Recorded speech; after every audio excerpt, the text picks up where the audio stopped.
What can you do on the moon? You can't even breathe on the moon. Can't lie down in the dunes and hold your baby tight. You can't hug your baby on the moon.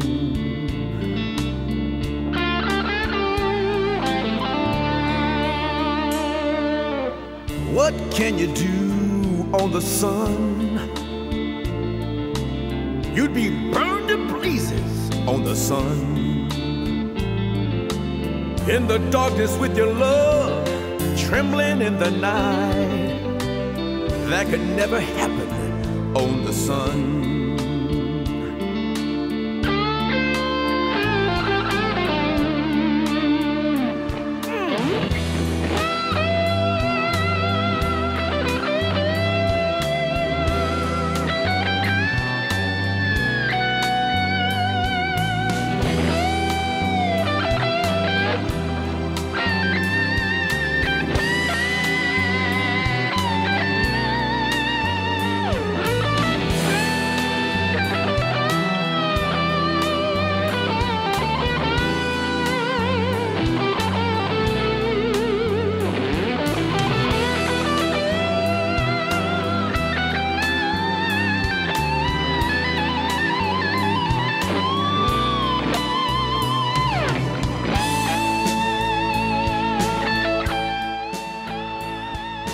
Well, it's time yet again, ladies and gentlemen, isn't it? Don't you think?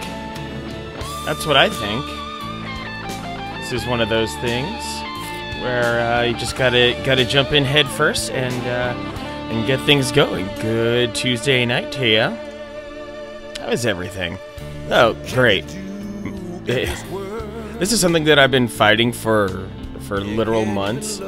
That has actually, it's making me lose my mind, and I hope this is something that gets cured with a new camera. In that, whenever I open OBS, whenever I come back to it, I could close OBS and open it right back up. That it is entirely forgetful and actually even kind of random for the settings that it's going to use for the camera. Especially because it was something that was driving me nuts a long time ago. That the frame rate for me looked absolutely terrible, and as it turns out, that was the fault of the gamma setting on the camera. That the frame rate completely tanks past a certain threshold, which is why you saw me start out choppy and then get smooth again. It is the dumbest thing ever. Damn this old technology, this crazy old webcam. Got this nice fancy mic. I figured that was the best first upgrade to all my streaming equipment, which is really just my PC. And the HDMI capture box that my good dude McQueeb gifted me once upon a time. Go check out his channel sometime. He streams late nights and much longer than I ever will. He's currently playing, he's been playing, and he's going to continue to be playing Noita. And that's a really crazy cool Metroidvania with 2D graphics if you're into that kind of thing. So, I scream, you scream, we all scream for Grim Fandango. So it's about dang time that I flip over to that and make sure that that's a thing that we get back to enjoying. So, at the conclusion of last stream, we finished year 3 of Grim Fandango, and what was going on there? We had finally defeated the mad boss who was pulling all the strings, who had kidnapped Meche, who had set up the criminal organization that was stealing tickets on the big luxurious cruise ship to the afterlife. And now that he's been defeated, that he's been overthrown, that he was killed by being literally ground up to dust, now we find ourselves in a snowy region after having traversed the ocean for who knows how long. We got to some sort of destination, and then Glottis decided to be clumsy and fell off the edge of this very high place. So things are a little bit unsettled right now. Don't know you know, there's just a lot of uncertainty right now. It's this kind of, I don't know, almost Empire Strikes Back thing. Like, oh, we overthrew the baddest bad guy who's been fueling 3/4 of the story. What else is there left to do? So now we get to dive in a little bit, and I'm going to be forever ridiculous when it comes to the position of my mic, and I apologize for that, especially if it's making any weird noises right now. But I'm just going to be incredibly neurotic about it every freaking stream. Hopefully that serves me well, and I'm also, of course, trying to find the right balance of where it should sit and where I know it will pick up my voice the best. And I especially don't want to block my handy little light up these guys here in the palm of my hands, which I would be a terrible weather broadcaster because I can't track my hands well when staring at myself in the camera. That's definitely a learned experience. But yeah, these little light up guys, I'm gonna let them shine. In any case, got the game loaded up here. Let's switch over to that. There we go. It didn't pop up for a second, so it scared me.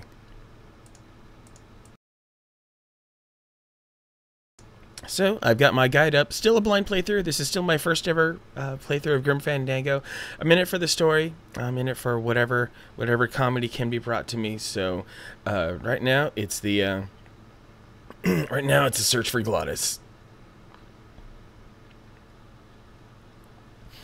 Okay, so let me shuffle that around there, and let's get going here. Might as well go into the one place that I can go. Oh, that's where Glottis fell.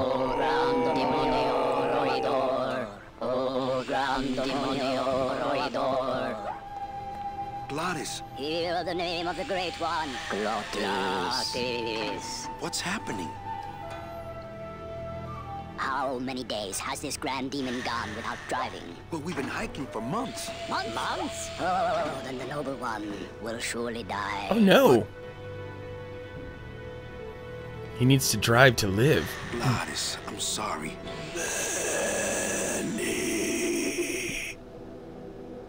Why didn't you tell me you were sick? Couldn't stop. Have to save everyone. Oh. Are you in much pain, my friend? Only because I let you down, Manny. Oh no!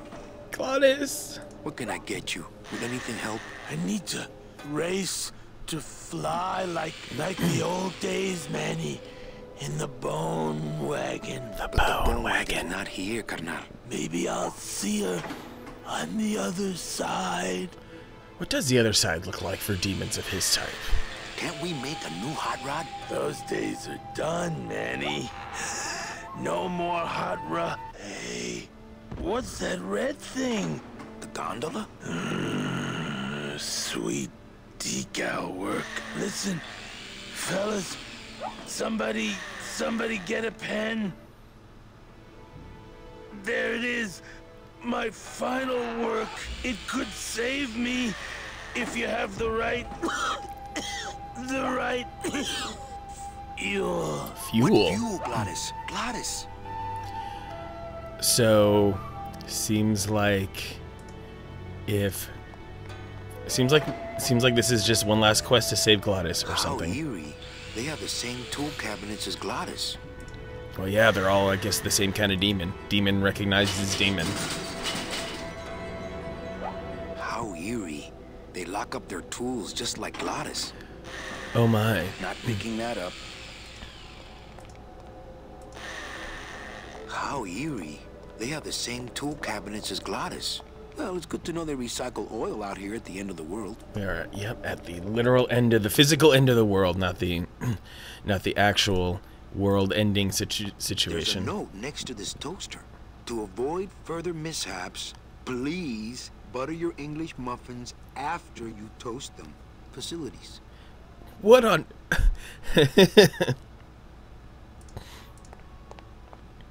Your mother doesn't work here. Since nobody listened to my last warning about keeping this refrigerator clean, I'm afraid I'm gonna have to lock it until some of you grow up. Signed, the Facilities Department. Oh my. Oh, is that little rack also It's over the mug rack at the end of the world.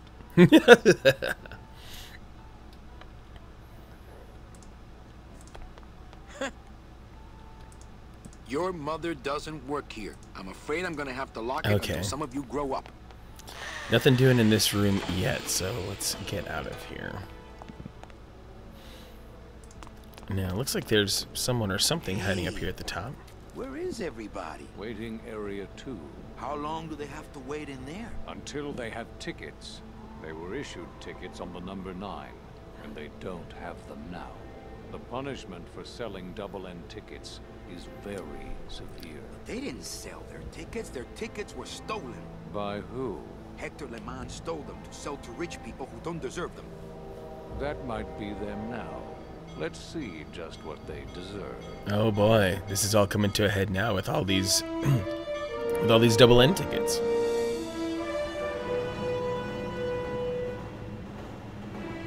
Oh boy. It's our old friend Nick from the second year. Uh-oh. Oh, that's terrifying. And your own entire train turns from a slice of heaven into a slice of hell.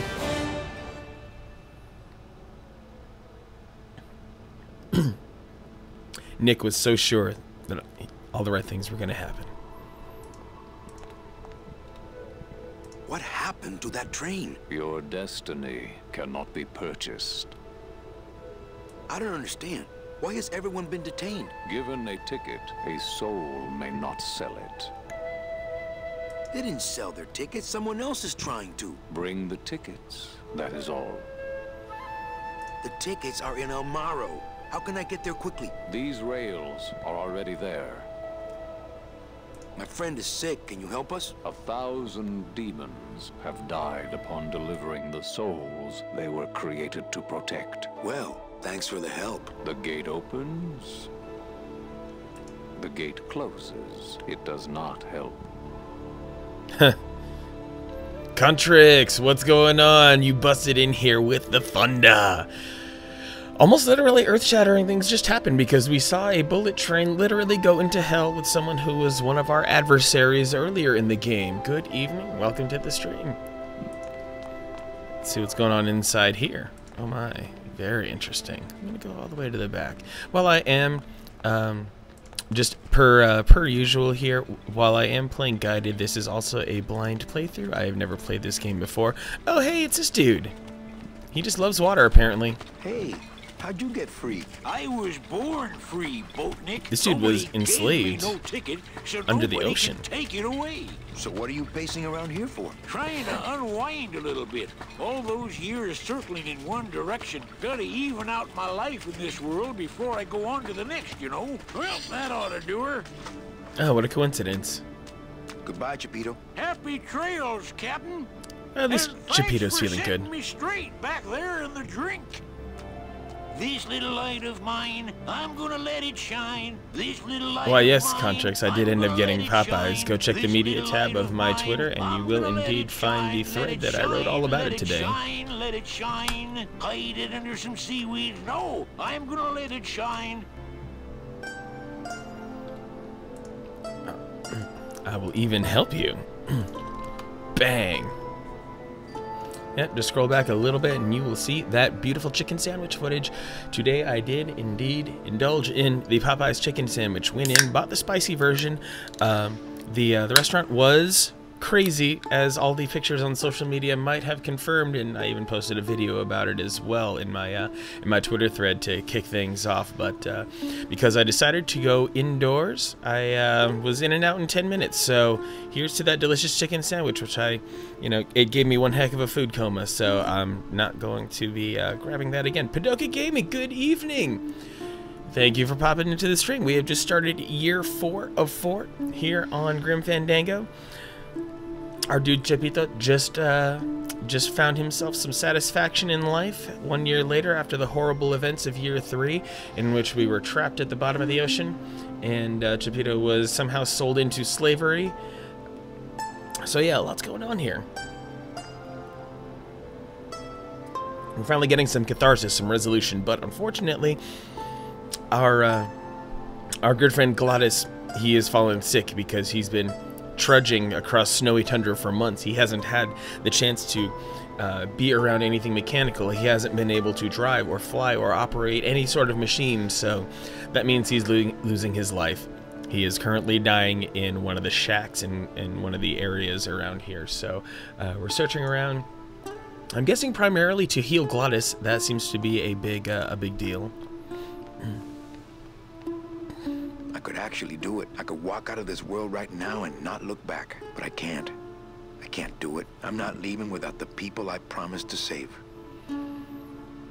Yeah, there are parts of this game that are cryptic in that the puzzles are incredibly cryptic. The story is wonderful and the visuals are great, but when it comes to actually pulling together all the items and setting off the chain of events that you need to do to complete this game, yeah, it is incredibly complex. It's incredibly cryptic. That's why I'm playing this guided. Hey, Dragon, what's going on? Good evening. I'm glad you popped into my stream, getting in a little bit of little old meat before bedtime. Why, thank you. You're here to watch the exciting conclusion, the climax, the ending, the finality, which should hopefully wrap up in no more than about, I want to say, 60 to 75 minutes, given how things have gone in previous streams.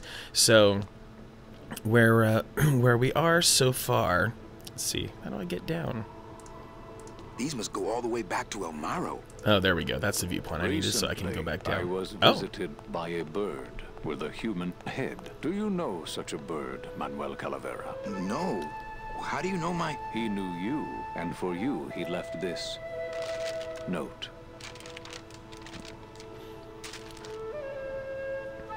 The note. Let's read it. I know what you're up to. I've been watching. Stay there. I'm coming to sprout you myself. Oh! Yours truly, Hector Le Mans. Híjole. Hector's in on it too? What the hell?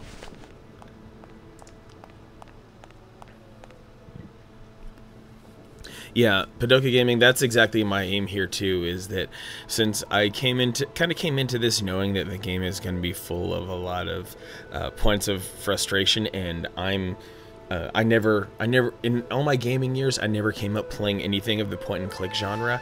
I wanted to give myself the reasonably easiest path through this and the path of least resistance. Plus, for the sake of stream, I don't want to be sitting here just fumbling around for hours on end and just making everyone feel frustrated. So, yeah, I'm definitely playing this guided here. Looks like standard DoD issue.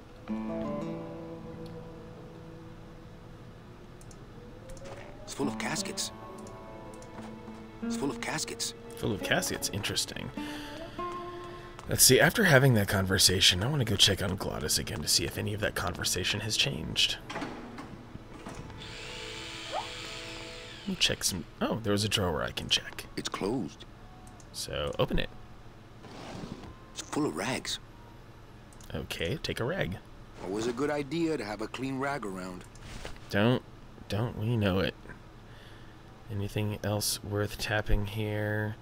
There are always some strange hotspots. The last thing I need is a cheesy novelty mug, especially one that says gondola mechanics do it without a net. Oh my goodness. But then what would the little mechanics toast their tiny English muffins in?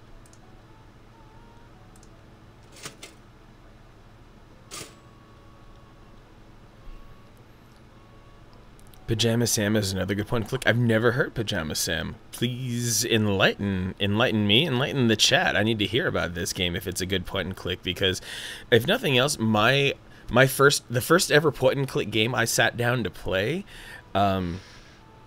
was here on stream when I played Blazing Dragons. It might still be in my video on demand history, and that was a really good time. Played it guided, cleared it in about 4.5 hours, which is, you know, if point and clicks didn't have any mystery to them, I think that's about the correct amount of content. But please, enlighten us on what Pajama Sam is all about.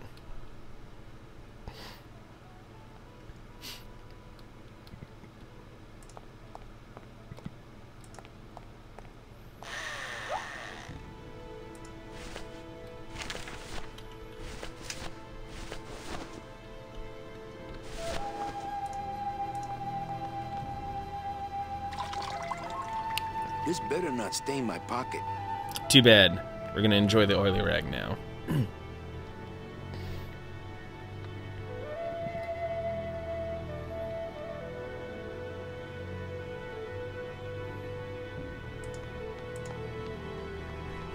And I should actually follow the guide instead of fumbling around here, but I'm just trying to savor the story and get my head back in the groove here a little bit. I should probably try to open the casket. I'll oil stuff later, once Gladys is okay.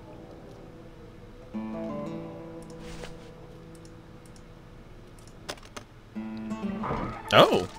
Hey! Bruno Martinez? Oh my god.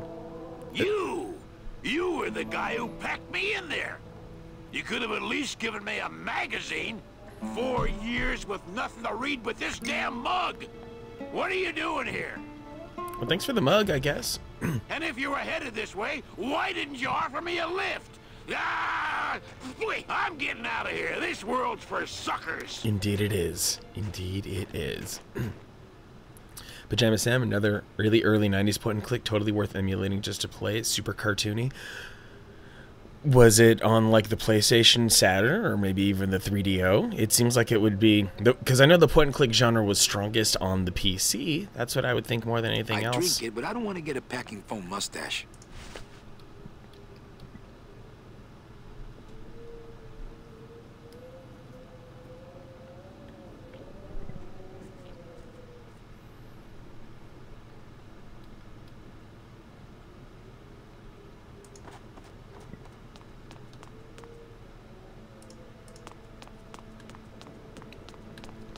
Looks like I might be curing Glottis a little bit earlier than I thought. Oh! Things did change a little in here. Nietzsche wasn't there before. We have to get back to Amaro for the tickets. Oh, Glottis.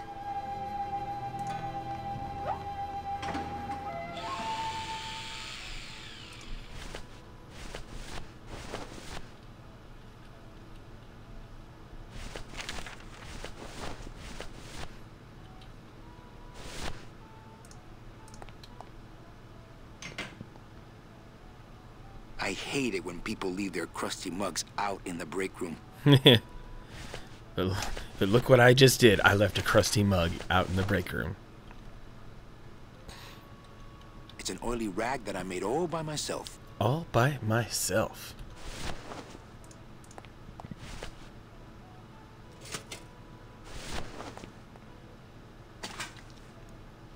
See, and this is exactly what you're talking about, Padoka Gaming. Really cryptic puzzles. Like, who would think an oily rag in the toaster? Oh! And then it sets off the mug. What was in that mug? Something that powerful could fuel a rocket. If only we had more. Well, I could score you a couple of truckloads if you're interested. We shoot you now like an arrow into the wind. May you pierce the heart of the wind itself and drink the blood of flying. Speed is the food of the great Glottis. Speed brings you life. Speed brings you life. Sound familiar, A-Dragon?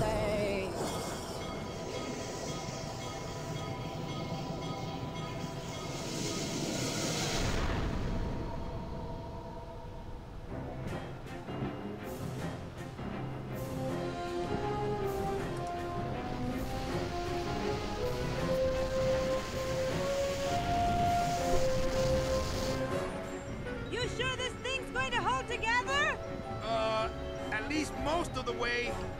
Hey, look! We're already to Rubacava. Oh, thanks for that, Contrix. Does sound fun. Yeah, I gotta use an old 16-bit emulator. Manny, where are you? Manny, I'm frightened! He's frightened of going fast? Come on, Glottis. Oh no! Coming back to Rubacava was not something I expected. That old familiar lighthouse. Ah, Rubacava! What a town! Remember the glory days, Manny? The glory days of Long 2 gone, years my ago? friend. There's nothing here for us now. Except maybe our old car. Indeed. Dios mío. She's been Booby-trapped. by who? Dominoes leading to dynamite.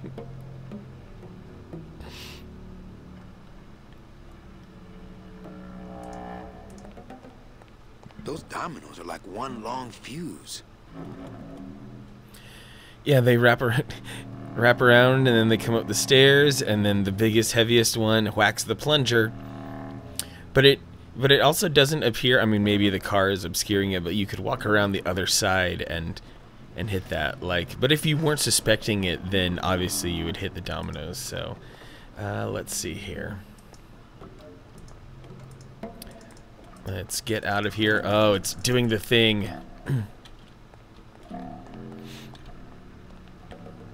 Sometimes if you point and click to get Manny to move, he gets hung up on certain places. Very interesting reuse of assets here. I wonder what the harbor master has seen. Our good old friend. What Oh, happened to the I accidentally Limbo? skipped a piece Hate of... to tell you, Velasco, but she went down at the Pearl. But we found a new ship, the SS La Mancha, and managed to... The La Mancha? The La Mancha. My old rusty bucket. Where is she? Oh, well, we traded her in Puerto Zapato for a team of sled dogs. That does it. I'm out of this stinking mob town. But Thanks for finding my baby, Manny. Puerto Zapato, here I come. Mob Town? Okay. Well, he's off on his merry little way. Oh, what'd he leave I behind? think after 2 years he'd have the little SS Lumbago's lifeboats on at least. It's locked. Okay, next place to go. Where's that tattoo shop?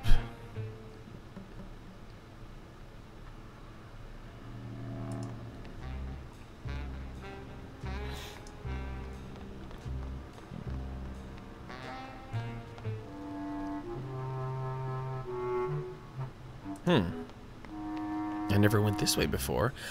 That's where that goes. Interesting. It's locked. Oh, I can't go up the elevator? What's happening in the blue casket? Is it still going? Ooh, it's empty. Looks like it's open mic night. Heh, heh. Open mic night. I just can't do it without an audience. Will I do? She's still here. Calavera, what are you doing here? I heard you went pow in Zapato, Daddy. Well, Hector Le Mans tried and missed. Now it's my turn. I'm headed to El Maro to put him out of business. Damn it, Manny, Hector. That place has changed. You don't know what you're getting into. I'd better come with you. Just give me a minute to get ready. Oh. Okay, but if you hear a loud explosion anytime soon, the trip's off. I just can't do it without an audience.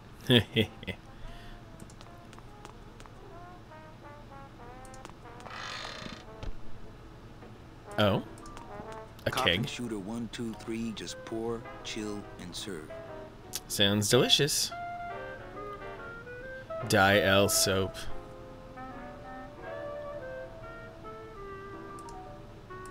I'm not gonna eat off of dirty plates, and I'm not going to clean them.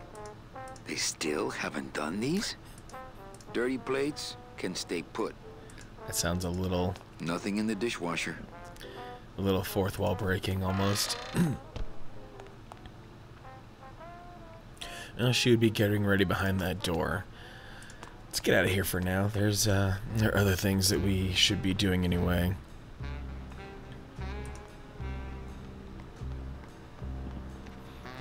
I just have to freaking remember how to get to the tattoo parlor.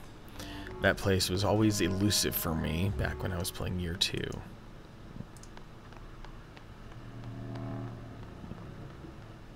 Not picking that up. I'm telling you to pull the lever to extend the bridge. Oh, wait a second. The tattoo parlor might be... gotten pretty lax around here, apparently. Oh, I'm in a very limited place. Never understood that fourth wall breaking means. Okay, so imagine you're watching a TV sitcom. And when you're watching any given TV sitcom and you're within the living room and you're watching all these characters in the living room, you see the left wall, you see the right wall, and you see the wall behind the characters. But there is a fourth wall that the characters have to pretend is in front of them. But when a character happens to show an awareness that there might be something past that fourth wall, like a studio audience or anything outside of the TV universe, that is when you break the fourth wall, when the fourth wall no longer exists and a character becomes aware of things that are outside the context of the show.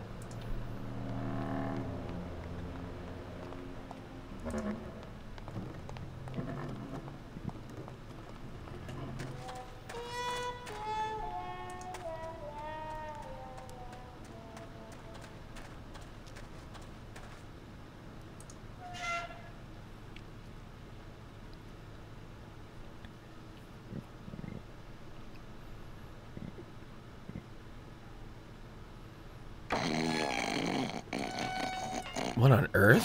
Who's sleeping right These are now? binders of tattoo designs. They're labeled nautical and nice. And a third one just says Anchormania. I kill you! I don't want to wake up Toto. I don't want to wake up Toto. Oh, Toto's plum tuckered out. Yeah, when in an anime, if they speak directly to the camera, when they exclude all the other characters and they're in their own little bubble in a way, and they that is absolutely an example of fourth wall breaking. Not picking that up. No, I don't want to disturb his grumpy little dreams. Not my fault.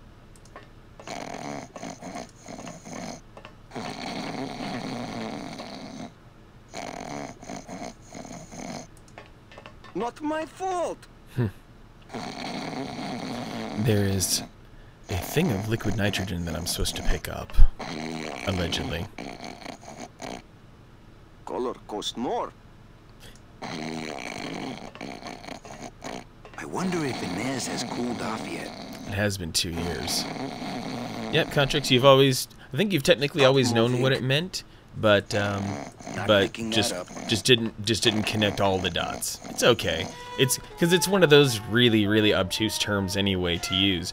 Fourth wall breaking. It already requires layers of knowledge over, kind of requires layers of knowledge and context about the construction of a TV show or a movie and how those how characters are supposed to interact. Hold still.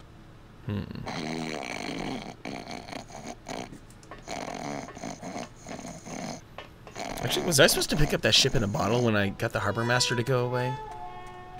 Let me go run back there. Because the ship in the bottle definitely looked like something that I should be able to have picked up. So, let me head back there. That airship is still there. Interesting.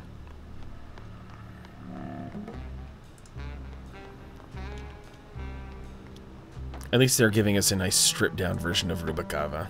Maybe I'll just finish this for him. Yes, finish it for him.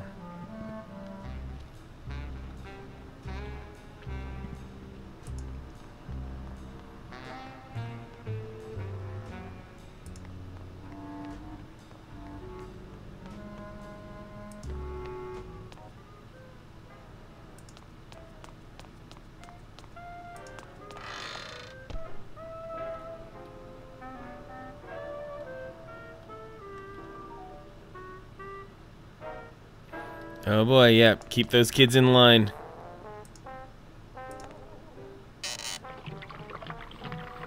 Fill up the ship in a bottle with some hooch. That'll be nice. That's what the lumbago diorama needed. Fake ocean water. How does it look? Oh, it's all nice and blue. That's pretty nice. Hey, Dragon, your children are going to take over the world someday, and they're going to do it in the nicest way with making everyone smile, but at the same time, they'll be hatching a diabolical scheme. It'll be glorious.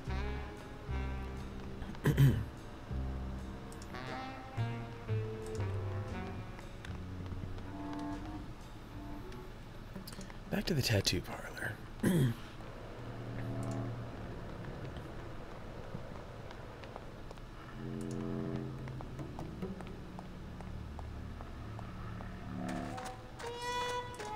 Maybe now that I've collected these items, things will slightly change here. This being the end game scenario, there might be tighter requirements on how the sequence goes to be able to complete the game.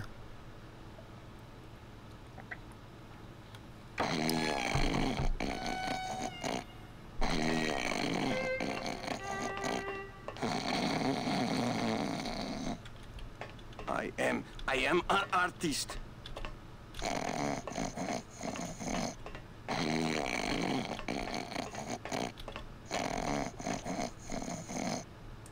Hold still. I don't want to wake up Toto.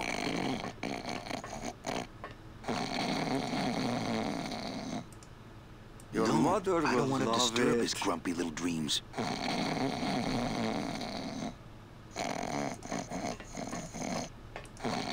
That's one old fridge. Doesn't I don't hurt. want to wake up Toto. Not picking that up. Oh, Toto's plumb tuckered out. Okay. Doesn't hurt.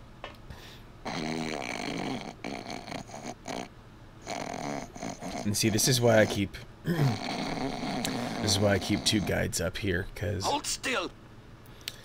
yeah, beautiful cartoony vibe. And if I really want to, I can hit a different button and really bring back those old school graphics for you. So that's definitely a dragon. That's how I wanted to treat this stream and the playback of this movie. Is we're just kind of watching a movie together. Oh, that's the cabinet. The cabinet was nearly invisible. What the hell? That would be way easy to miss. Your mother will love it. Oh. There can't be too much in here. I better save it. Okay, got what I need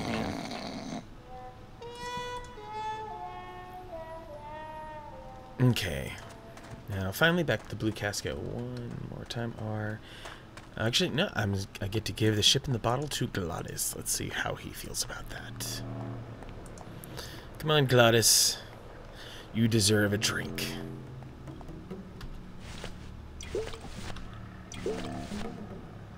That's what the lumbago diorama needed. Fake ocean water.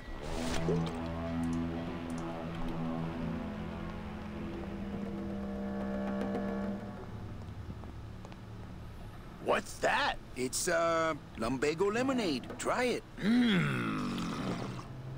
Perkly little aperitif, actually. Yes, sirree. Not bad tall. Tell me where you got that right now! He's got a little bit of an addictive personality. Lumbago lemonade! Oh my Manny, Glottis. aren't we in a hurry? Don't worry. This won't take long. He's gonna... He chugged the whole damn keg. My stomach don't stretch like it used to. Well, yeah, you just got done being sick for a month.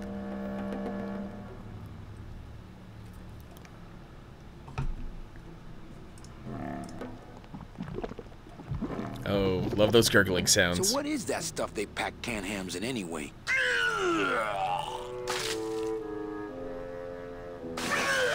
Oh, he's getting sick all over the trap.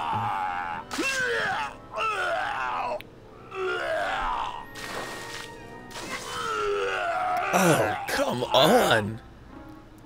I mean, I guess he did have to throw up an entire keg. My friend. You wouldn't happen to have a breath mint on you, I suppose? Just a breath mint. Just one mint. Oh, what the hell? That's a lot of sickness. Liquid nitrogen, not to be used on bone. Imagine that.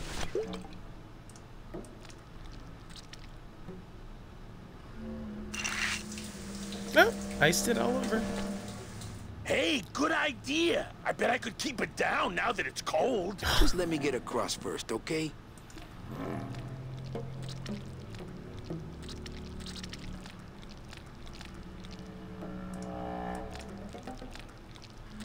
Well, here goes nothing. Oh boy. I just wanted to get my car. Alright, looks like that was a success. Hauled ass back to El Looks Maro. like Hector's taking over the whole town. Now we got there He fast. hasn't had much resistance. There's only one small group who oppose him, and they live out on the fringes of the city. Whoa! Places like this, you mean? I hope they're not hurting Glottis. Ha. Shows what you know about this group. Their leader is a great man who... Manuel Calavera, we meet again. I see you have found what you were looking for. How fortunate for you to arrive now, just as we too are about to achieve success. Our army has grown, and right now our top agents are in Hector's weapons lab, about to close in on the enemy in his own den. Oh. I couldn't have done it without you, Manuel. An entire weapons lab for smuggling tickets to the afterlife? Uh-oh. It was a triumph. He's being sprouted. No! Stand back. There's only one thing to do. Gotta put him out of his misery. Or at least preserve You have saved me. Preserve a part that wasn't sprouted. You have enabled me to continue to serve the movement. What did you say about a trap? Hector uncovered our agent in his weapons lab. No.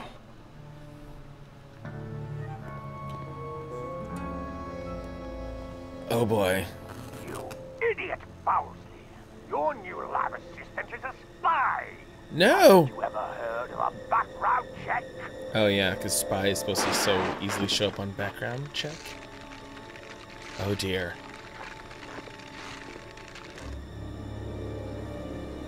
What? No time to explain. Now I'll have to take matters into my own hands. Take me with you. I've longed to be of service to your cause for years. Rrrr.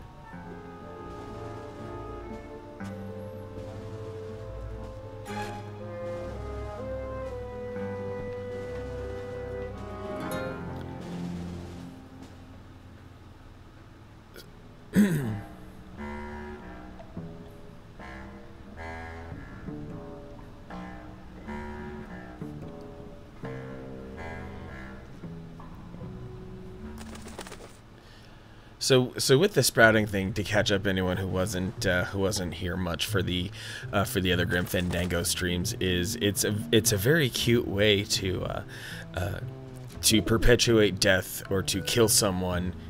Kill being a very loose term when you're in the land of the dead, in that you're taking this dead individual and you're injecting them with life, and thus life being the opposite of death, that is what helps them meet their end, and they are no more because they are sprouted full of life.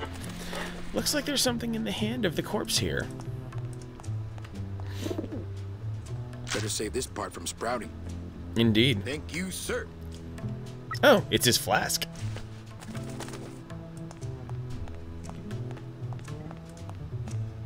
Any messages for me? Nope. Calls stopped coming for you the day you left. They're Aww. still sending you that lingerie catalog, though. Lingerie. Hey, those guys are persistent. Who's the plant nut? That nut is Hector Lemon's personal munitions expert, Bowsley, a.k.a. the florist. That was his job in the old world, but here he's a botanical weapons expert. Botanical weapons This has left him expert. fairly conflicted. Why does he make Sproutella for Hector instead of our side? We've been trying to recruit him for years, but his lab is in Hector's tower. He's untouchable.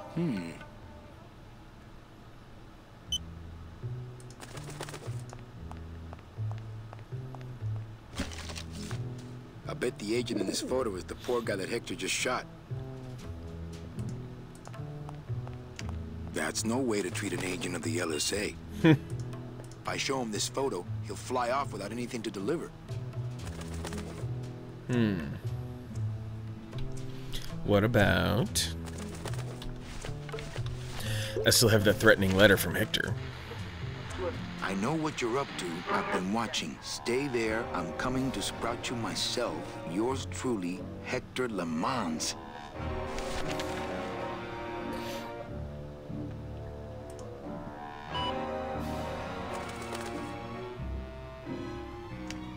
Okay, don't bite. This is a note. You like notes, remember?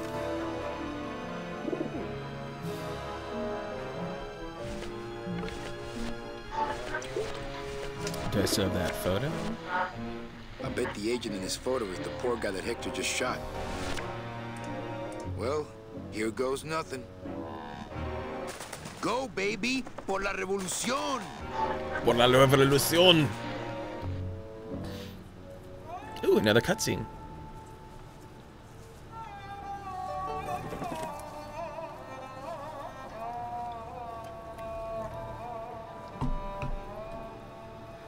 Oh my. Oh!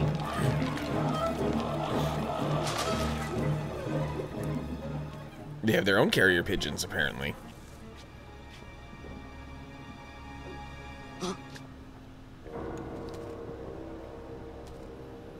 One of Hector's messengers.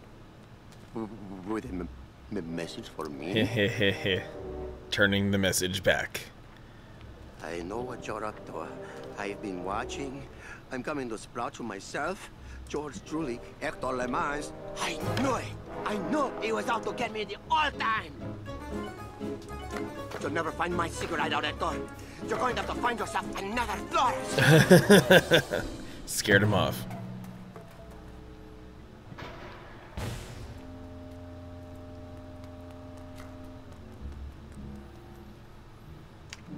Okay. So what's next? Any messages for me? Nope, calls stopped coming for you the day you left. They're still sending you that lingerie catalog, though. Okay, here's the plan. I need a disguise so I can get close to Hector, and a gun so we'll have something to talk about when I get there. If you figure out that part, I'll go find out where he is. His casino tower is directly above these headquarters. Oh? All right, meet me there. Volunteers quickly for dangerous work. She could be very useful to the cause. As far as I'm concerned, she is the cause. Aww. Disguise and a gun, indeed. Gotta make my way out of here. Oh. Up the ladder. Disguise and a gun, you know, typical stuff. What else is there to go? Oh! Oh, Glottis is in his happy place, hitting them switches. Not so high! Oh, it's one of the, is it one of the pieces of hydraulics there? Is that what that was?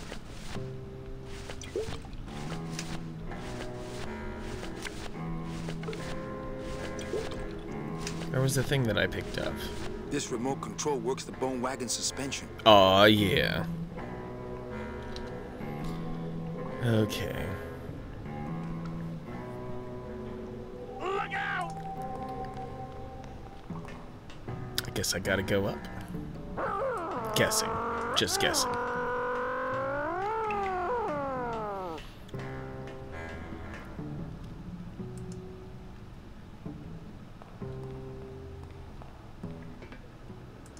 Another big ladder. Oh, casino. Gotta figure out some way to disguise this pretty face before I hit the streets. Vroom vroom. Yes. A-Dragon, you and Glottis do have a little bit in common. His entire life source is sustained by going fast. Oh, to the MacBook. Thanks for sticking around, Contrix. It's not like Johnny Thunder lets just anybody in his review. No. I mean, being allowed to wear the Johnny Thunder makeup is an honor. Yes, a privilege. Vroom vroom indeed. That is the A-Dragon life. You give me that part of it 10% anyway. discount, or I'm taking my business elsewhere. You said that? Well, oh yes, I was mad, you know. And then, here's the good part. And then what? And the director says... Show business coffee. Nothing like it. A little too hot for my pockets, thank you. Oh, I guess I'll just walk around with it. But I guess so. Let's see. Guess I can go here. Of course, as soon as I save up enough money for a double-N ticket, I'm out of here. What? You can't just buy a double N. No, you cannot. Well, I know somebody who knows somebody who knows... I am K. Franklin. Wow, you know everybody. Good day, sir. Thanks for, good day. Glad to see you. I am K. Franklin. Things were delightful with the sandwich. You can take it from me. That sandwich is absolutely made by the culture, for the culture, here to sustain us with, lots of delicious things in our bellies. Oh, coffee. Thanks. No kidding. Oh, coffee, great. Sure, take a sip. Everyone get a little something something. Lure them into a false sense of security. About time we got a PA around here. Hey, kid, keep it black and keep it coming, all right? Wow. Keep it black. So I said...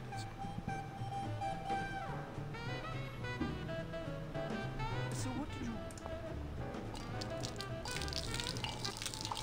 Ah! Ow! Oh, what did you do that for? I didn't.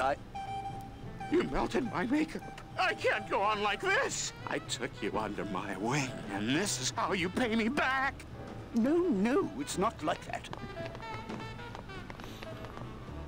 Oh, they ran off. Very interesting. I don't see any place to serve coffee here. A little too hot for my pockets, thank you. Can I run off to where they ran off? Nope, it's blocking me. I can't go that way. That ladder is a little too long to climb with scalding hot coffee in my hands. Okay, I'm K. Franklin, so, yeah, I guess since we're deep into the end game here and all those other things, it's probably best to get everyone a little bit more up to speed as well. So right now I'm playing the final scenario, which is year 4 of Grand Fandango. And in this point-and-click adventure, we have seen the trials of Manny Calavera as he tries to work away his debt to some of the bosses of the underworld here. And in trying to do some of this work, he starts to uncover a conspiracy for smuggling and counterfeiting tickets to the luxurious double N train that gets people to the highest level of heaven. And throughout this adventure, he is taken on a wild ride through a petrified forest. He becomes owner of a casino and bar in a coastal city. He's ended up in the bottom of the ocean, and he has found himself a lover who was once someone who was screwed over by the system that was stealing double N tickets. So now here we are in the final parts of this, where one of the henchmen, Hector, has risen up in the ranks because we killed the guy on top, and now we gotta find a way to deal with him as well. Hey, kid, this is your lucky day. We got an opening, and you're the newest Thunder Boy in the Johnny Thunder Review. Thunder Boy? Yes, I've been working for this moment all my life. Then sit on down. We got to start your makeup. Makeup? Now, don't go too far. You never know what time is showtime around here. Okay.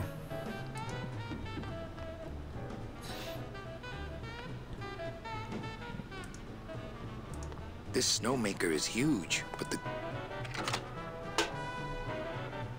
Aha! It's a handheld grinder. Handheld grinder. How about that?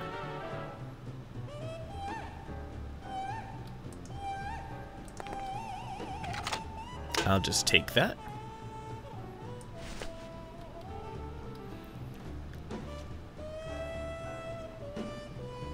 Now, let's head back down. This disguise will help me greatly.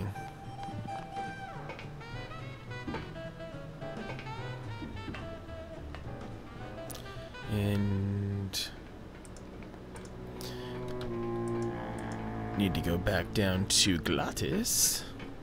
Glottis is my homeboy. Glottis is a demon sent from the darkest depths of the land of the dead.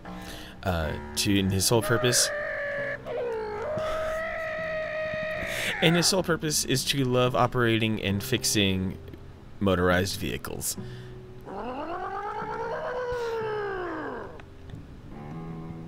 Yep, so he's just all excited to be in a vehicle at all because it's literally what gives him life. He dies if he is too far away from operating vehicles.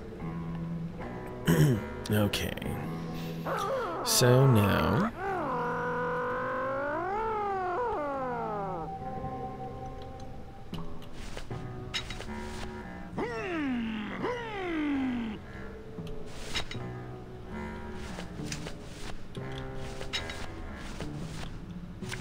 I need the arm, yes. I wonder how that soldier's getting by without this arm.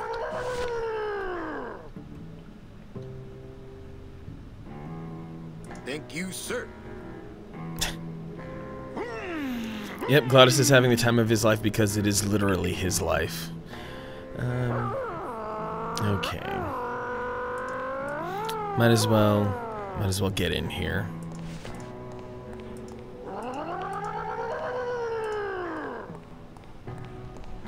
You know, if I had had a car like this when I was alive, things would have been different. No use for it.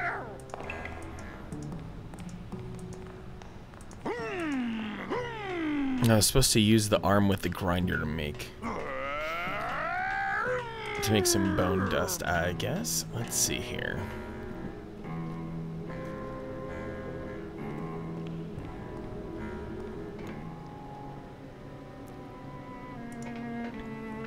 Or maybe I can just walk over in this other direction to trigger some more things. Contrix? No, I did not check that out. I only have one stomach and only so much time, and the cheese place that you saw me post about is only 5 minutes from where I live, so yeah, getting over to Levine doesn't happen too terribly often for me anymore, but I know exactly what you're talking about, and it's not like Danzas and dairy products are hard to find there, at least in every fries. Maybe not the cheese, but definitely the milk, the drinkable milk products.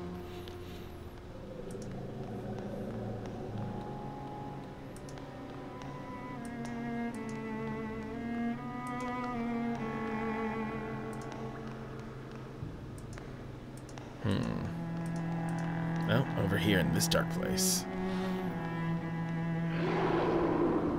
Bowsley's probably in that maze, but I'd never be able to find him without, well, without something really helpful.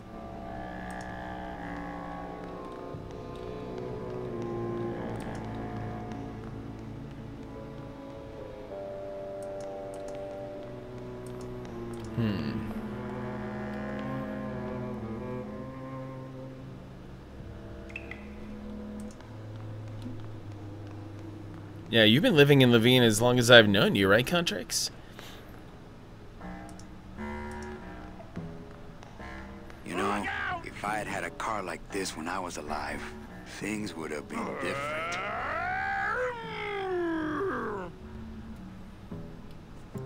Thought I was supposed to figure out a way to, well, okay, if I... No use for it. If I lower the bone wagon, I could probably get in it. So I better pull out the remote control.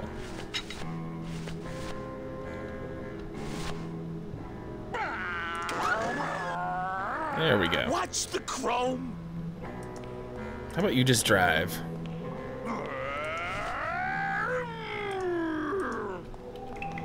No use for it.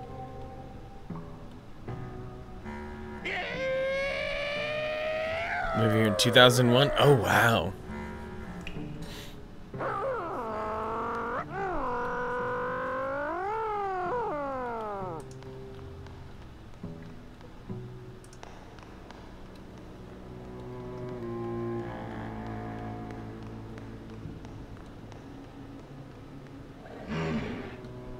Bowsley's probably in that maze, but I'd never be able to, well, without something really helpful. It's a handheld grinder.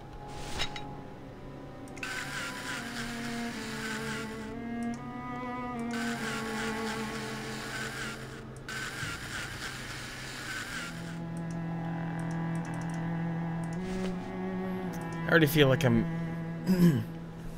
What am I missing here?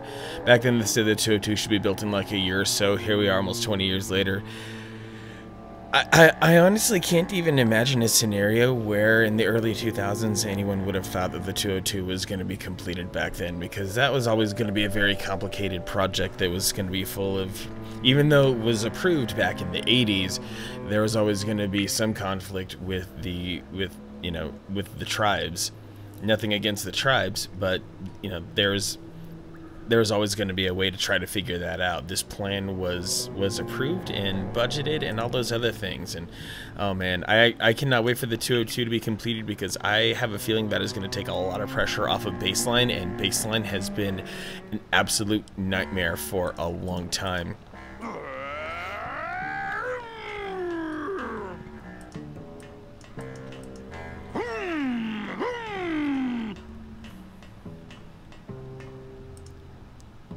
But at least we're getting it, and that's the important part.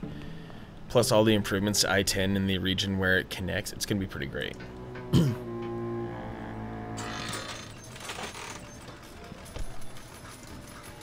Sure, I'll go to the men's room. There might be some items worth picking up in here.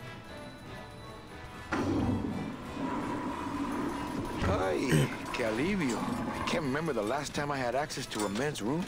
So that's what he did. Just glad it's gonna be finished soon. Might be starting a new job at IKEA. That drive's gonna be so much better after it's complete. Yeah, definitely. Instead of having to suffer on Baseline to get there, you could use the 202 and then come back up. It'll be an overall time savings. Buenos dias. Back off, sleazeball, or my husband here will bust your jaw. Oh my. Hey. This is weird. What's going on under that raincoat? I don't know what's going on under that makeup. Rude. Agent Calavera. You? Didn't Salvador chop you in half early this evening? Yes, which has given me this glorious opportunity to serve the cause by gathering funds for the LSA while stealing from our arch enemy at the same time.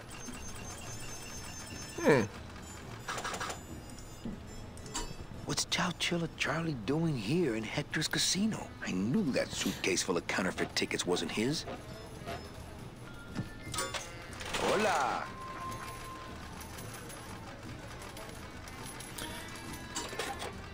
Come on, talk to me. No drinks for me, thanks. Oh.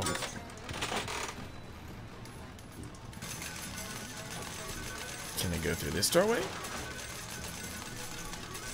I can't go strolling through the halls now. I'm on the lam. Oh, it's that other demon over there on the left side. This guy. Oh, it's the IT guy.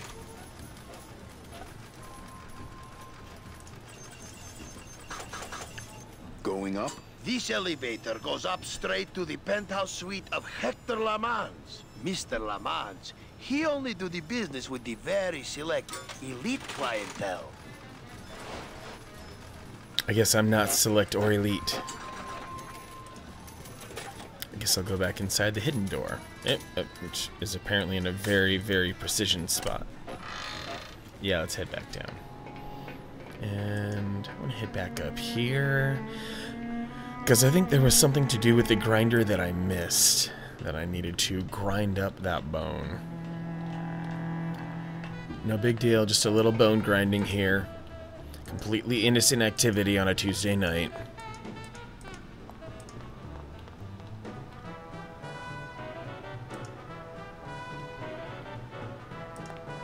Not much use without the grinder. How about we bust out that grinder?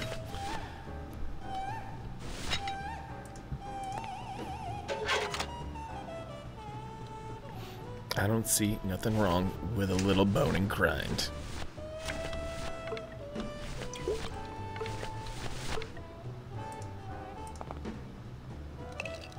I think he'd be happy to know his body was serving the cause like this.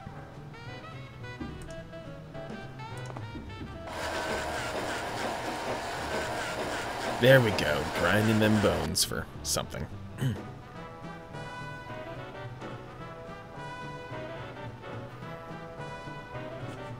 Okay.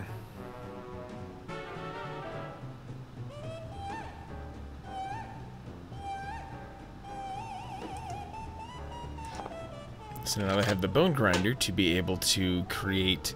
See, this is where some of these puzzles get really strange, because I have to have the bone in the grinder, and I have to, unfortunately, have to do all of that stuff right there at that spot. But the bone grinder is going to help to make a trail to track things. I mean, isn't that what life is in the end? We're all just grinding some bones somewhere. Literally or figuratively.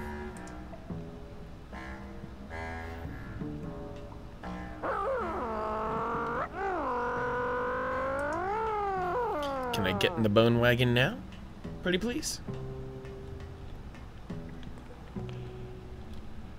Look out!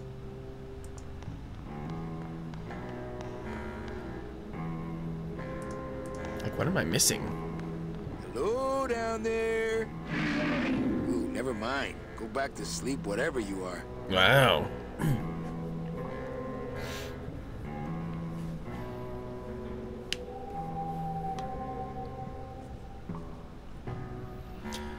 Sprinkle the bone fragments in the mouth of the cave you saw Bowsley run down and get the bone wagon to give you some light. Okay. So I think I've got to sprinkle those bone fragments over here. Sprinkle in the bones.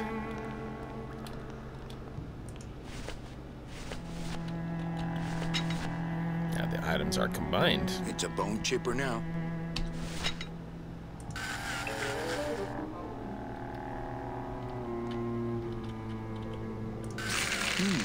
Flakes of bone. Okay. I think I could follow the trail this way, but I need a little light. Baby tears. Hey, what's that? That must be the Flores hideout. No, not that. The thing coming at us!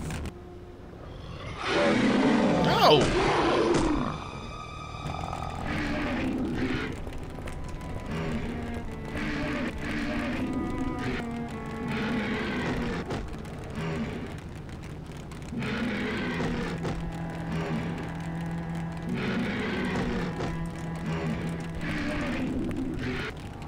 Good thing the bone wagon is helping to push it back.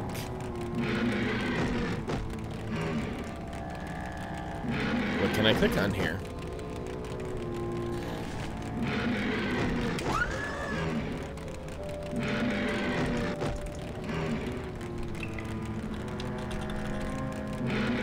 Okay, I have very little inventory that is useful now. Okay, use the remote device to jack the bone wagon that have Manny climb onto the ledge. Oh, okay. Now that I'm elevated.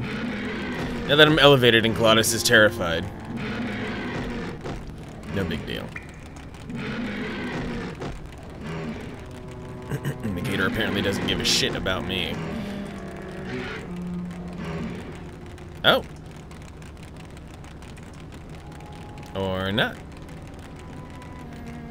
Oh, now that it's paying attention to me. Okay. Now I can pin it down.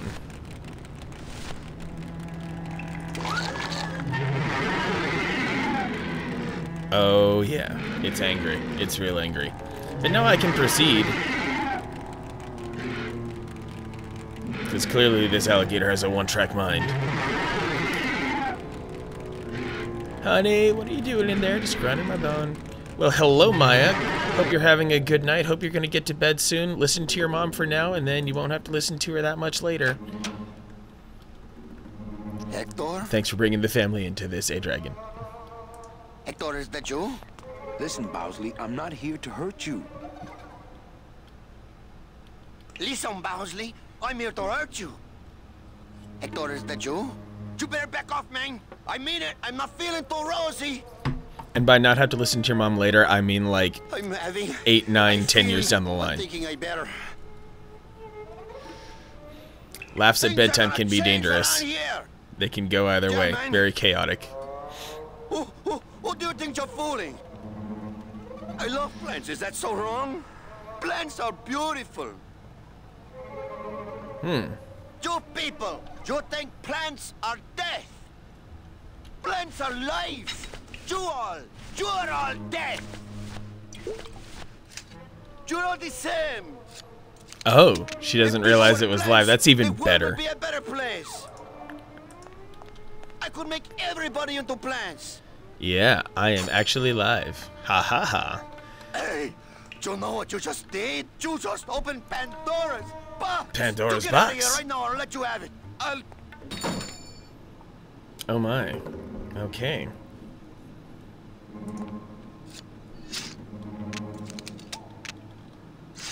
Can I go back inside? Pretty please? Hey there, stranger. Dang, this dude Can I is help you? incredibly shell-shocked. I'm looking for something in a 9mm. Oh, well, I have a very pretty bouquet of that right here. Oh wow, he just happily hands that There you over. go. Would you like some baby's bread to go with that? Sure. All right. Night night, here you A-Dragon. go. You have a great Everyone's day gotta now. wake up butt crack early. Okay. Now Gladys conveniently took me back here, and now, since I am strapped up, maybe I go talk to the IT demon at the elevator.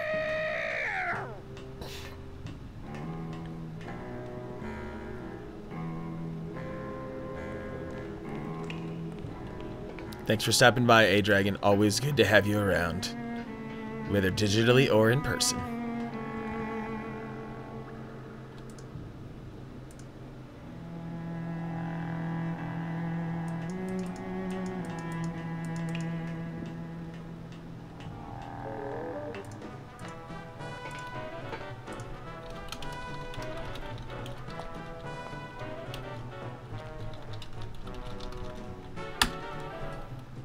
So back out to the casino floor. Is it showtime yet? Johnny Thunder still hasn't rolled in yet. You know these prima donna crooners. Damn it, Johnny you're Thunder. Talking about Johnny Thunder. Sorry.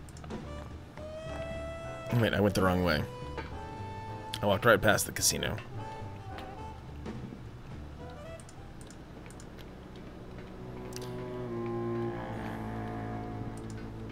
See, Contract, this is what happens when you have too much technology. You need less technology in life, because one shouldn't have to endure crap like that.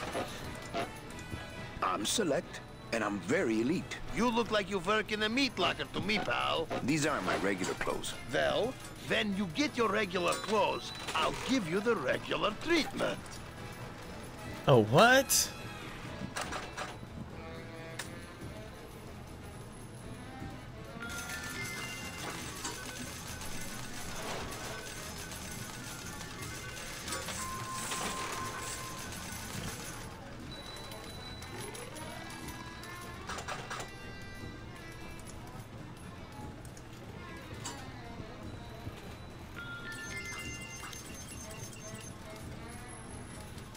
I think you need an intervention, Contrix. I'll stick myself inside like a finger down the throat of Hector Limons himself, and I'll make the machine regurgitate the wealth it has devoured. Yeah.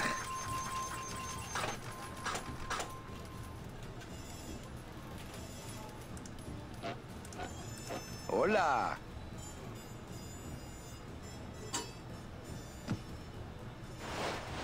No drinks for me, thanks. You always did love the slots.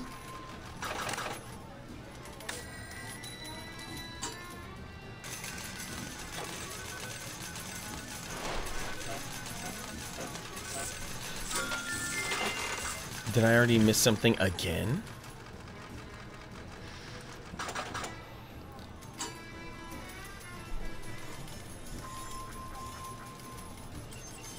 Florist shop, little mad, remove wool from the door, which I didn't. Walk out, walk back in. Now I have a gun and some ammo. Go to the casino, talk to the guy in the raincoat. He's a member of the LSA. Now talk to Meche, make sure she knows it's really you. Drop the sheet over Charlie.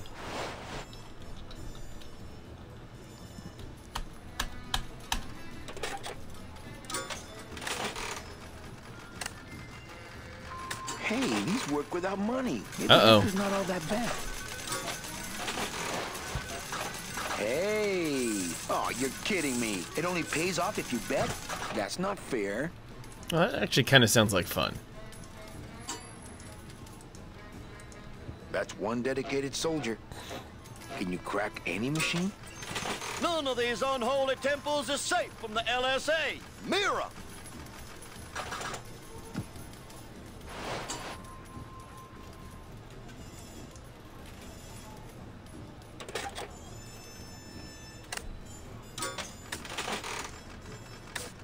Can you crack any machine? He's hiding under the trench coat. That's funny. None of these unholy temples is safe from the LSA. Meche, it's me. Manny? That's some costume. Here, help me get Mr. High Roller here into this sheet so we can get out of here. Hey, is that you, young lady? Oh, yeah. I'll get you. Getting freaky under a sheet. Special assignment just in from Salvador. Crack that machine and leave the change right away. Yes,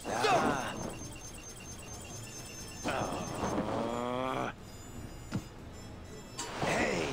Let's see what the cracking actually involves here. Oh, he just reaches up in it and finger bangs the money out or something. Oh, for crying out loud. Not funny.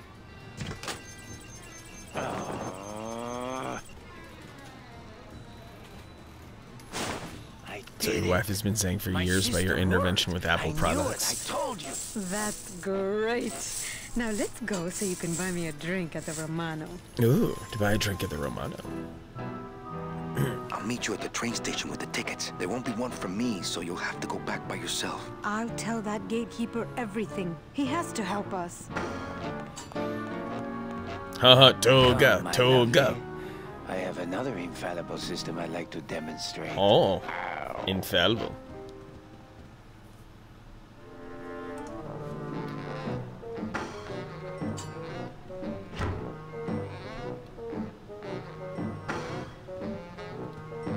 Little tight in the shoulders, but at least it doesn't reek of sled dog. Reek of sled dog. Now I look snazzy. Let's talk to him. I'm here to conduct business with Hector Lamans. I just spoke with him on the phone, and he's expecting me. You know Hector Lamans, eh? I know Hector Lamans. Then answer me this one simple question. Okay. What are the odds in a million of Hector Lamans' slot machine paying out? Odds in a million?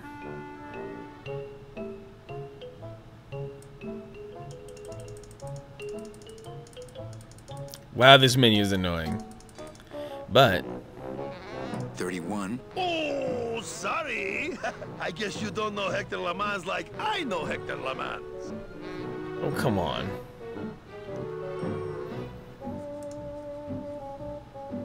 The answer is one of the numbers behind Manny's head. Okay. All right, let's go, buddy. Okay. If you were a cat, how many of you could Hector Lamans fit in his stomach? What? 8. Yeah, well, that was an easy one. Too bad. I win. Best 2 out of 3. Don't mess with me.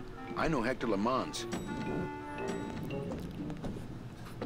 See, and that's kind of my grievance with Apple products, is that as a diligent IT guy, I have to make sure that I know how to fully operate them and stay current with all of their quirks, to say the least. And so for the past couple of years, I've been carrying around the cheapest possible entry into the Apple ecosystem. I've had an iPod Touch, and I've had a really nicely upgraded 2011 MacBook Pro. Well, as it turns out, High Sierra was the last Mac OS that the 2011 MacBook Pro can handle, even though I know that with the 16 gigs of RAM and the SSD it could handle more. But I'm not about to go through the dirty business of undoing my boot camp in Windows 10 stuff just so I can forcefully install a hacked iteration of Mojave or Catalina on it. Especially not to mention the complete horror show of app compatibility that Catalina has been so far. So I'm probably gonna have to go look around. I'm seeing some like 2013, 2014, 2015 MacBook Pros. I want to keep it 13-inch. I really like that size, but I've been seeing some of those MacBook Pros for about $400 to $600. So I think I'm gonna be grabbing myself one of those sometime in the near future, and reluctantly a brand new iPod Touch so that I can have iOS in my hands.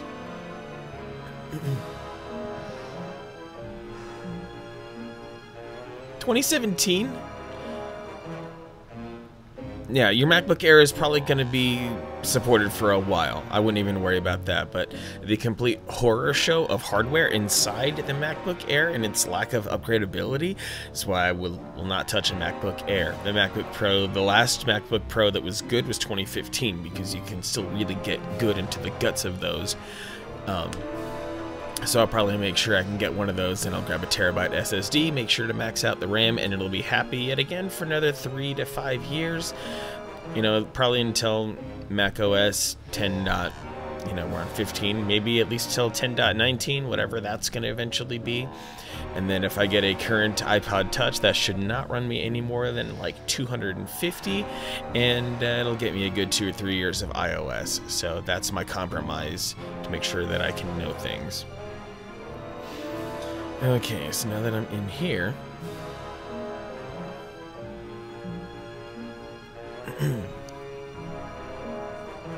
Celso and his wife.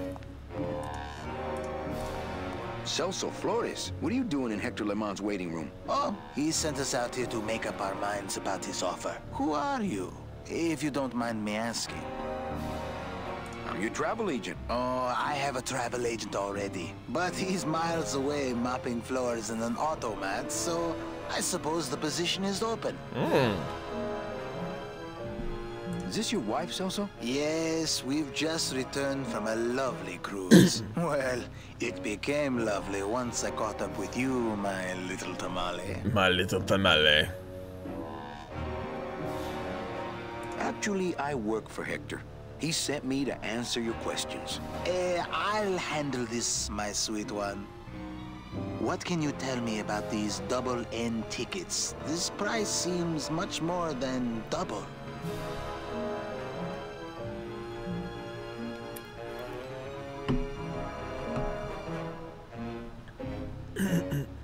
The real question is, don't you feel you're worth it? I know we're worth it, but are the tickets worth it?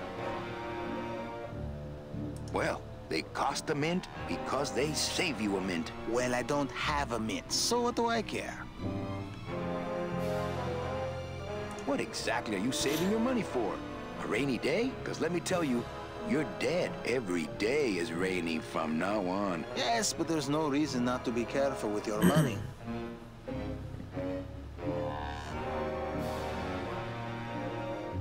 Well, enough about you guys.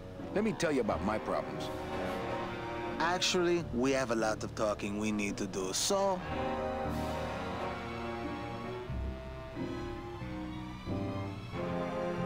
This makeup breathes about as much as vulcanized rubber. Yes, but it brings out your strong jaw. Current lineup: MacBook Pro late 2011, iMac mid 2007, MacBook Air 2017, not to mention iPhone X and iPad Air 2. Much more others out of service. Holy crap, man. I feel like at a certain point you should have sold some of those a long time ago and recouped some of your and use those sales to subsidize whatever you're going, because something from 2007 I don't imagine can be considered a joy to use anymore. I'm not even sure how you'd actively use it. It would probably be sitting there with some kind of Core 2 Duo, which might only barely be usable right now.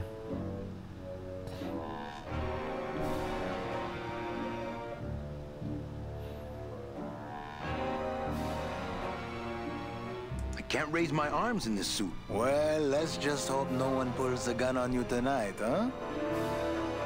I just got back from the worst vacation I've ever had. Actually, I just got back from quite an adventure myself, so... Well, I'm sure you've seen flying spiders and flaming beavers, but trust me, it gets worse. You see, I've been to the edge of the world and back. Ooh. I had no idea traveling the land of the dead was so fraught with peril. Now, how much would you pay just to skip the whole thing? Darling, come. Let us blow our nest egg together. Blow the nest egg. Blow it. Uh-oh. Mr. Lamans, we've decided to take you up on your generous offer. Excellent. Excellent. The little lady changed your mind, eh? No, actually, it was your agent over there. Oh. Of course. He's one of my best. Well, come on in. Let's chat, shall we? Ah, still got it.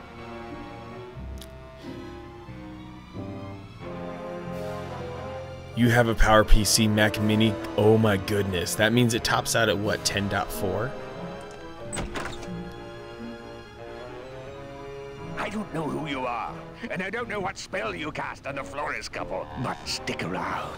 Once I'm done with them, there's something across town I'd like to show you. Something across town? Oh my. Am I talking about just a job here, or am I talking about opportunity in the general sense? We've had a lot of openings in this office in the last couple of years, and frankly, we've had trouble filling them. I could really use a closer like you on the team. Oh, this hallway looks familiar. This office looks familiar. This game is coming full circle. Your office. Yeah, try this on. See how it feels. That's yours too. And as an added bonus, 2% of these. Whoa. My name's Calavera, and I want a bigger cut. Oh, Mr. Calavera, I'm going to need most of these to get myself out of this world. You see, I've been a very bad boy. I'm going to deliver those tickets to their rightful owners, and I'm going to deliver you to the compost pile.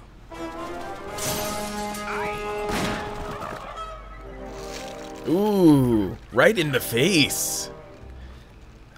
What a good shot.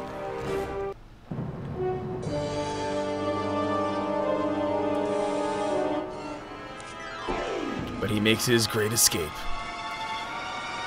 I kind of like how this entire vibe is like the Biff Tannen bad future in Back to the Future 2.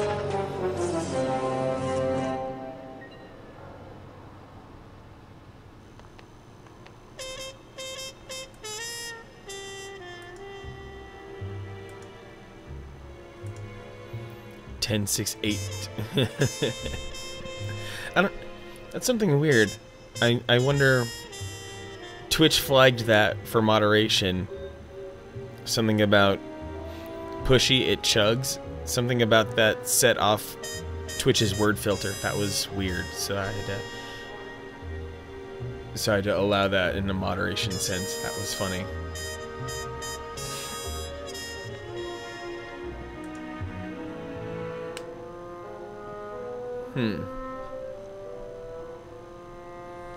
Okay, yeah, Contrix, I guess clearly you got a similar kind of message, so you get it. You definitely get it.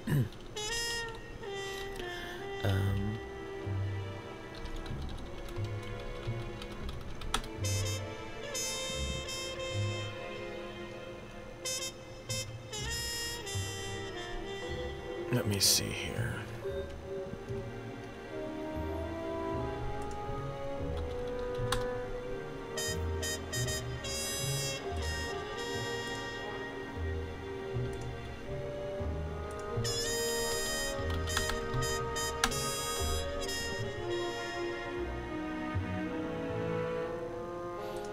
Make sure I'm prepared for what's to come.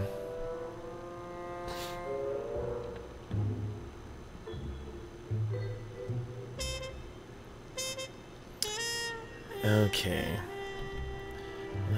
Let me find my way to the roof, which I should easily be able to climb. Pigeons? Friends now? Another ladder. Might as well climb it. I bet I could get over to the other roof on the leg of this sign, but the leg's pointed too far down and it looks like Hector blew the motor. Oh, we have a puzzle.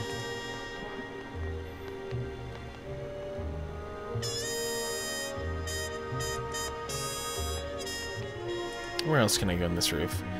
Minnie just sits on a shelf right next to the Apple TV.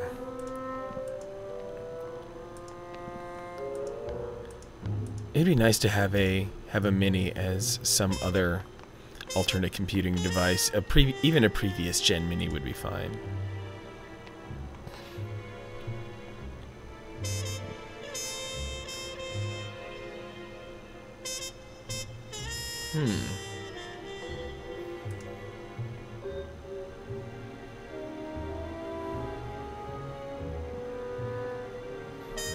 Go towards the ladder, try to climb up.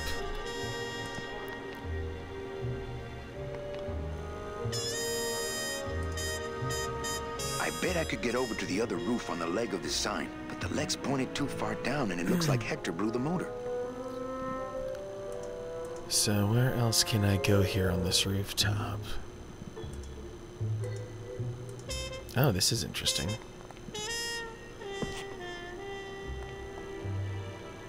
PowerBook G4. Those things were really cool looking machines. I think using that old gargle as a structural support for Glamour Girl here was a bad idea. Okay.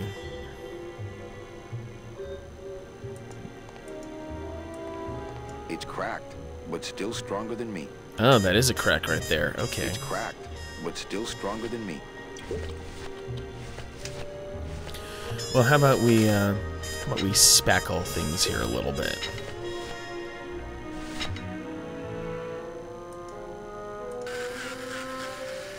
Well, so much for my third arm. Uh-oh.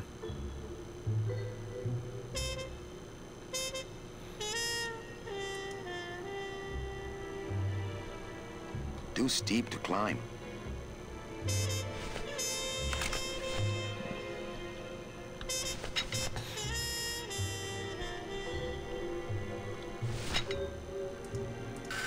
Oh, I should have used it like that. I blew it. Do I have to run all the way back down and grab another arm now that I'm out of it? Because that's kind of...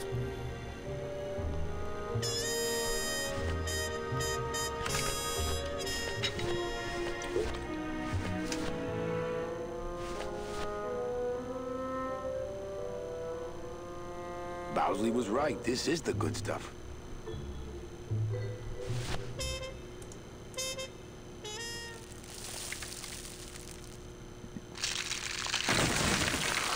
Oh?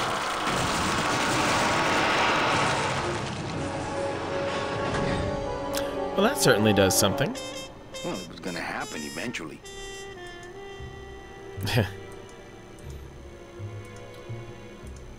Ay, Chihuahua! Oh, the tickets.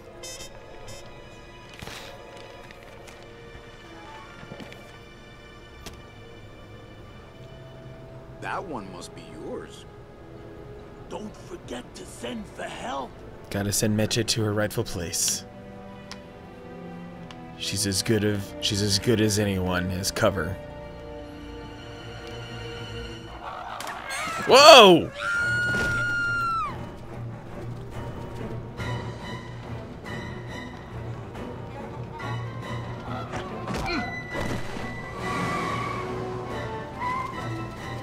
Getting a little action-packed here. Run!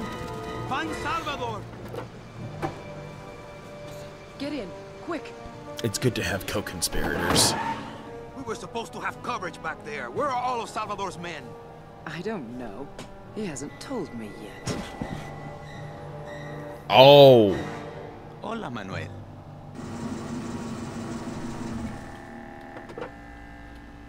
Time for you to swing, Daddy-O. Let's see you walk.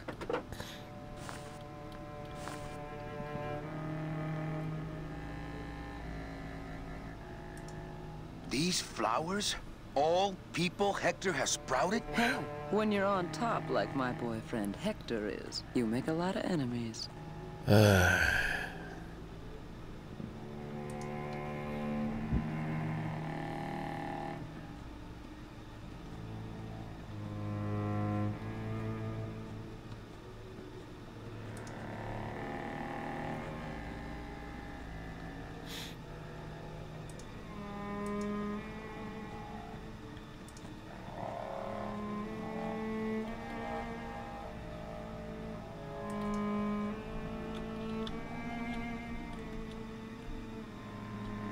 Gotta survey the whole area, and this definitely is one of those weird places where instead of clicking, I should use the keyboard to walk around.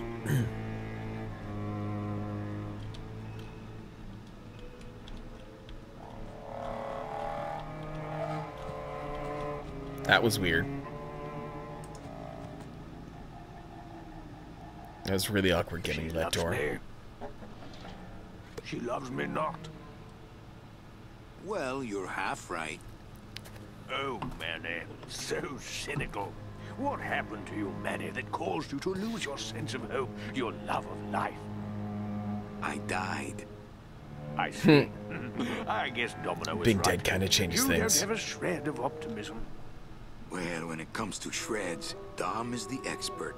And by that same logic, Manny, you're about to become an expert in botany. Botany? Is this Oh where no. You tell me all about your secret plan, Hector. How you stole double-end tickets from innocent souls, pretended to sell them, but really hoarded them all for yourself in a desperate attempt to get out of the land of the dead?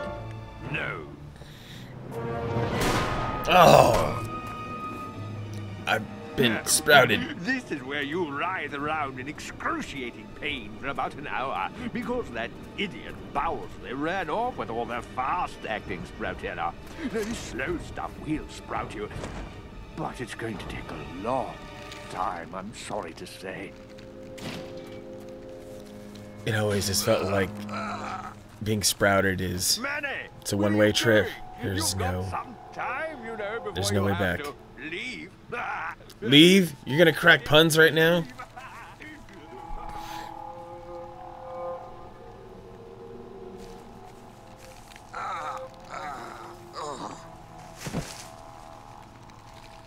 Well, there might only be one way out of this.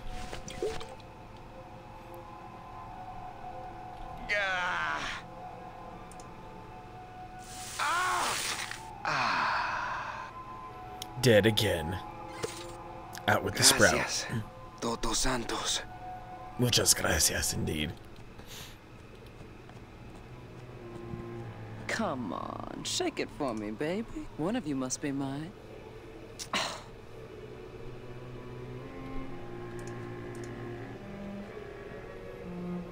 She thought she was done with me.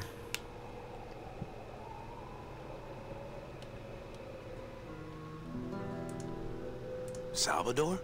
Manuel, listen carefully. There's a gun in the trunk of this car, but the trunk key is with my body somewhere in the meadow behind the greenhouse. Find it! Right. And tell Eva that I know she will guide the Alliance wisely when I am gone. But when I bite this explosive tooth, the deadly cloud will sprout not just my target, but me as well. Oh. Target? What are you... Hey, get out of there. Farewell, my friend. What were you talking about with the head of the LSA in there? Head of the LSA. Yet another pun. Just like that. Huh, Sal? Got something you want to share with the class? Only this. Viva la revolución! Ah!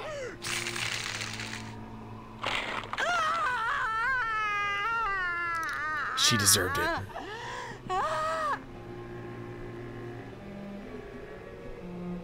Okay.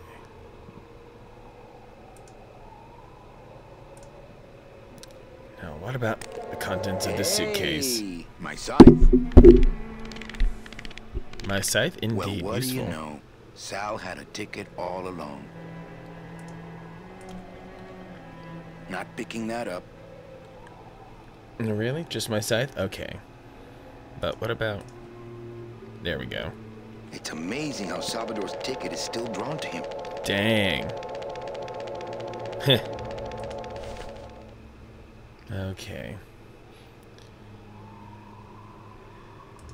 Since the ticket can... Since the ticket knows... That's crazy. The tickets have a supernatural force and they're slightly sentient. That's an even more interesting aspect to this.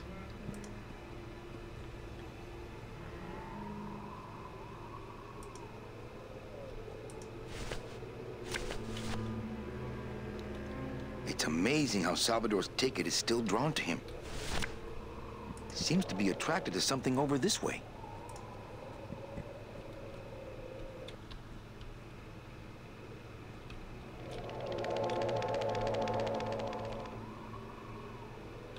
Yeah, I still use my MacBook Pro every day. It's my daily driver of a machine. It's still completely powerful enough. It's the Core i7 model. It's got 16 gigs of RAM and a 500 gig Samsung Pro SSD, so it's a really good time. Okay, so the ticket starts flapping somewhere around here. The flap of the ticket is supposed to guide me. I figured there would be like a hot button of some sort. It's not doing anything now. Seems to be attracted to something over this way. Having to play yet another hot and cold game here.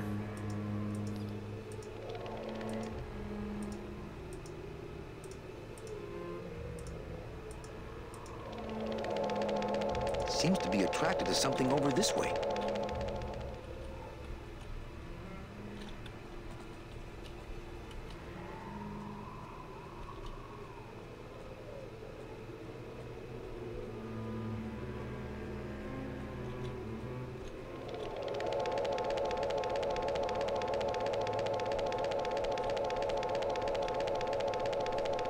How do I... Seems to be attracted to something over this way. How do I use the ticket?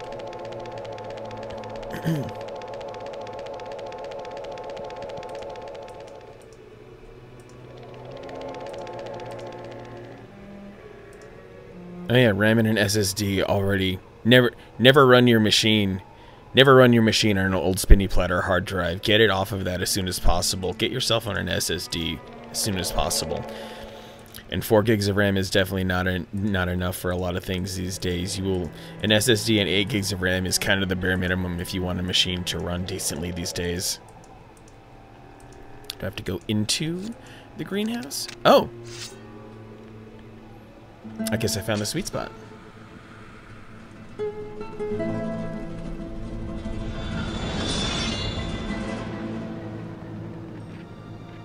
There he is. There's the rest of Hector. Now, that was really weird to find that sweet spot. Loteria. He's fine right where he is. Yeah, that he is. Let's pat him down a little bit more, though.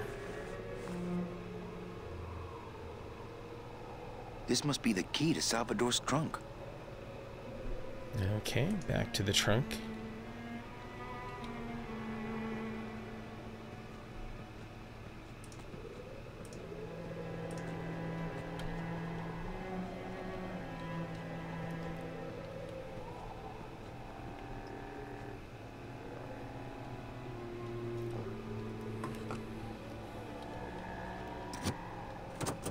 Ah, yes. Lots of ammo.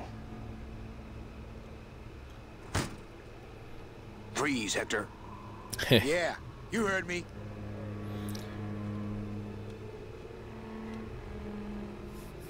Yeah, if it's pretty much stock, I'm sure it was fine back in the day, but if you want it to feel just like new, better than new, like, don't waste a Core i7. And I bet that keyboard can probably be swapped out, just a little bit of ribbon cable goodness. I'm saving my ammo for the big guy.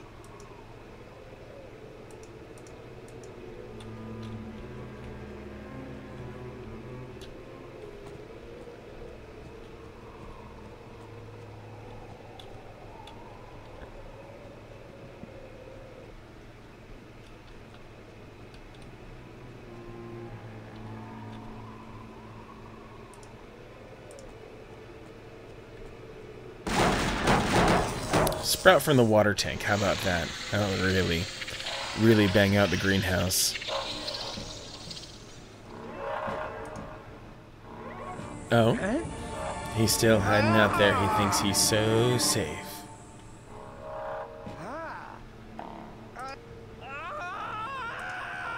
Yes, yes, make him feel pain. That doesn't sound good.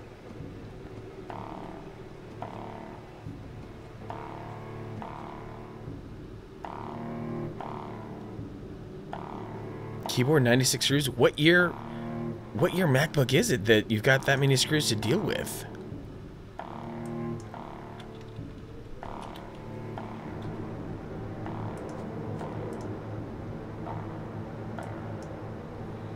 Gotta pull out my piece again before I go back inside. The late 2011? I didn't know they required that many screws. Wow. But yeah, I have been inside one. The RAM and the SSD are easy. I guess the keyboard is indeed much more difficult.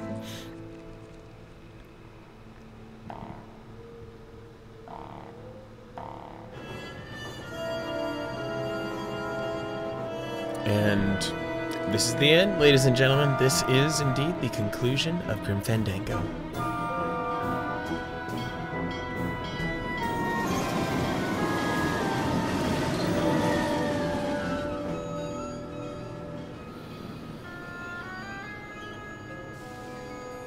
You can count them if you want. They're all here. How about yours? The company gave me one on the other end. Sort of a retirement present. And, demons ride free, right? Aw, Manny, you know I can't go with you. I'm a spirit of the land and all that.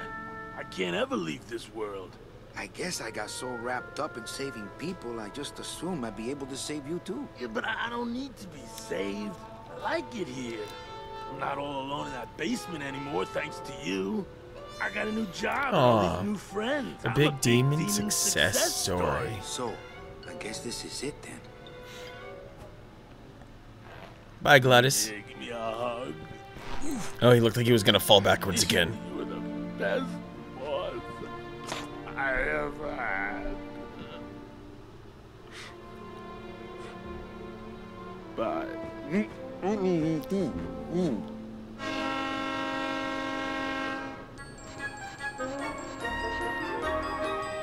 Aw, all the people along the way.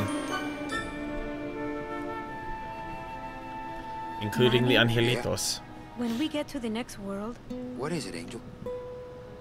Are we going to be together?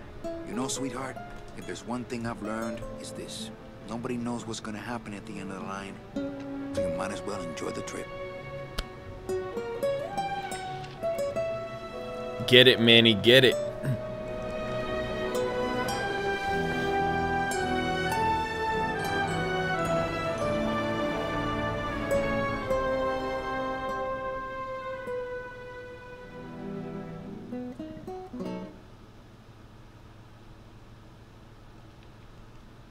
to our friend Japheth. For our friend Japheth. Roll those beautiful credits. Rolling those beautiful credits, indeed.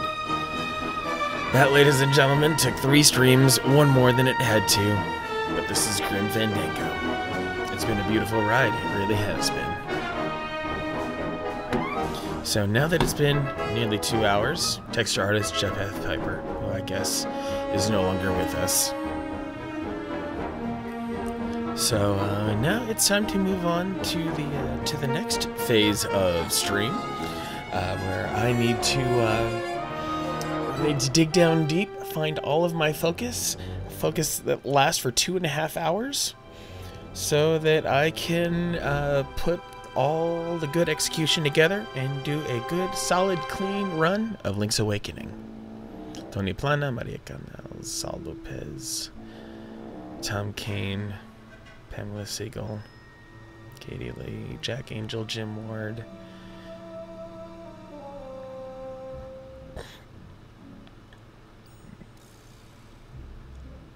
Slightly cropped to be in 16:9 versus the 4:3 that this game would have been presented in because of the way that screens worked. The way that screens worked back in 1998. 16-bit rasterizers. Yeah, the next part of this is Link's Awakening. So I'm gonna take a break and then I'm gonna come back here because yeah, I knew that just playing the fourth scenario of Grim Fandango wasn't gonna do it. So Link's Awakening is the next part of this. So stay tuned if you wish. After the break, gonna give myself about 10 minutes, and there will be more. I'm not gonna just yeah, the stream's only been up for 2 hours. I'm not gonna go out like that.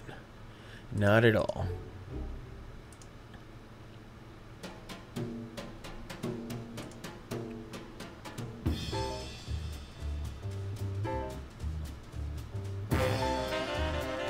Love, love, love the music of this game.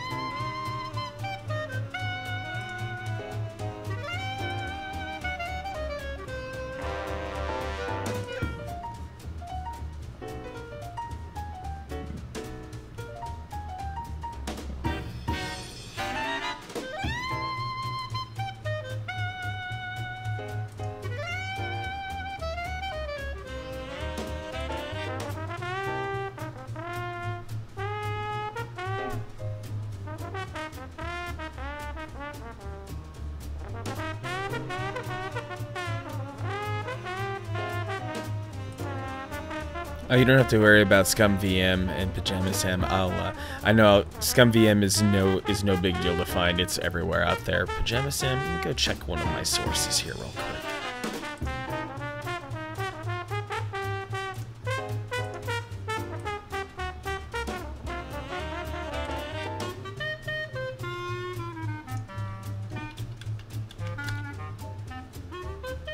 Apparently there were 3 Pajama Sam games.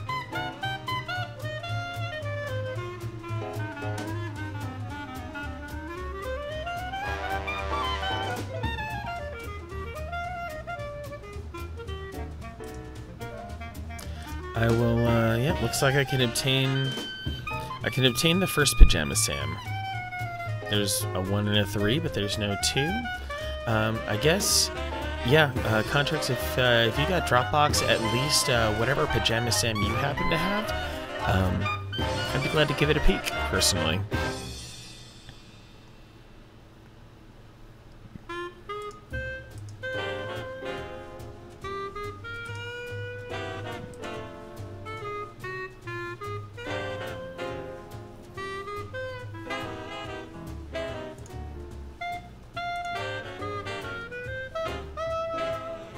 I mean, I can acquire the first one. I thought you said you already had the files, so I can acquire them as well. Very special thanks, George Lucas, Disney Interactive. Ah, yes. The live music. The beautiful live music. Oh yeah, if your name is Hans Christian, you have to go into music. There's no choice in the matter.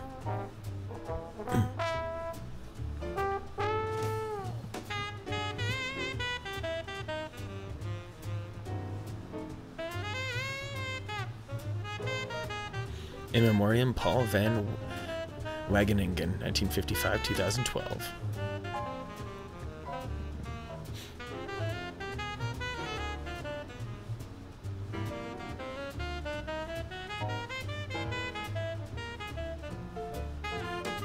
French version produced by Ubisoft, of course.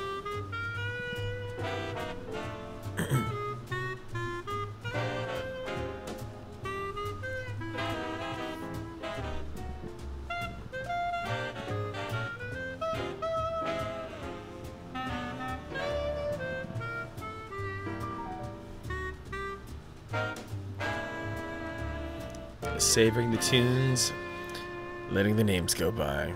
It's a lot of names, especially the localization teams. Very impressive.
Okay, I'm gonna click myself off, put myself on mute, and get the Nintendo Switch ready. How about that?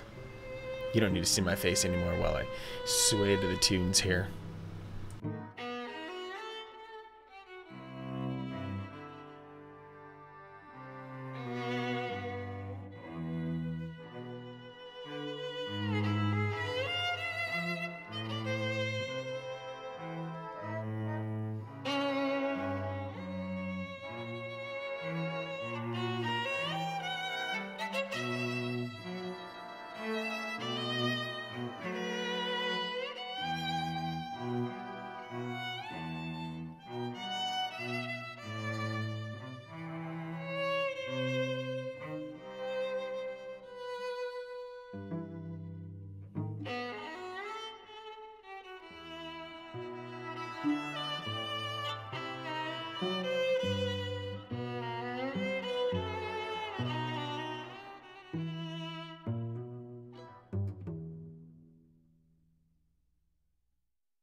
Sorry for the wait, Mr. Flores.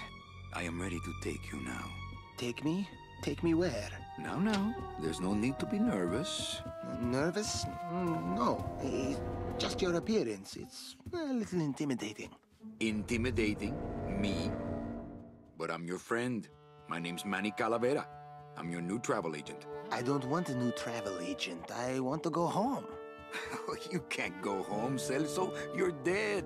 But you're not alone. Everybody here is just as dead as you. That's why we call it the land of the dead. Are you ready for your big journey? No. What journey? 4-year journey of the soul. It is quite a big trip. I can't lie.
Okay, so I'm thinking I'm back. And this is where the ride gets a little bumpy and a little bit crazy, because what's going to be happening here is I'm gonna have to be locked in for 2.5 hours. I did an offline trial of this a couple nights ago, just to kind of de-rust a little bit, to make sure I had my execution still all lined up throughout the length of the run. And I'd say I do have it dialed in still pretty well. I caused myself some grief in Dungeon 7. I'm gonna need to just like knuckle down someday and just redo Dungeon 7 like 5 times in a row to get it all lined up, because it's been giving me some weird problems. Like 2/3 of the time I can crush it, but every now and then I get just thrown off slightly, and then it all comes down collapsing in my head, because Dungeon 7 can be completed in about 10 minutes, but there are a lot of moving parts that need to click together correctly. And I have to make sure to keep that all managed in my head. So let's get this all fired up here. And how about I press unmute on the on my Nintendo Switch viewer on my HDMI capture app? That would be the greatest idea.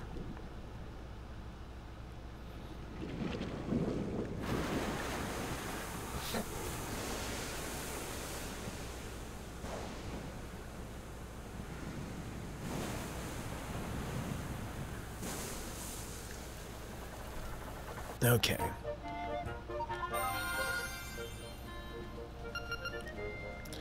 So, in the interest of this, that I should be able to do, just to make this all extra official, is delete this. Yeah, it's save file 1 that I use on all of my speed trials. So, for the purpose of this run, I get to be manic.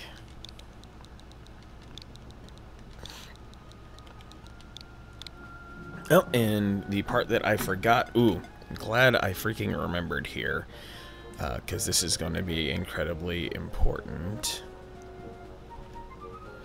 Where is that stopwatch app that I grabbed?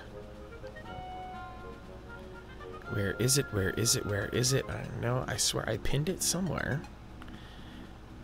Did I leave it in my downloads folder?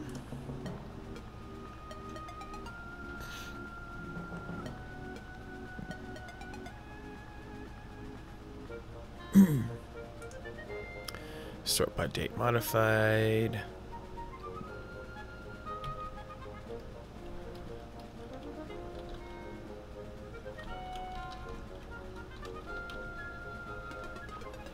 Where did I put that stopwatch app? The one that I used once upon a time.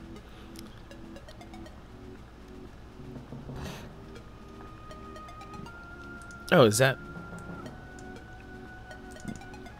I think this is it. Yeah, that was it. Okay. Let me actually go put it somewhere where it's easier to grab next time. Okay. So now that I have it launched. Oh, good. OBS remembered. And there it is hiding down there. So, on Link's Awakening runs, time starts... let's see, let me make sure that this window is realigned correctly as well. Give it a bit more of the real estate that it's due. There we go.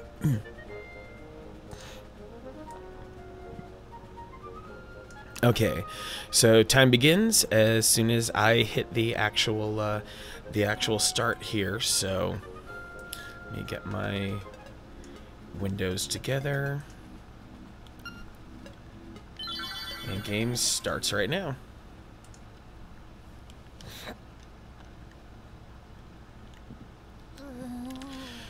So here within Link's Awakening, you will find Samurai Man is the primary king of all speedruns in Link's Awakening. He's been big on the 100% and the 80% speedruns, but all those speedruns are using many glitches and skips to accomplish that. I am true to form in this channel. I am a little bit more old-fashioned in my approach to running this game. My thought towards it is I will not use glitches, I will not use skips, I will run this game raw, and I will make sure that I'm taking the most optimized routes possible and accomplishing the tasks of the game as quickly as I possibly can. And there are certain ways to go through dungeons where you do not need to go through every room, that you can accomplish a lot with very little.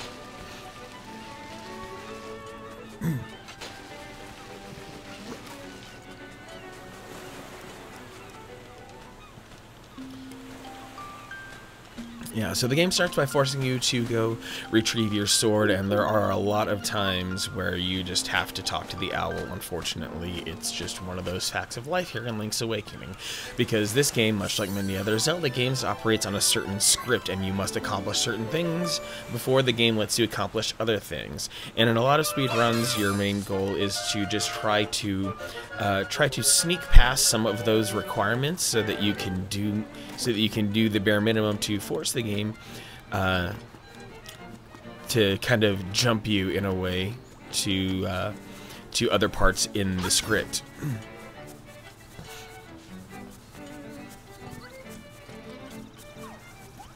But right now that I've grabbed the sword, the primary purpose now is to find my way to the first dungeon. Zelda games are all about getting to the next dungeon and all the crazy tasks and quests that one must accomplish to get there. So to get to the first dungeon, we need to go through the mysterious woods to find the tail key, and the prerequisite questing for the tail key is to obtain a mushroom that I give to a witch, and that witch makes magic powder out of it. And then with that magic powder, I can get past a certain NPC.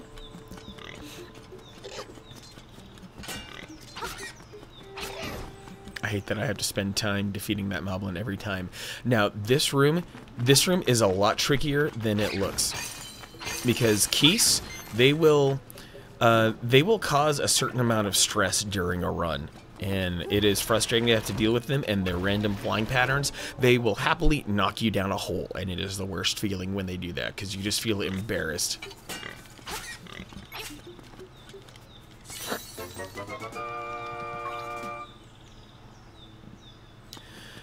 But if all goes well, if everything is routed correctly, I need to go back and review some of my recordings, but if all goes as according to plan, I will be done with the first dungeon by about the 15-minute mark.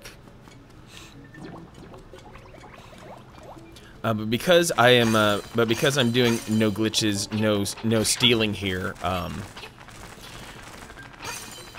part of what I must complete here is to route money into my run.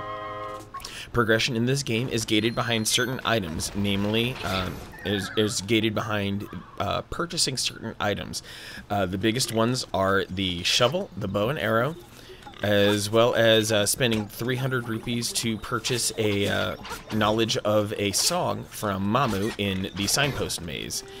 And all finances are to be accounted for throughout the way that I play this game, which is why I had to make sure to stop and collect those 50 rupees in that chest. Because those 50 rupees are going to also be the catalyst for being able to hit the trendy game, also known as the crane game, in Mabe Village on my way over to the first dungeon. Because completion of this game is also predicated upon completing a trading sequence. If you do not trade certain items at certain times, if you do not have the correct item in your possession, you cannot progress. So the trading sequence needs to be cared for as well.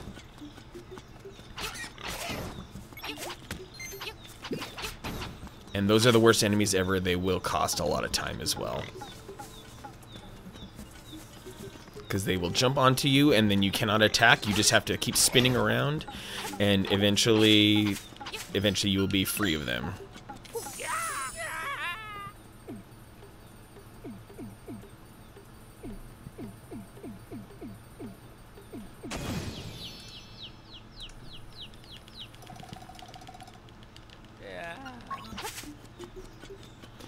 So now I finally have the key to the first dungeon.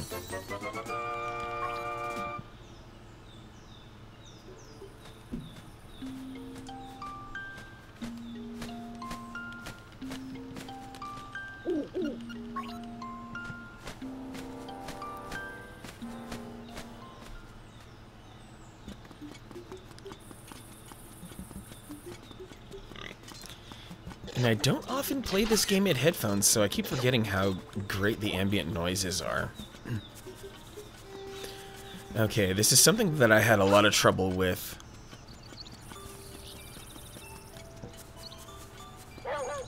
Is that I keep forgetting to come, for a while I kept forgetting to come and do the crane game on my way to the first dungeon. Have I thought about doing YouTube? Why?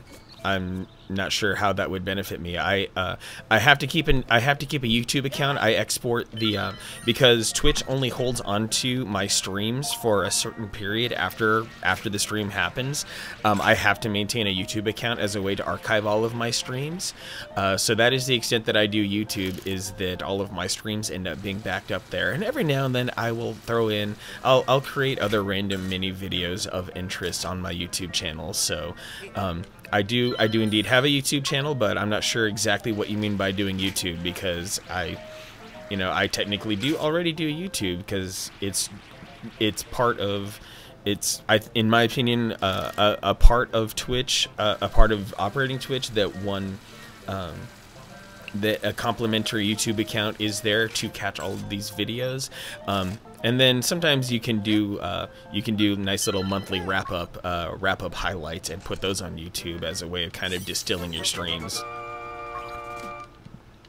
And I just had an excellent trendy game where I was completely 2 for 2 when getting the 2 items that I needed, because I needed to fluff my wallet a little bit more, and I needed that Yoshi doll, because that Yoshi doll is the catalyst to the trading sequence in this game. And any more rupees that I can get are gonna be good for later. I tested out a new kind of more optimized way of obtaining rupees in my last run, and I can save a few seconds. And I'm kind of still weighing it in my head about how I want to obtain these rupees, but it gets me basically down to the penny, essentially, on being able to acquire the bow and arrow after Dungeon 5.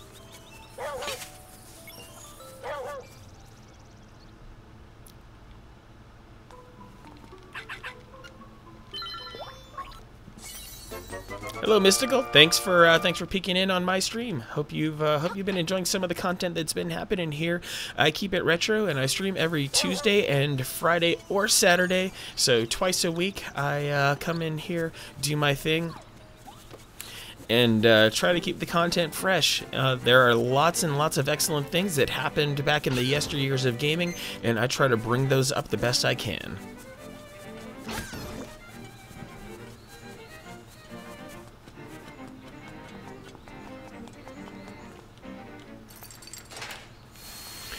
But with the, and as part of all my love for the games of yesteryear, we have here, of course, the Switch remake of Link's Awakening. And the best part of Link's Awakening to me, Link's Awakening was the Zelda game that got me into Zelda in the first place. It was, I was, Mario gamer and whatever else I could get my hands on at the time, and it was all fine and dandy. But somewhere along the way, I got a Game Boy, and the game that came along that I got along with it was Link's Awakening. And it took me forever until I actually beat Link's Awakening finally, but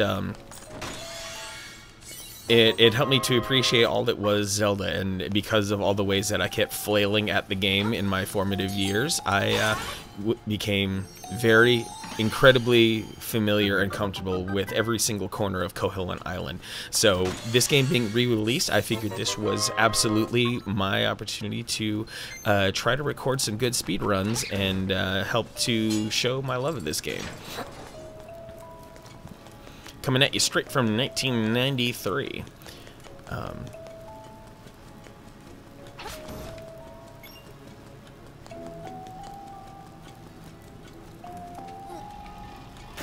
And this room is tricky. It took me a while to devise a way to fully deal with its quirks. And normally I shield bounce that Spiny directly into the hole, but it didn't want to go this time around, even though I hit it at an angle. So that was weird, but at least one sword swipe got it to fall, which is all I needed.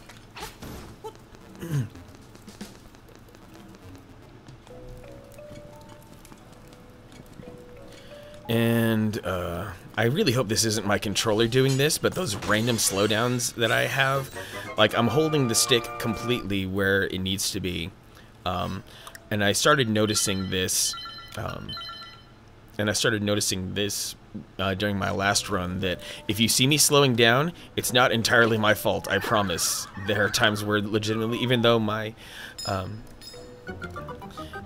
Switch is not far away, the controller is not doing what I want it to. And those bottom creatures don't look like Goombas, they are exactly Goombas. Don't get it twisted, they are 100% Goombas.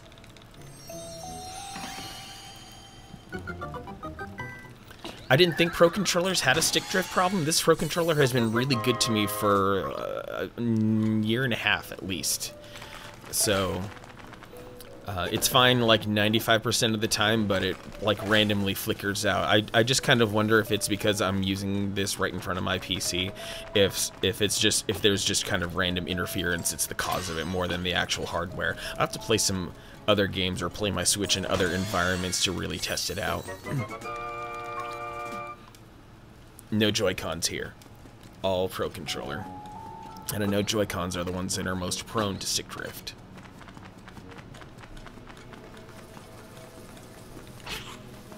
Wow, that little mini Moldorm doesn't usually drift that far out.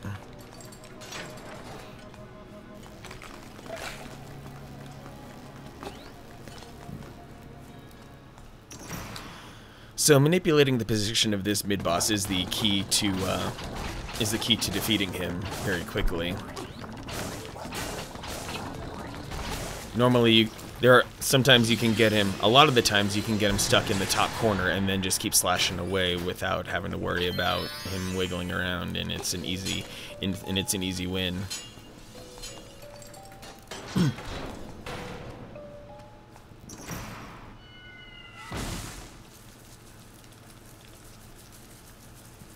Yeah, I know Nintendo wants to avoid a lawsuit, so that they're just in controller lockdown mode and doing all they can to try to make things better.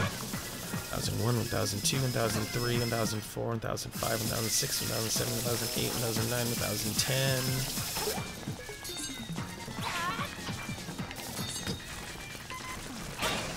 1010. Oh no! See, this is exactly what you don't want to happen.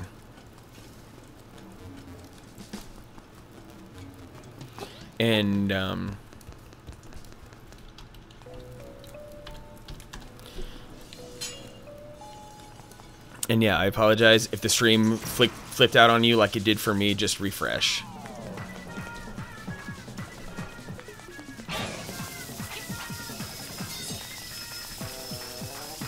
Yeah, and I already lost big time here by not managing my Moldorm correctly. I've got a bad Moldorm. Oh my god. Okay, you know what? Since it's only been like 10 minutes. Since it's only been this long, I'm going to restart the run. I feel like there's always the one mulligan to get, because sometimes you just get a bad first boss, and I don't want that frustration to be all over me during this. So I'm going to stop this, reset it, and start again.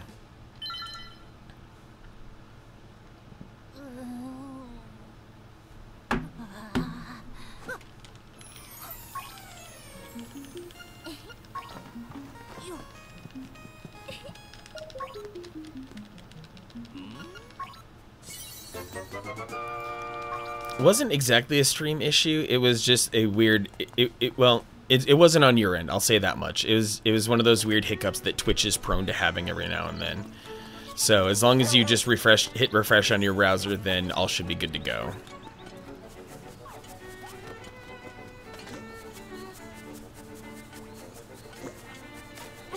Actually, because of that network error, I'm gonna reload this just one more time. My apologies. Technology just is a pain sometimes, and yeah, stuff drops out. Oh, this is weird. Sometimes I can choose lower video quality, and sometimes I can't. I don't get what the deal is. So I'm gonna reload one more time, just third time's the charm. So.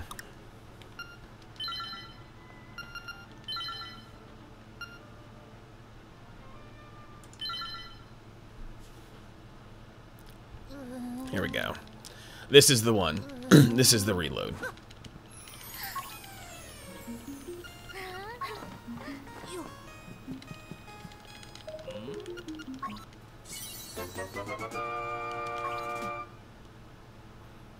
And away I go. And this is the frustrating part of speed trials, is the retrying stuff.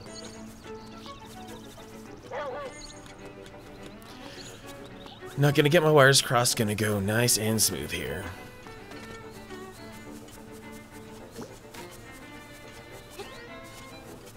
It's an inconvenience for everyone, because I end up getting shaken off my game, and people end up trying to figure out what problems they might be having. So yeah, don't freak out. This is yeah, it's just a reality of live streaming, that sometimes no matter our best efforts, stuff is gonna go sideways. And fixing Max is a hobby, you are truly a glutton for punishment.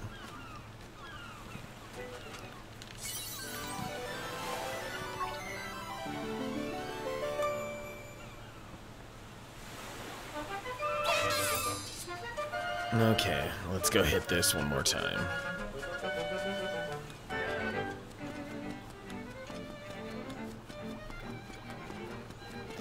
Keeping the movement optimized.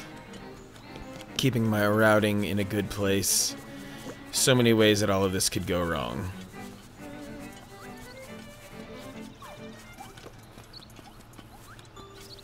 Yeah, like I think you may have seen it a couple times right there where Link's footsteps slow down. Yeah, right there. That's the weird controller thing that I have going on.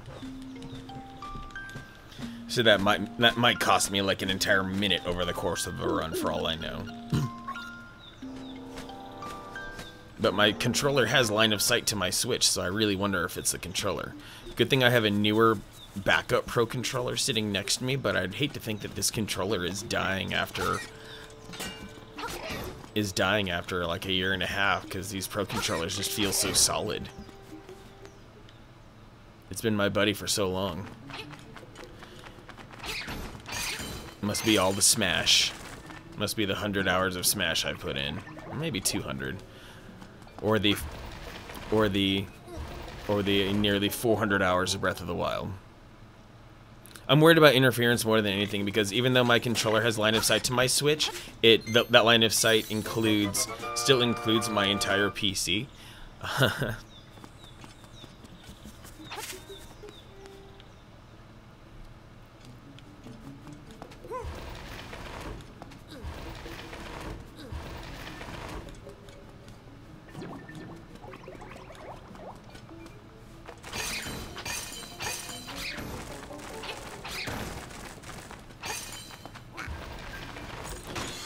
The more Keese I can kill, the better.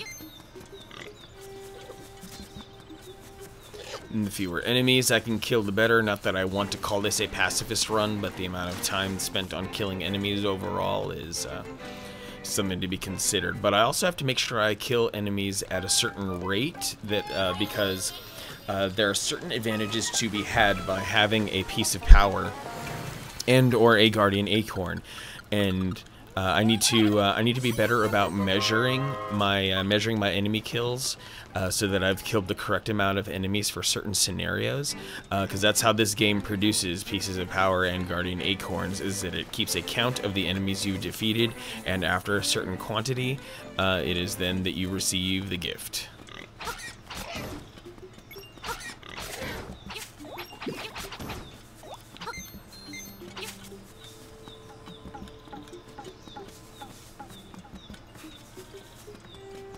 I like how our raccoon friend is just tapping his belly. Bow, bow, bow. He's just his own weird little tambourine.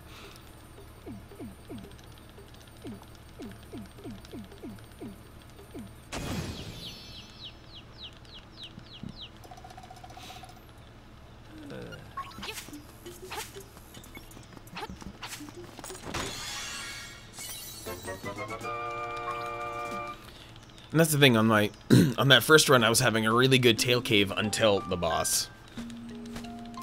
It's always hard to tell where exactly you should be hanging out before delivering the killing blow, because it just takes 2 spin attacks to kill Moldorm.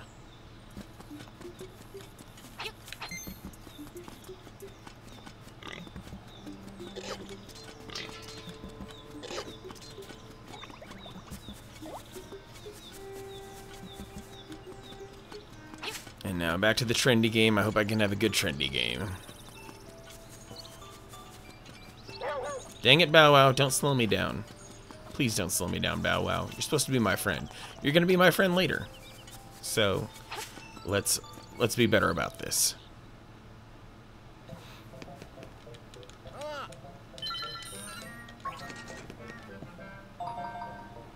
Never played Diablo 3. That type of genre of game does not do anything for me. Never touched them. Never touched any of the Diablos. They're not for me. I've been mainly a console kid and a Nintendo kid, so there's a giant hole in all of my knowledge where PC gaming could go.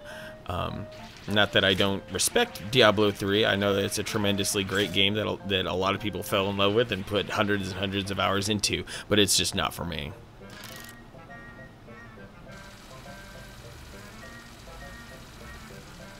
I mean, you can get the rupee spinning like a rotisserie inside the crane. You know you've successfully grabbed it.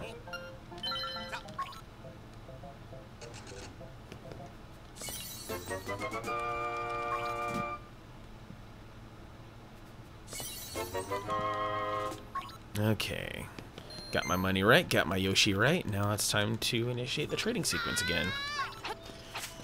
And I like how that kid, like previously that kid never said anything, you just had to kind of guess where to take the Yoshi doll. Now that kid pointedly tells you, my mom wanted that Yoshi doll.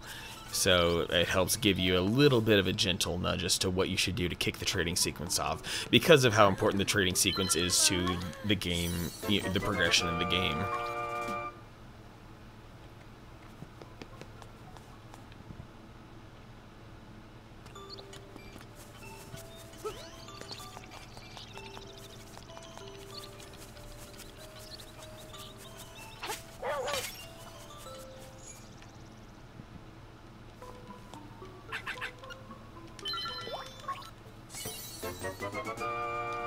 Full of juicy beef. Okay, back on over to the first dungeon.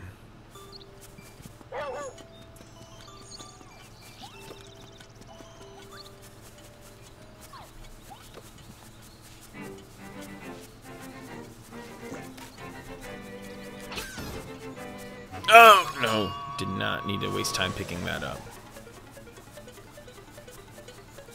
Well, I appreciate you burning your battery on me, dude. Take it easy, have a good night, sleep well, sweet dreams. I'm just gonna do my thing here, and you'll be able to catch the video on demand when I post the links a little later.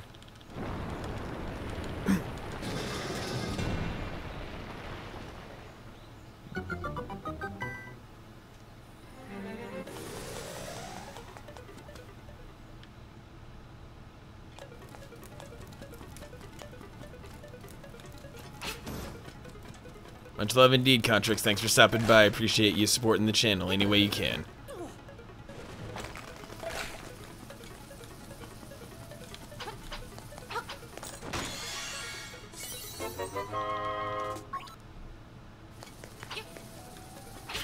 Get back here.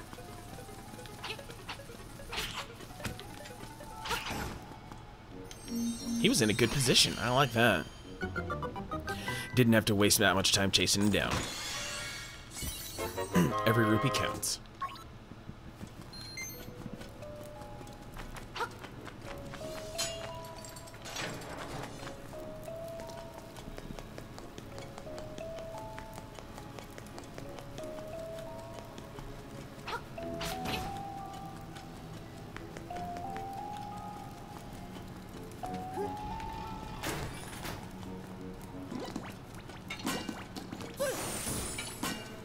There we go.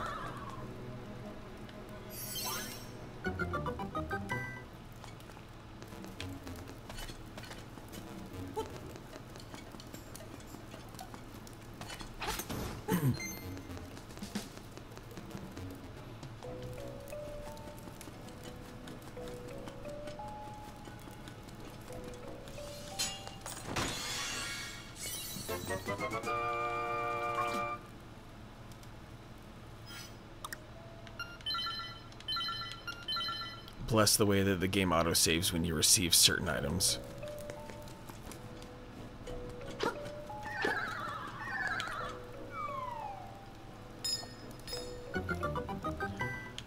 I know I've done that room correctly if I have just enough time to make Link face to the right after killing the second enemy. Lots of button mashing there to make sure that I can jump because I'm already right on the edge.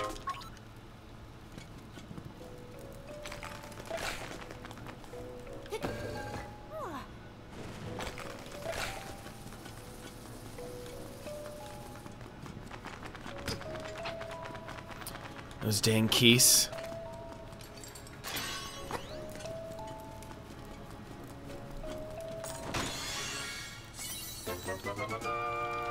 Okay, you and me, Moldorm, let's get mad ready. Let's do this faster.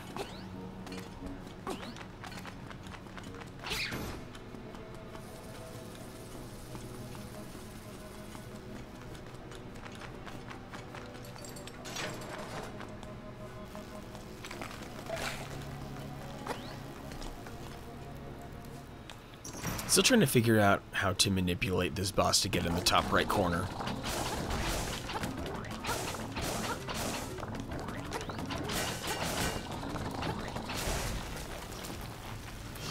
A lot of times I'm able to corner him in the top right so I can just slash away and not have to worry about him moving because he'll always be caught up in my,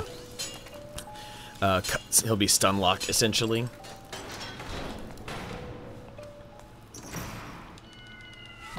Because he almost did exactly that. Really, really funny how Moldorm looks like the top of a hamburger.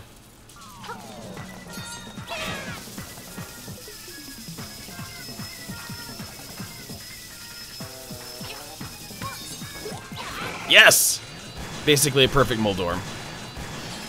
Tapped his tail as soon as the invincibility frames ran out. It would have been nice if there were a way to make sure that he died, you know, right next to where the heart container was, but you know, I'm not gonna be that picky. So far so good. Just being able to do the damage like that is what's important.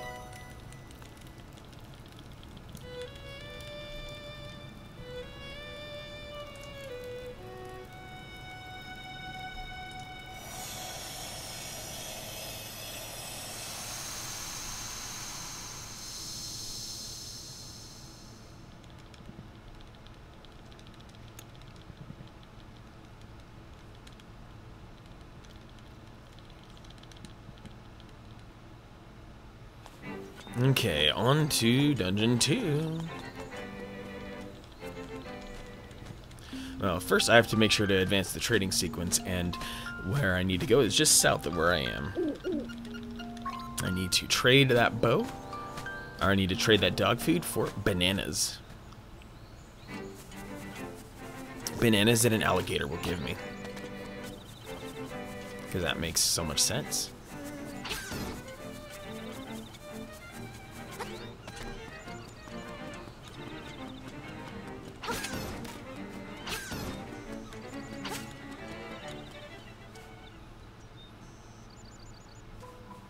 Yeah, it would have been a massive time waster for me to have waited to do the trading sequence until now. So this is my compromise here to make sure that some of the trading sequence is completed while I'm in the vicinity. Yeah, it gets me a little bit out of my way while on my way north to complete the quest for Dungeon 2, but it could be much worse.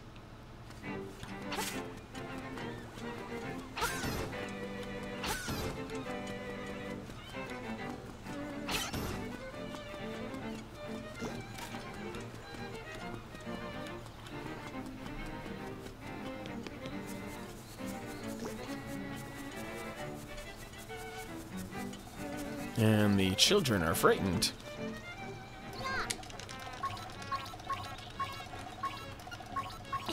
The children are letting me know all about Bow Wow having been kidnapped, and Madame Meow Meow is right there in front of her house, all terrified of this fact. So now I get to go to the Moblin lair and ice all of those fools.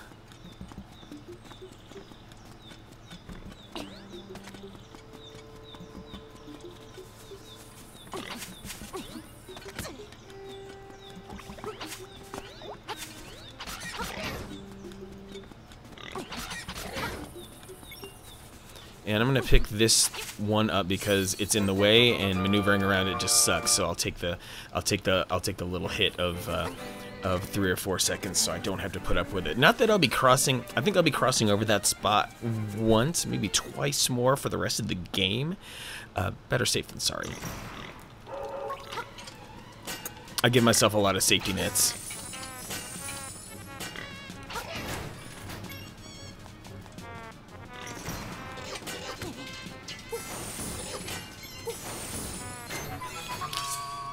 That was a very well-timed piece of power, so I can try to kill off this dude faster.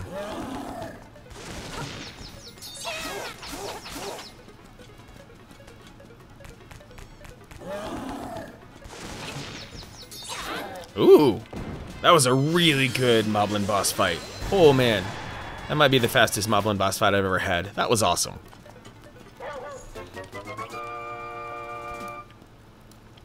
Had a good Moldorm and a good Moblin boss, so far so good. Any of the big possible time wasters so far have been nicely avoided. But of course the owl's gonna talk to me again.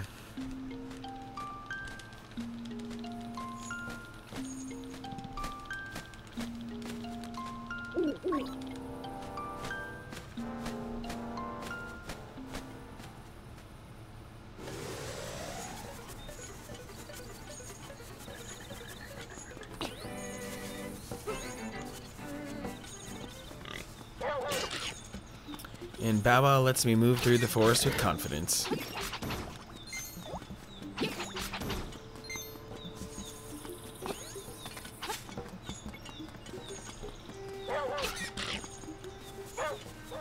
And I find it very clever how they added some secret seashells in places where they roughly knew you would be traversing, so they could let you know, hey, Bow Wow is valuable, and that digging is a way of acquiring secret seashells as well.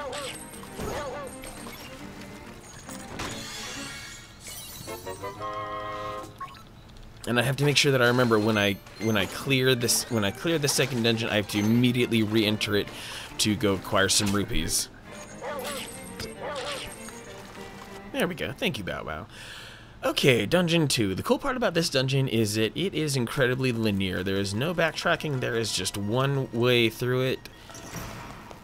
It's a nice and smooth route. Ooh! It is incredibly hard to hit both of those skeletons because their AI behaviors are incredibly different. Incredibly hard to whack both of those at the same time, so that was a good situation.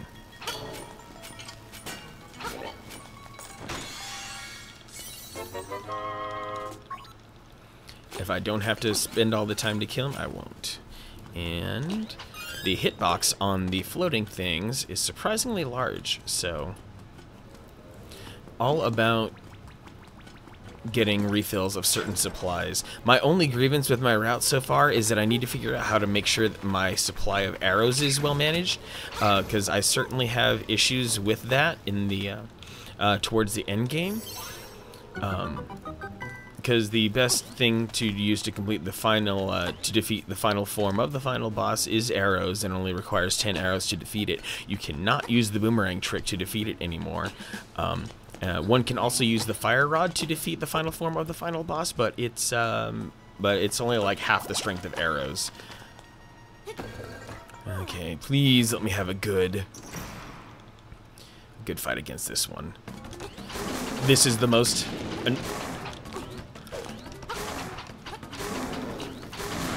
Okay, that might be the best fight I've ever had against this particular Hinox.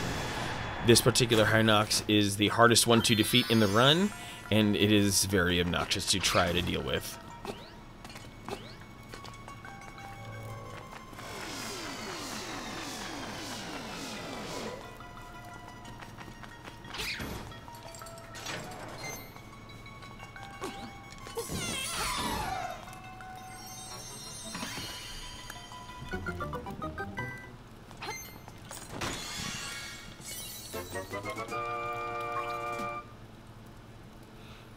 Okay, power bracelet. Lots more of the game opened up now. Let me get a few more pennies right here.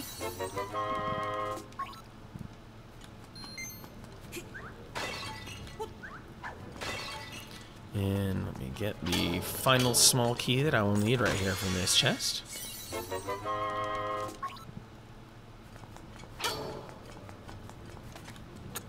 And the reason I hit the bollards one more time is so that I can traverse the rest of this the right way. Now, this room is always a bit of a tricky thing on for first-time players in a casual sense, in that this is the room that contains the boss key, and the only way out of this room is to kill those enemies in a specific sequence. So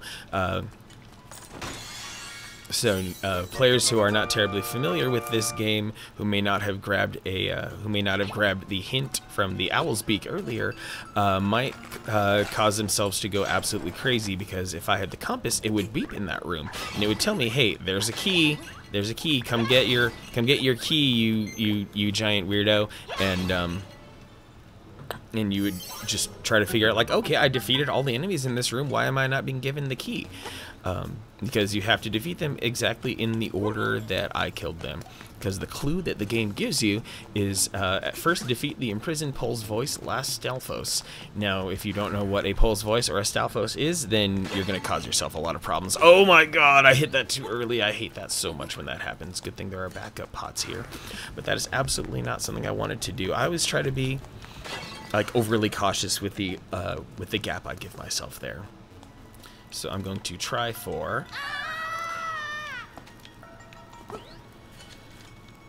Oh, because I touched that. Yep, there we go. I'm only down 1 heart going into this fight, which I think will be okay. Yeah, and trying that jump twice, that would have taken the same amount of time it would had I just done it normally. Ho ho ho indeed.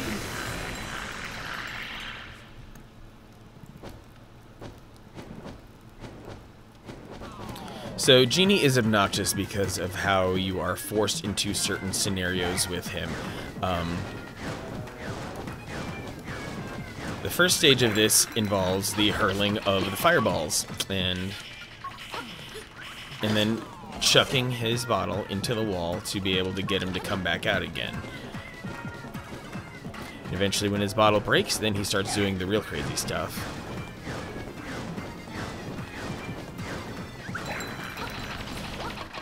Now, they actually made this fight easier from the original, because it used to require that you hit his bottle with a... you couldn't just regular slash it, you had to use a spin.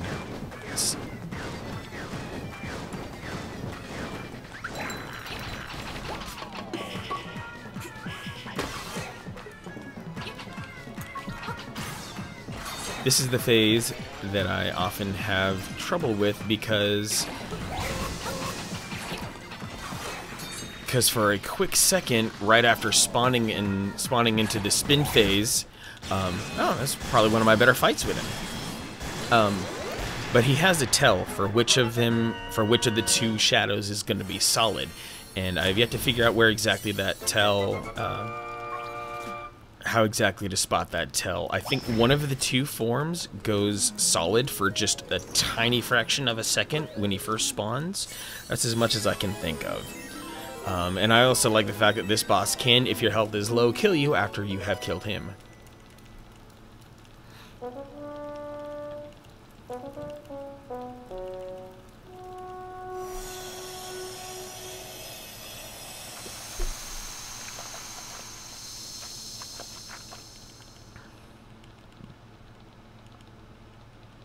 Prairie, prairie. The prairie is waiting. I think the original text was like something calls from the prairie. But in any case, gotta jump right back in here so I can get just a little more money.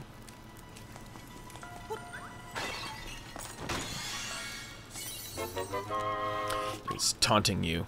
Dungeon 3 has a similar thing where there's a chest if you're observant and astute in the beginning portions. And now I'm going to open the most important thing. I'm about to lift the most important rock in the entire game. And it's this rock over here which reveals a warp point. And that warp point is going to be utilized heavily for the rest of the game. And a lot of the game, this is also one of the greatest safety nets ever. Before fairies, I'm not sure. I can't remember if it happened in Link to the Past. If fairies were an automatic revival when you died, but here in Link's Awakening, Crazy Tracy's ointment is what does that, and you only get one. And if you burn it, then you have to go back and get it reapplied.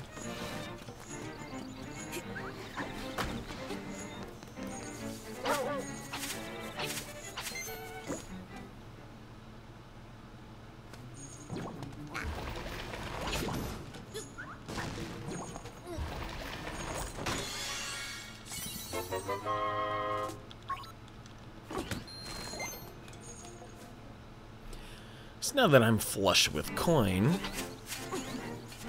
I can get the shovel and some bombs.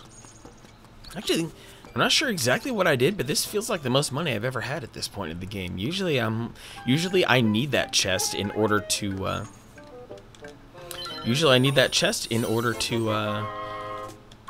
afford the shovel. I didn't need that chest this time. I was way over. I like buying 20 bombs to start. Actually, I have the wiggle room to buy 30 bombs and max out my carrying capacity right now. I do not pick up any upgrades to the bombs, arrows, or magic powder that I carry. I get by with the quantity that the game allots by default. And consideration for those quantities is technically kind of sort of routed in, because there are only a certain amount of arrows that I will use in certain scenarios, and there are only a certain amount of bombs I will use in certain scenarios. So the quantity I acquire is fine. There is one small point in the game where bombs become slightly contentious, but I've definitely worked hard to work against that.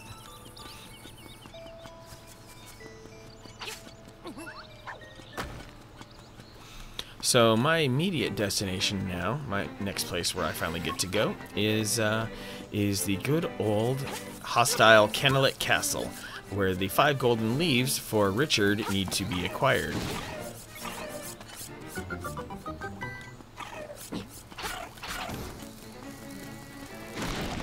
And after I give those 5 golden leaves to Richard, I acquire the key to the 3rd dungeon. So instead of stopping by to talk to him, it's not required to stop by to talk to him to activate the quest. You can just immediately head on over to Kennelet Castle and get this rolling. Not going to waste time heading down to talk to him. But I do need to talk to this monkey so that he and his other monkey friends can build a bridge for us.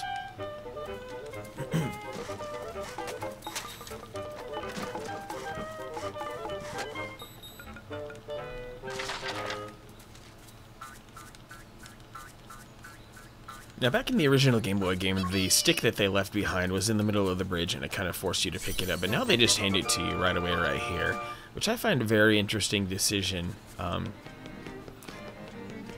guess it kind of like it streamlines the process a little bit by making it not optional to pick up the stick. It forces the stick into your hand to let you know that it's what you got to do next.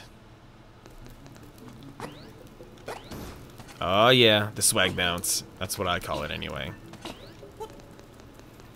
That if you time that right, on the in the Goomba's walk cycle, then yeah, you can bounce right up on that platform.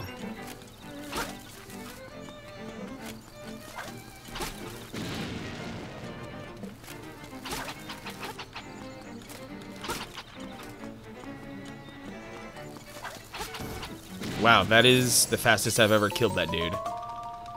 Definitely the most unique enemy in the game, because he's the only out of all the palace guards. Well, there are 2 incredibly unique palace guards. There's that guy who chucks bombs at you, and then there's the golden knight on the inside.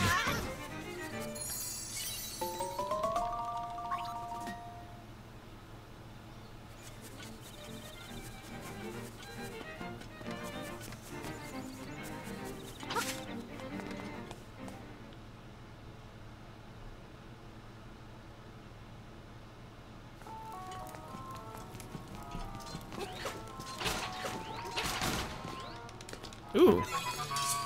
Alright, so somewhere along the lines of the way I play here, I really wish I were counting in my head, but something natural in the way I play almost always gives me a piece of power right here in this room. So, I'm cool with it.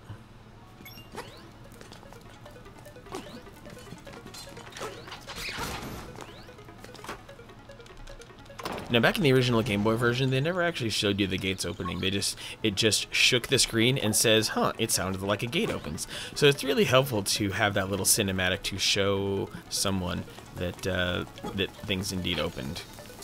Now, that one is tricky. Sometimes he comes out in this dormant state where you have this entire giant window to attack him, and then sometimes he comes right out fighting, and I've yet to figure out how exactly to manipulate him into that state of coming out paused. I think I have to wait just a few more seconds, just like a second and a half to drop the bomb, and only then will he come out in that paused state so that I can easily one-hit kill.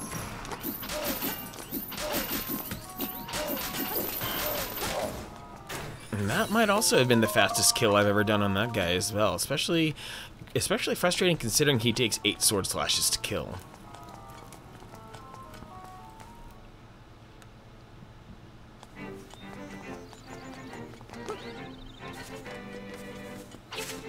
Now that I've preemptively grabbed all these leaves, I can head over to Richard, all triumphant.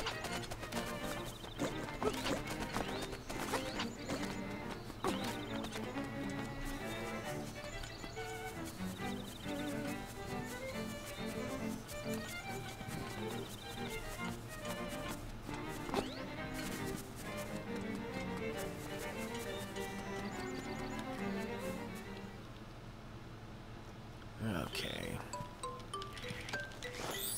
And traditionalists of this game might be very pleased to know that here in this room they took care to preserve Totaka's song. If you hang out in this room for like 2 minutes or something like that, then a weird little melody will play, and that is known as Totaka's song. It is an Easter egg that has appeared across many different Nintendo games named after one of Nintendo's music composers.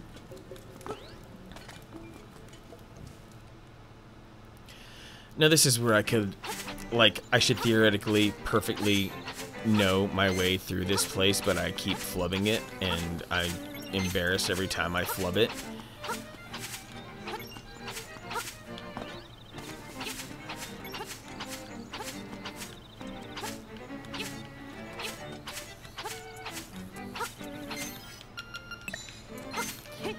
And in any percent runs, there's a skip that that involves, if you can see that one circular stone to the left next to the hole, there's a skip that involves leveraging a glitch in the way that the game calculates Link's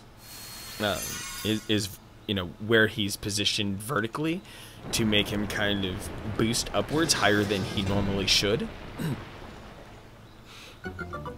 It involves coaxing one of the dogs, also usually known as foxes for whatever reason, so as speedrunners say, they call him a fox. But it involves coaxing a fox out of Mabe Village and then having the dog attack you at the same time that you blow yourself up with a bomb, and that will reliably get you on top of that stone and help you get over to the other side. So that you do not have to do that entire Canalet Castle quest to get the 3rd dungeon key. Obviously saving quite a few minutes.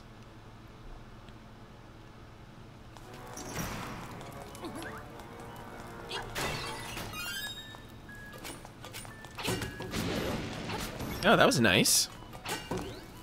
Not a perfect room, but better than most. This room can get tricky in manipulating the kamikaze bombs, the crazy bombs, manipulating those bombs into dying as quickly as possible, because very often they don't like to cooperate.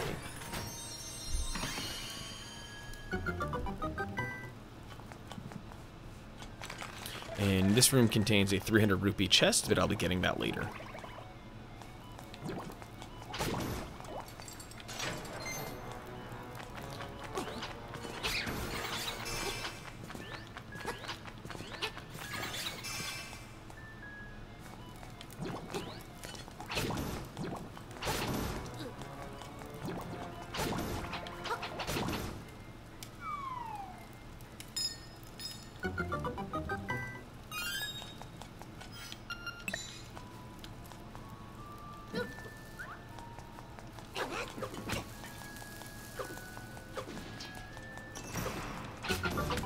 Oh good, it made the sound. That's all I ask, that it made the sound. To let me know that the wall that I needed to open has been opened.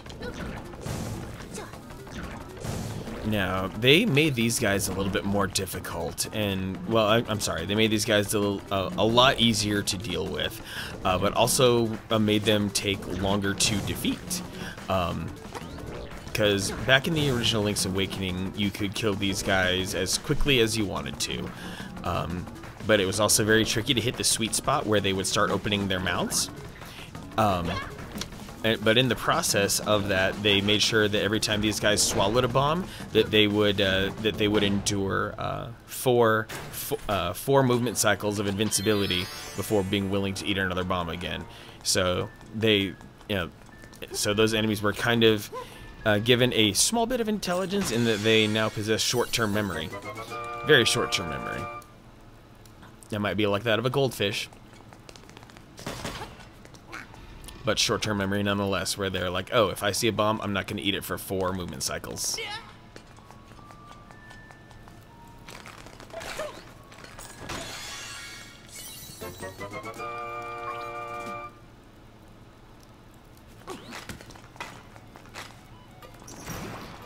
Now, this room, playing hot potato or keep away, whatever you want to call it, really, really difficult to manipulate. And the next room involved here is also going to have its own set of issues. Getting these guys to blow each other up is also a great time saver. But also they seemingly have very random fuses at that.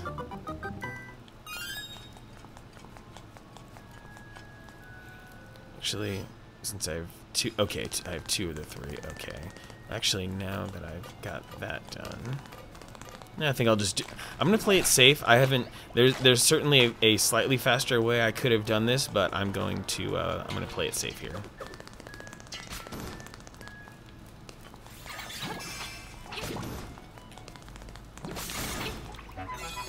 I'll take that piece of power. Even though this is not the best time for me to have that piece of power, I will take it anyway.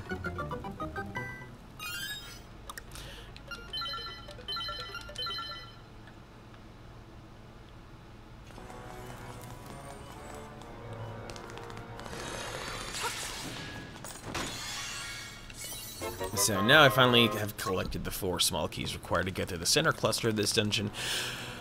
But, of course, I route money into this, and there is one more piece of unresolved...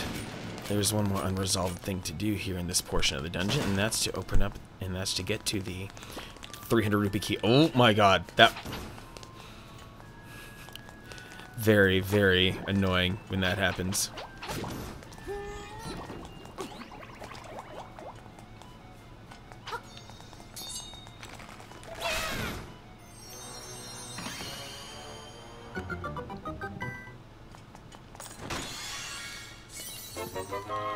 There we go. Got the bag secured.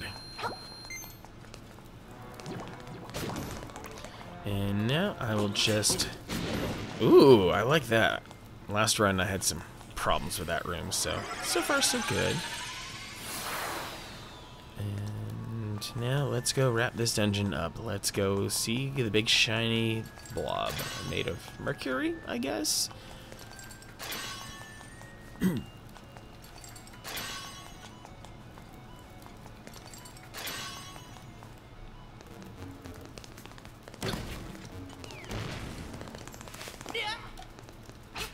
And that's the way to tell if you've done this room quickly enough, is if you have to sword slash that piranha plant.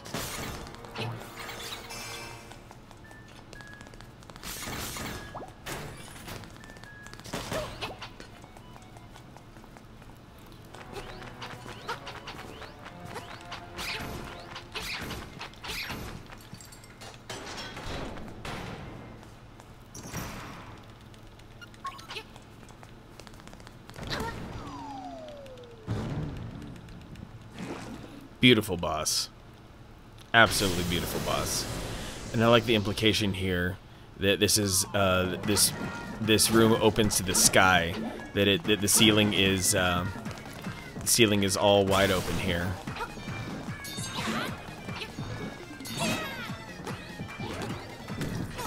Uh-oh, uh-oh.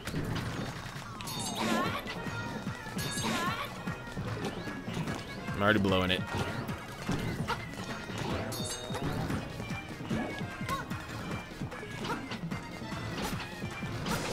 Okay, one down, one to go.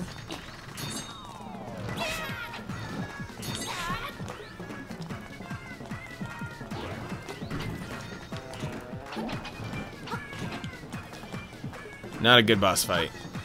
Not one of my best. I've definitely had kills in half the time. The any percent has a manipulation where you get a piece of power right before this and doing a very quick kill. But I've had a lot of other things go my way so far in this run, so I will I'll accept that little hit here. As long as I don't screw the pooch on Dungeon 7, I think I'll be okay.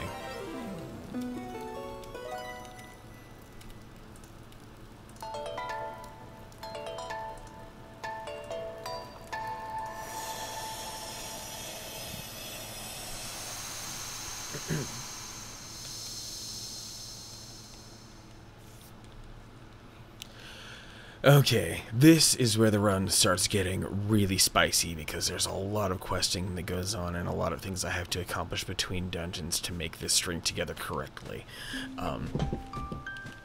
So the correct intended way to get into the 4th dungeon, which I am going to do, is to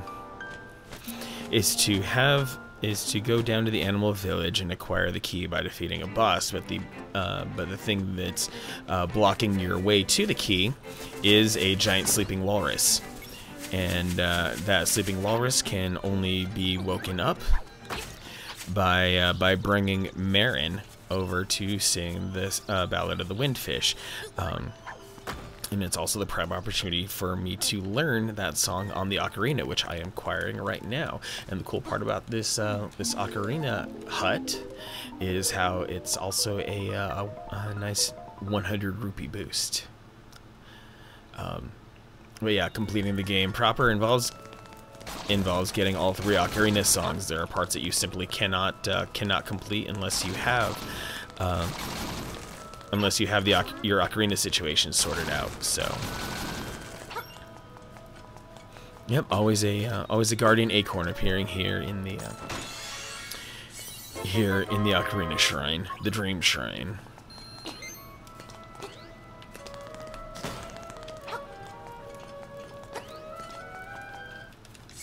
Really beautiful piece of music they wrote for this. Too bad we're hearing like almost none of it because it's being muddled out by footsteps and the inflation balloon bursting sound of me crushing these enemies.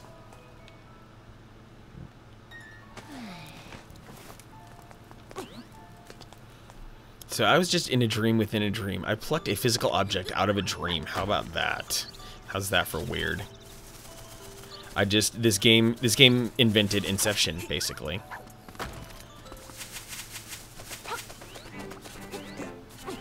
Dang it. Get up there. Ladders are cursed in this game. Ladders are so cursed that they take advantage of a lot for certain glitches that speedrunners use. That glitch using speedrunners use. I'm not a glitch using speedrunner, so that's that on that. Oh my god, these ghosts are the worst. That might be some of the worst ghost behavior I've had so far in these runs. So yeah, now I have to make sure to do a certain sequence to give myself the best advantage for the rest of the run. And part of that advantage is making sure that I have the upgraded tunic here thanks to the color dungeon. The color dungeon, when cleared, offers the very sweet prize of a red or a blue tunic. The blue tunic doubles one's defense, and the red one helps one's offense. I will be collecting the red tunic because I want to defeat bosses very quickly.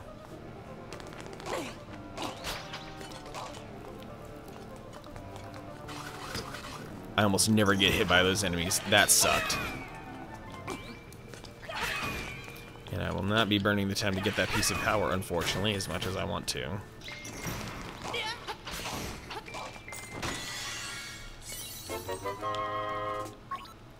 Yeah, this dungeon is a nice little 5-minute diversion that ends up technically being a real time saver in the grand scheme of things because of how quickly you can defeat enemies and other bosses down the line.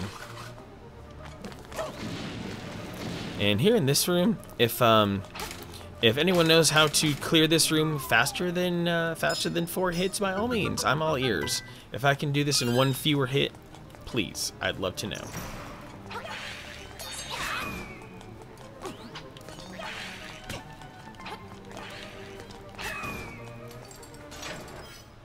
Now, this boss here.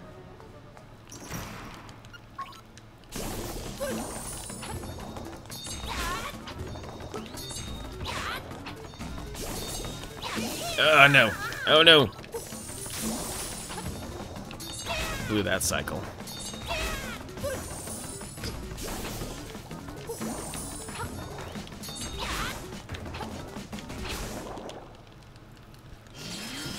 Probably about 5 to 10 seconds longer than I would have liked, but I'll take it. I'll try to recover time on the second of the 3 bosses in this dungeon.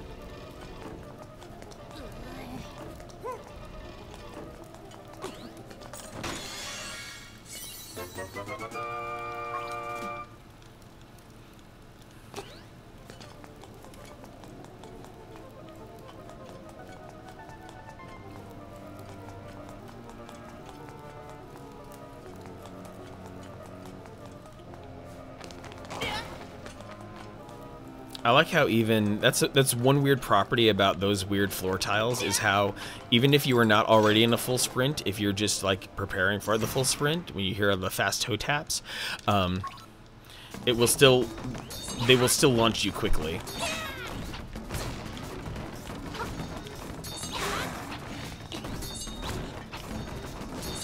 Getting a little bit too.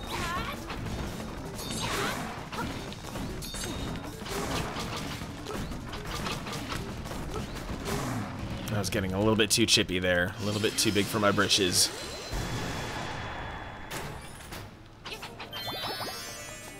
Okay.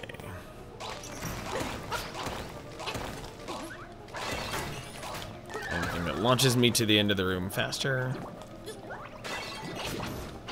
Now this room is obnoxious and can be a real time waster.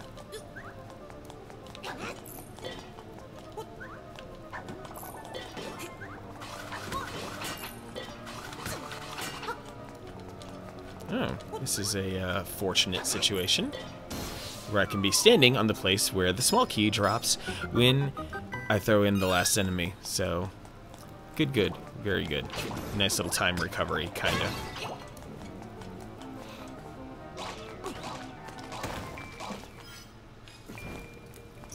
Now, for this room, if anyone can do this room in fewer than 4 hits, please tell me.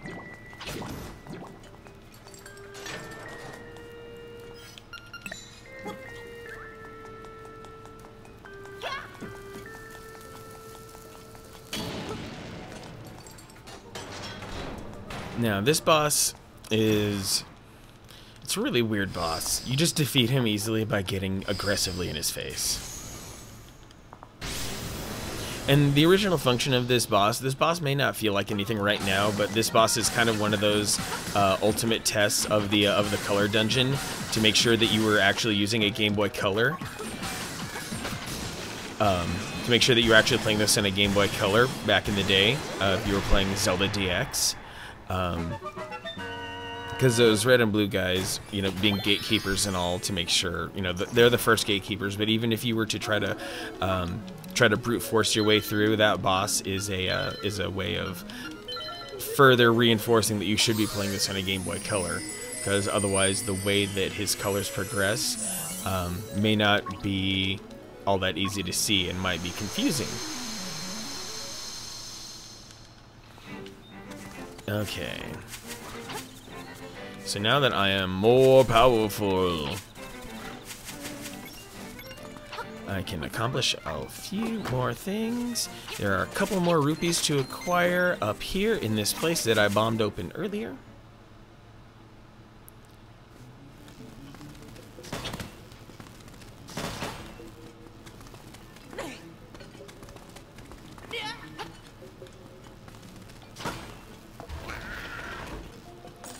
And one of the most important things that a skilled player of this game can practice is run canceling using the sword, because you don't want to waste time by bonking into something. And being able to stop yourself by using a sword swing is important.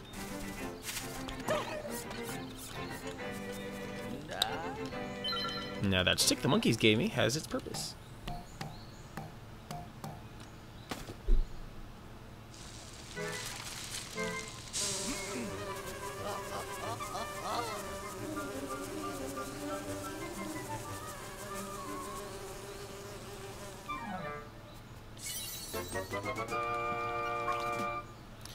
This honeycomb goes to a bear in Animal Village and solidifies the quest to bring Marin over to wake up that walrus. But there's one more thing I had to do before making my way over to Animal Village, and that's to open up the other important warp point that makes this next portion of the game go by a lot faster.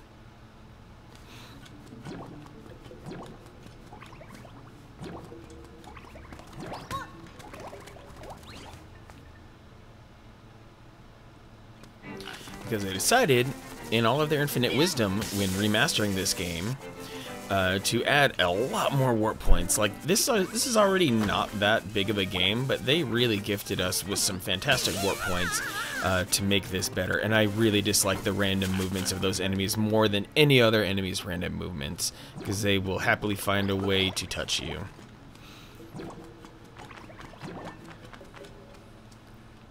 Okay. Now that I've got that warp point opened up, this next part is going to glide nicely. Because any time savings I can get when trying to do this game the quote-unquote right way are welcome. And this room is a touch more tricky than it seems, because one wants to run through this room as much as possible, and but those fish are in the way of a good clean run.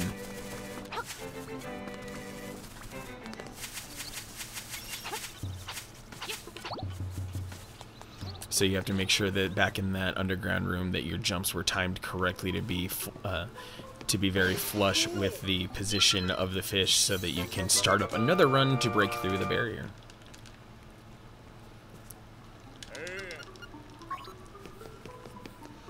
And now to open one other incredibly useful warp portal. This one is going to get some heavy usage as well, especially over the next 3 dungeons. But since I must now go retrieve Marin to wake up the walrus, this warp is the most crucial warp. It is, to me, the focal point of the run. That if that warp point doesn't get opened up and you have to try to go acquire Marin the old-fashioned way, you lose a lot of time. And right here, also, a little bit more money. Every rupee counts when I'm trying to fight my way up to 980 rupees, which I should be able to hit somewhat easily now. And now I have to mash like crazy while talking to Marin, while also making sure that I do not hit the queue to make her start her story all the way over from the beginning.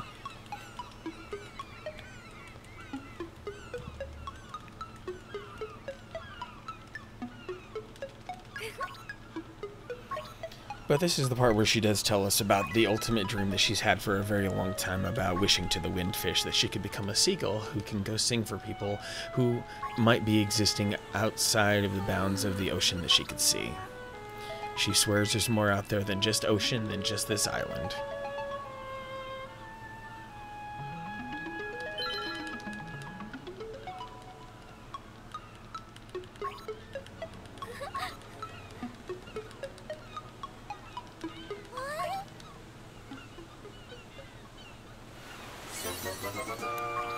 My big chance.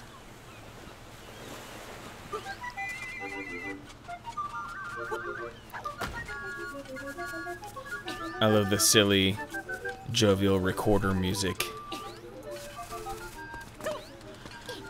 that's used for Marin time.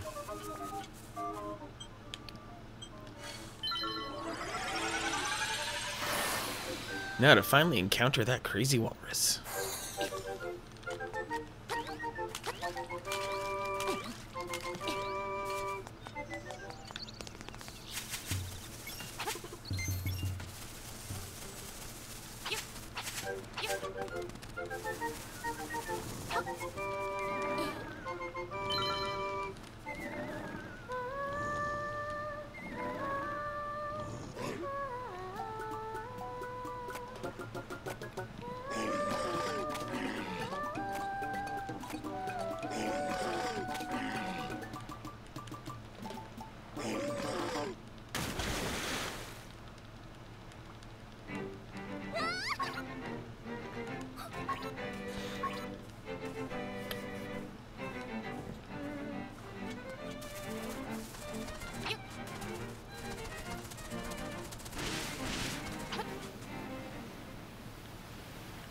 Now this is the boss to clear to get the key to the 4th dungeon.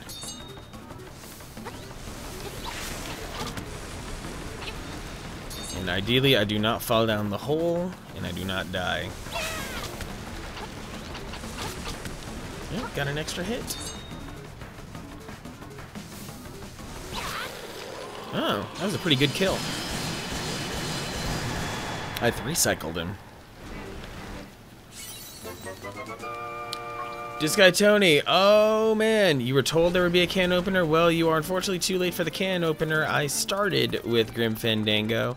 That was the aim of this stream. But well, I can walk back to the kitchen and bust one out. There's going to be a very, very tiny opportunity in just a moment here for me to go grab an actual can opener. But yeah.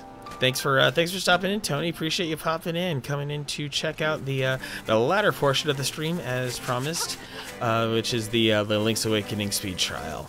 And currently, I'm having a pretty good run, if I gotta say so myself. Here, we're just gonna have a nice, sweet little moment between Link and Marin. Marin's gonna sing, and I'm going to replicate her music with my ocarina.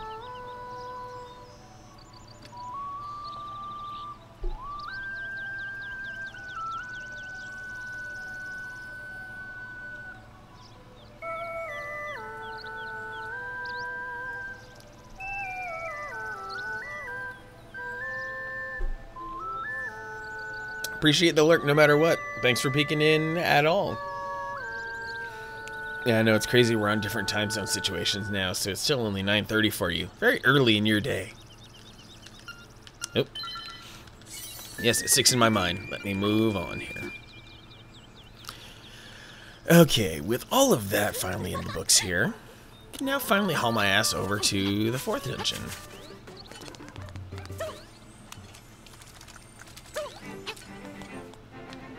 And using the ever-important Dampé's Shack Warp to be able to get in proximity to where I need to go next. Being that I just grabbed the key. Now, if all goes well, let's see if this is... Oh, sometimes I can hit all 3 of those bad boys right in one fell swoop. In one dash. Oh well, that's fine. It's fine. We're fine. It's all fine.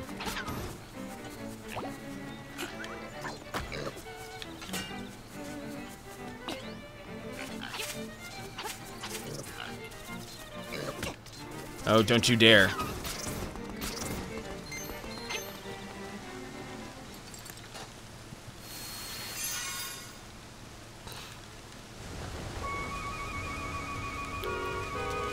So there's one more questing item, a part of the trading sequence I have to complete on the way here into the 4th dungeon.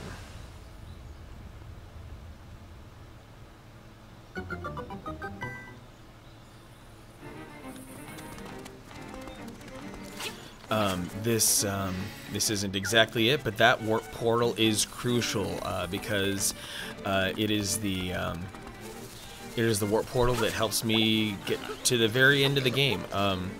At the very end, because I will be taking a very, very specific route with my dungeon crawling, which you will see very shortly. I need that portal in order to quickly be able to get back to the 4th dungeon. Because a lot of the fastest routes involve a split of the 4th dungeon, in which you complete it just to acquiring the flippers, and then you go do the entire rest of the game, and then you come back and wrap up the 4th dungeon right before going to the very end. And I gotta pick up a little bit more money right here. For a second there, I'm like, I really hope I'm going the right way. I hope I'm not like, I hope my brain didn't load the wrong portion of the run right now, and I'm going through the correct motions at the wrong time. But there's Papal waving for me. It's just a quick dash to get up there.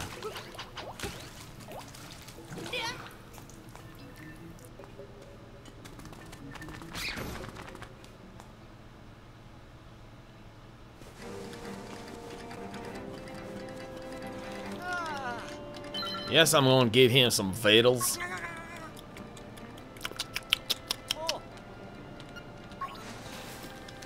A hibiscus? What could that possibly be for?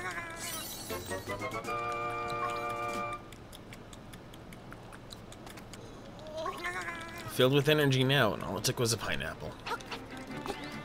Okay.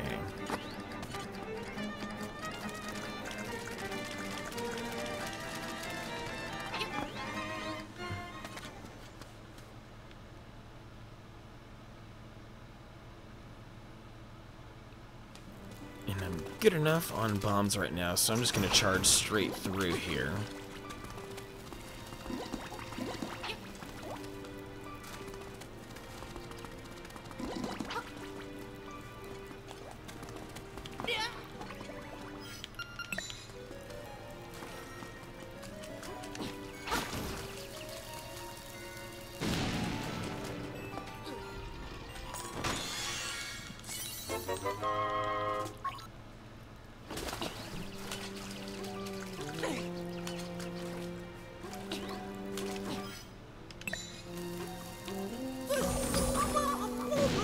Oh well, I killed them both anyway.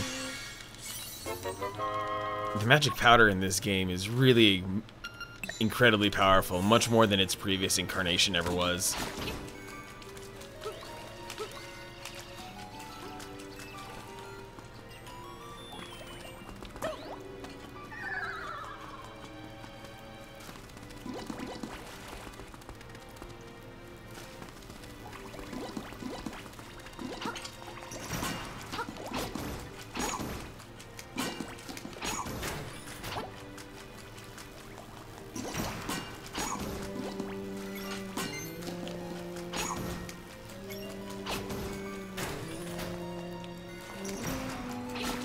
One last small key to acquire so I can get to the next segments of the dungeon.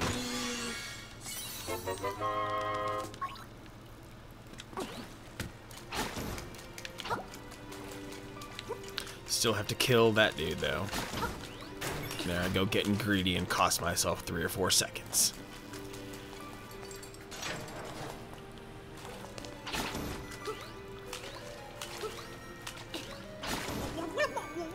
You know what? They both died, so it was worth taking that little drowning.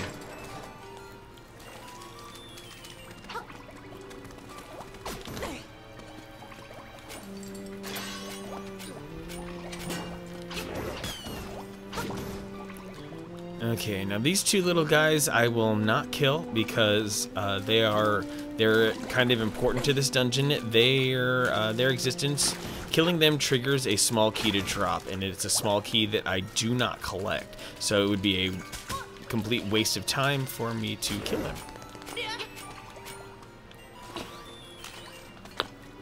It's not that this is a pacifist run or anything, it's I will not kill what I don't need to kill. But if something does anger me heavily, then yes, it's gonna die.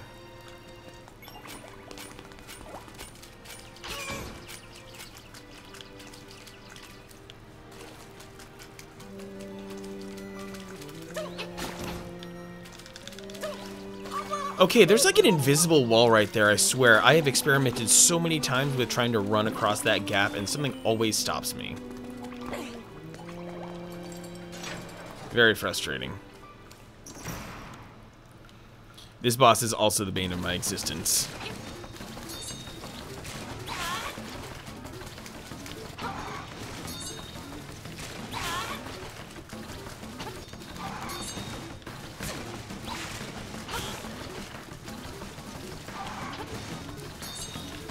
Gotta tap that ass.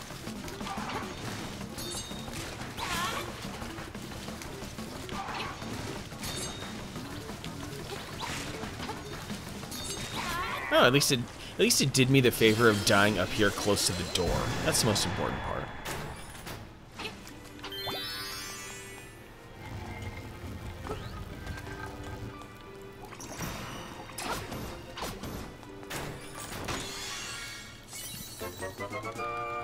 Now this is where stuff starts to get weird.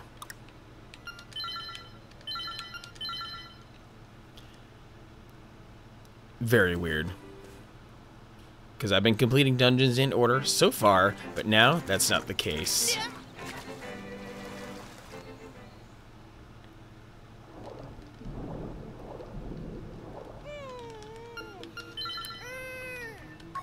Okay. Real quick.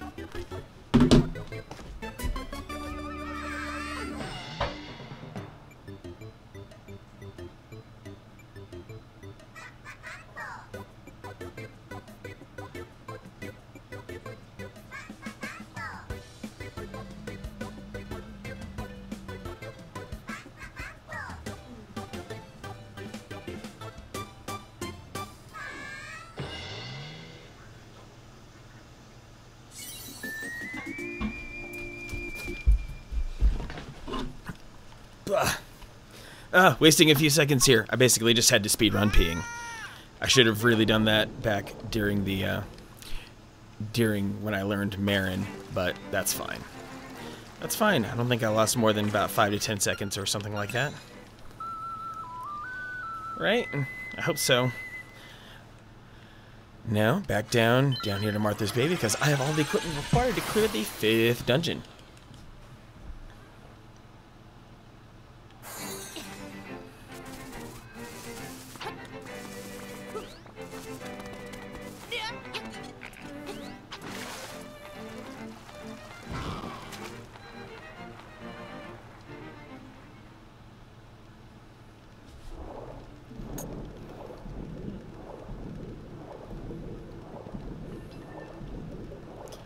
So into the 5th dungeon I will go, hoping for the best.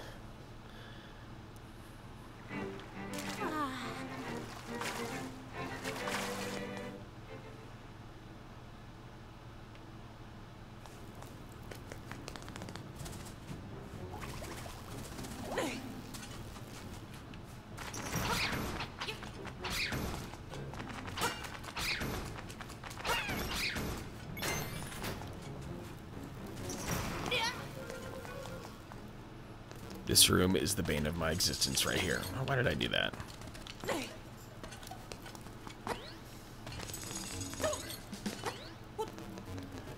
Ooh, almost forgot my training.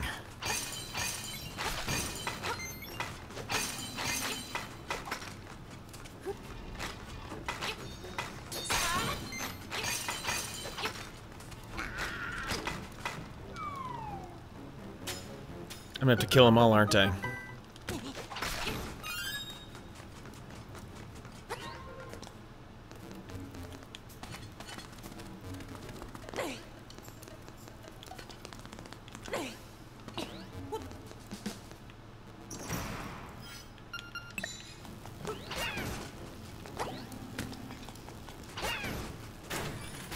I'm good. Not gonna waste time, not gonna waste time.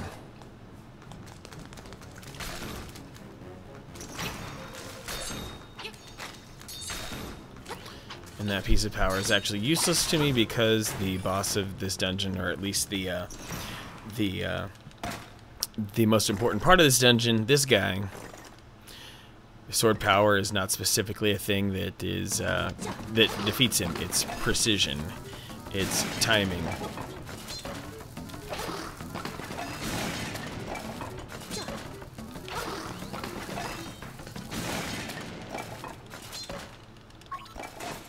It's being able to lay down bombs in a very predictive fashion to make sure the bombs start lining up with his vulnerability frames.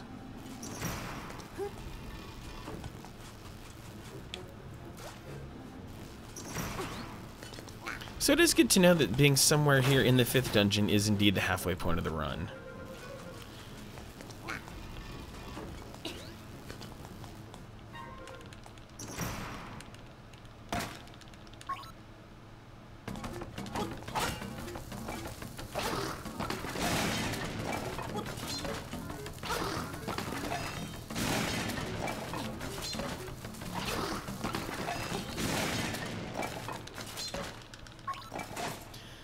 Okay. Next part.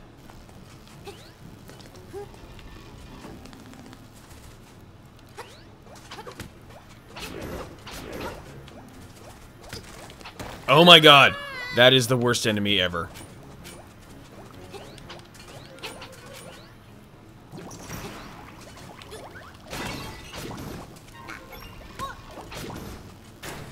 I hate that. I hate that spinning enemy so much.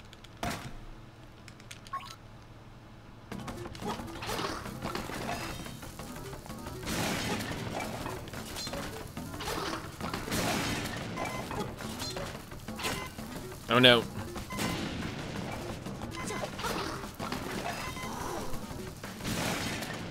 This is scary. I don't want to burn my crazy Tracy yet.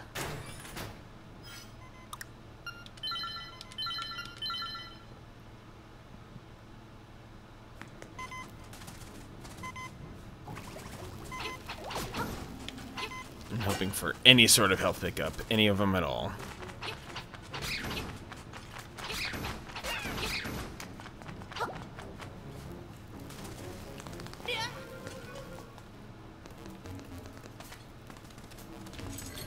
Oh, come on.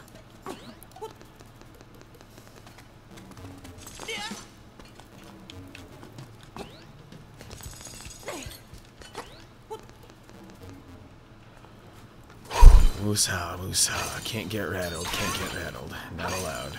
Oh, good save on the hearts here.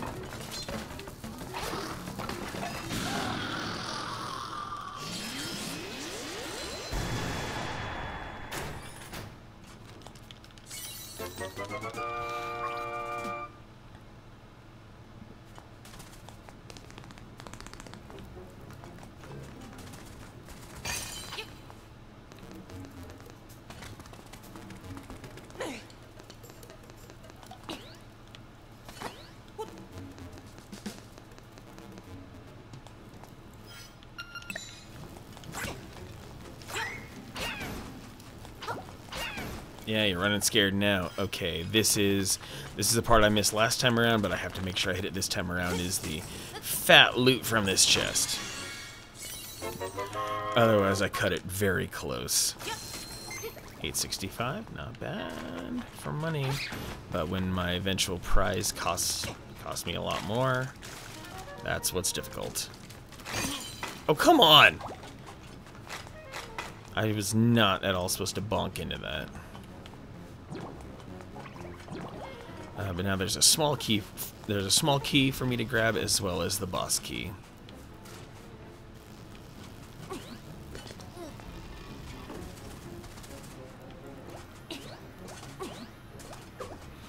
But also, just for the safety of the rest of the run, I have to make sure I get that little bomb refill. Don't leave home without bombs. Especially for Dungeon 6. Even though I know Dungeon 6, like, loads you up with bombs like crazy, I'm still paranoid.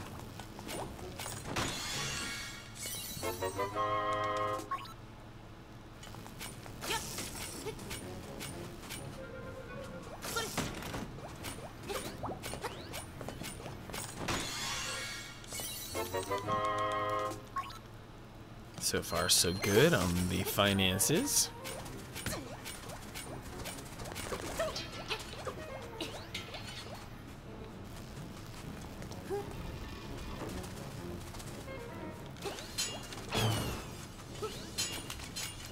There we go, much cleaner on this room.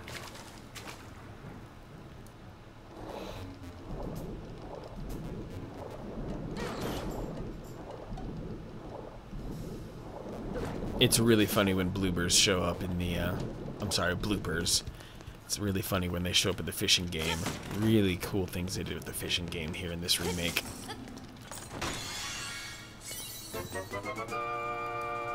Haha.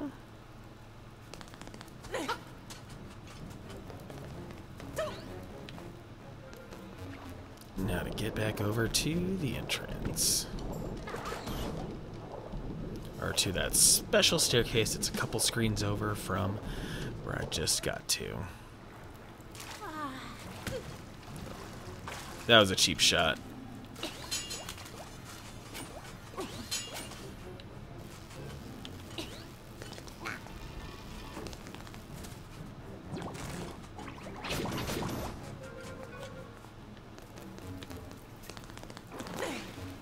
Really dumb things can happen in this room.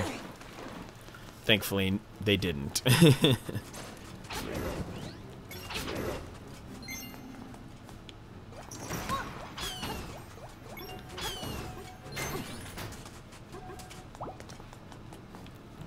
And the reason I go and grab the small key is because technically there is a manipulation in this room that I can bypass with the hook shot. But I'd rather not waste a ton of time doing the angle manipulation required, so I just go grab the key. Maybe someday I will work on that, because it's not technically a glitch, it's just a way of making sure that the your character positioning is correct, but I'm still not going to do it. Okay, now what really sucks about this boss is how random it is that he will appear from any one of the 4 holes that he just punched in the walls. And it's just sheer dumb luck if I can one-cycle this boss.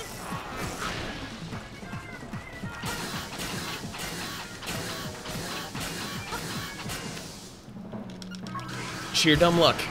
Sheer dumb luck if I can one-cycle it by killing him on the first hit like that. And stuff like that is also why I make sure to grab the red mail, which is why the color dungeon is so incredibly important to being able to do everything else, because without it you can't one-cycle this boss.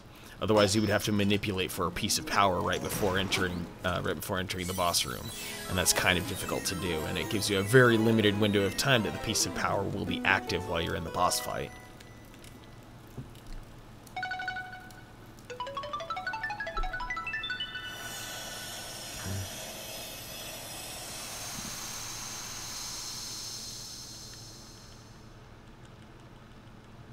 So now I have all the items required to be able to finish the trading sequence, which is what I'm going to go do right now.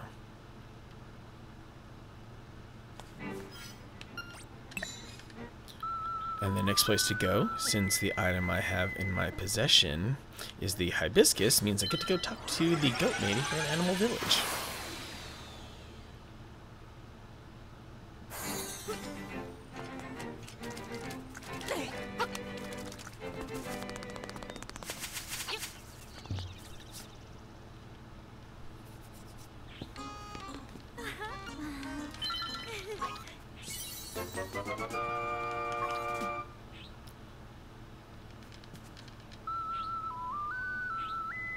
Now it's time to head back to the northwest of the map.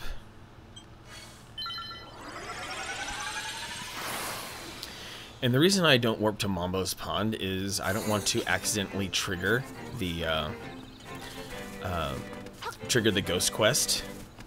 Even though the ghost quest is maybe my favorite part of this entire game for running through fast, it is it's 2.5 minutes that are not essential. So this route forces the game to bypass it entirely, and now I will finally have the money I need for the bow and arrow. Then after Dungeon 6 comes the need for the frog song, And thankfully, there's a 300 rupee pickup in the 6th dungeon that will let me pay for that easily, even though I'll be draining my bank account quite shortly. And make sure to keep your eyes open. Blink and you'll miss it because you're about to see Princess Peach.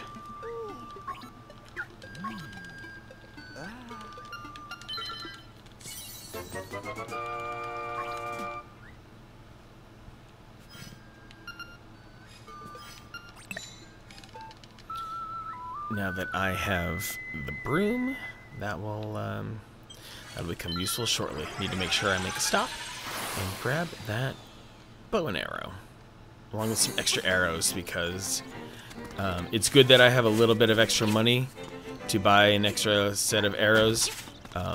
If the shop will even change the stock around. Let's see if I exit and come back. It should give me that at least, because I'd like to have more arrows in stock, because there are some things that happen in especially in the 6th and 8th dungeon, where having extra arrows is a good thing.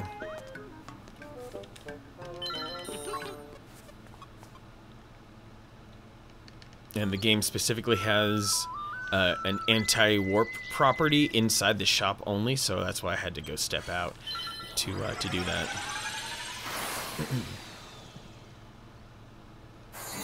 Now to finish this trading sequence, making a mad dash to the sweet old lady in the corner.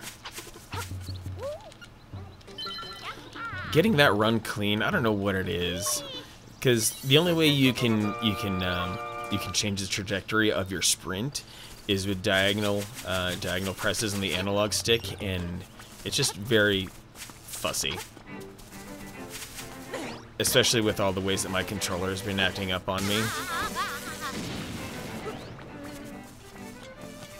Anyway, now it's time to go get the last piece of the trading sequence. I get to give that hook to the fisherman who's been hiding out below here. Like, this is the Quantum Fisherman. He exists both at the fishing hole in May Village and here at the same time. How convenient. Or maybe he has a twin. I have no idea. But in any case, here we go. Got that pearl necklace going, so I can give it to the mermaid and get my just rewards, the magnifying glass, so that I can read the pathway through the windfish's egg. There are manipulations that kind of brute force the path through the windfish's egg, but I'm not about that life. What I end up doing is while I'm getting the rooster later, I stop by and go read the book that gives me the pathway through the egg, and that's how I accomplish that little piece of knowledge.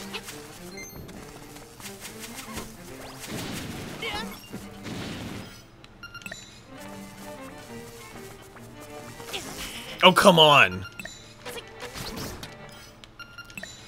Very bad positioning. He's so random in where he appears. Can't believe I just had to waste a couple of arrows on it.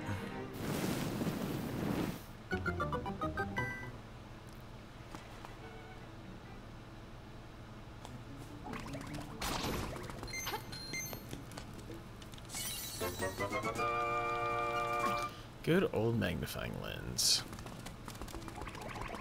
Helpful for reading creepy old books in the library. And now make my way across the channel in a safe way.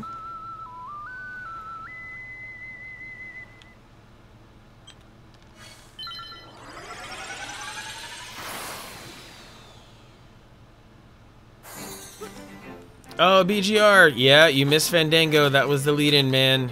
Sorry, that already happened. You're gonna have to catch the VOD, because whenever I for the way that I title my streams, it's that's what I play in order. That's how it goes. So yeah, the climactic finale of Grim Fandango happened, and you were not here. It would have been really cool if you were here. How you doing, BGR? How's life? You got a strong emoji game here on Twitch, and I respect that. Yeah, Grim Fandango, the finale of it occupied about the first 2 hours of the stream, I wanted to say. You're lucky I didn't start early, like I tend to do, but I had a nice fat nap after eating a Popeye's chicken sandwich. Just got home? Oh, you got one of those jobs that has you working late? Or did you have some activities today?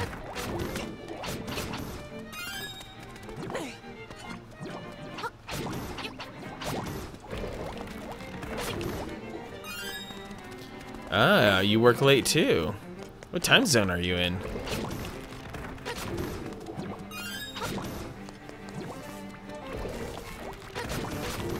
Yeah, Grim Fandango had a really satisfying ending. I'm glad. I'm very happy the way the story wrapped up the way it did. Oh, you're Mountain, just like me.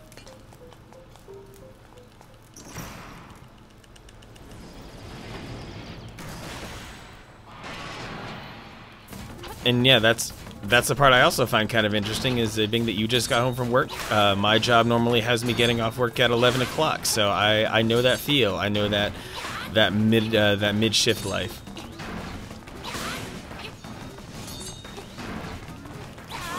And this dude has some weird invincibility frames after he stomps down.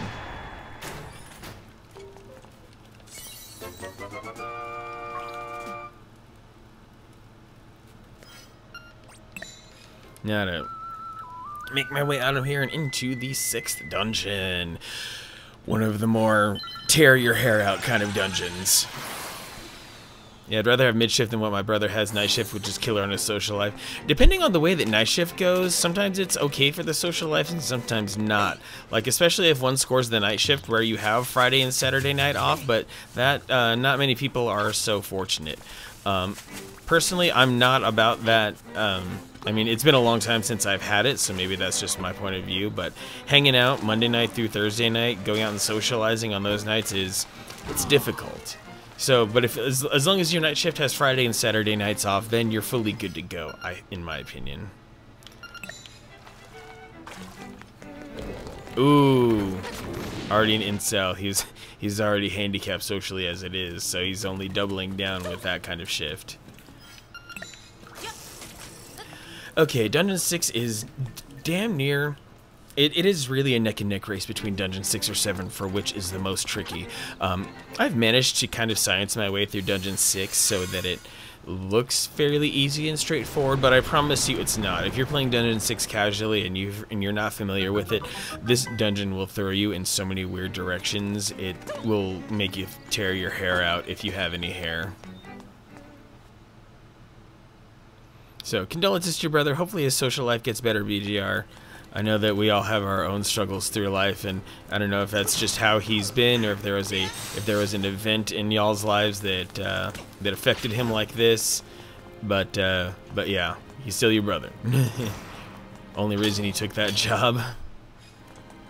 His friend is in that job now. That friend has moved away. No reason to be there. Needs to leave there. Oh, yeah, and that's a crazy thing about certain jobs where you're there for a certain person or because of a certain person, and then that person leaves. You kind of feel like maybe, yeah, and then it ends up feeling kind of weird, in all honesty.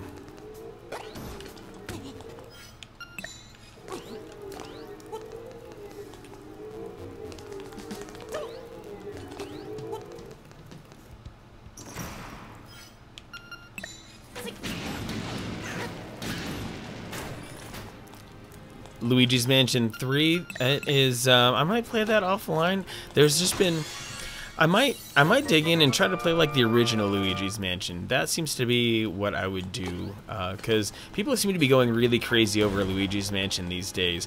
The Nintendo streamers are really going ham on it, so it seems like they really hit it out of the park with this Luigi's Mansion. That if for anyone who's ever loved Luigi's Mansion, they're getting their fill out of it. Nintendo loves creating these weird side games that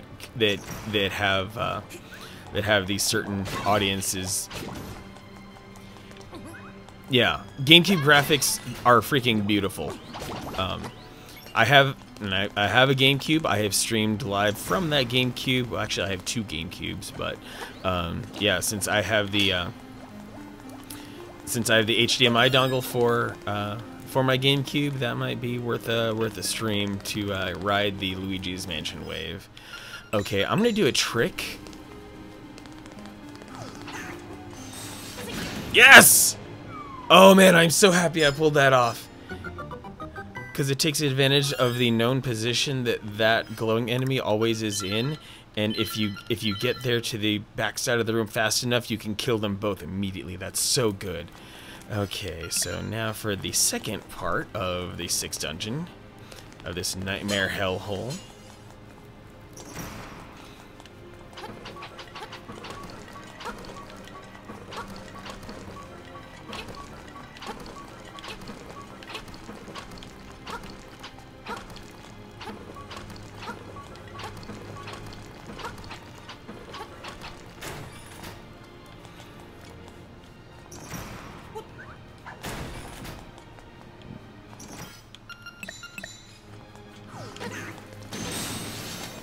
Ugh, damn it. I blew that.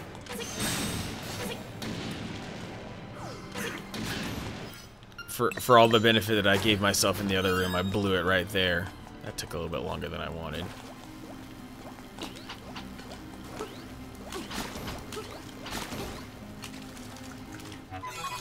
Sure, I'll take the piece of power. Might as well. It doesn't benefit me that much in this dungeon, but I might as well pick it up. So what are you playing these days, BGR? Surely there's a couple games that are going hard for you. I know that I know Call of Duty is going ham these days on a lot of people. For a lot of people. People are leveling up like crazy in that game.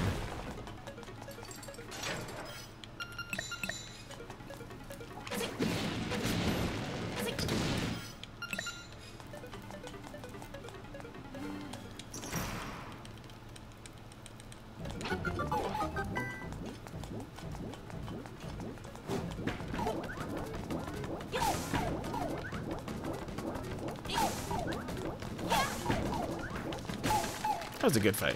Only been playing RuneScape. It's all I play because it's really all I have time for in Carpal Tunnel. Oh man, Carpal Tunnel is brutal.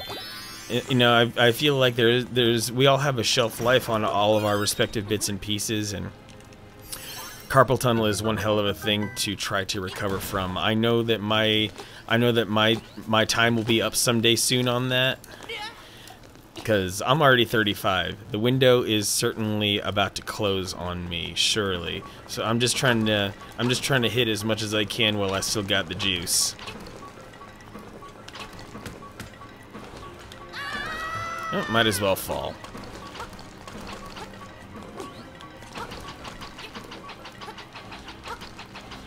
One more. Here we go. Get the key. But RuneScape, I know there's a lot of people who've been playing RuneScape. It's a fairly old game, right? Like RuneScape goes back to like at least the mid 2000s, I think.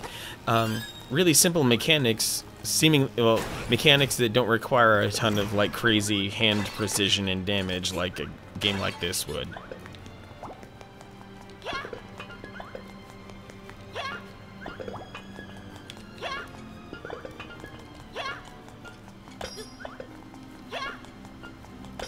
There we go. It's all a matter of being 2 units away. This game may be technically 3D, but it still operates on a tile-based system like its original. Like, what goes on in RuneScape? Let me, like, fill me in, because I've heard of it basically in name only, and I feel like I want to know exactly what it's like, but you know, from someone specifically who has all the knowledge about it.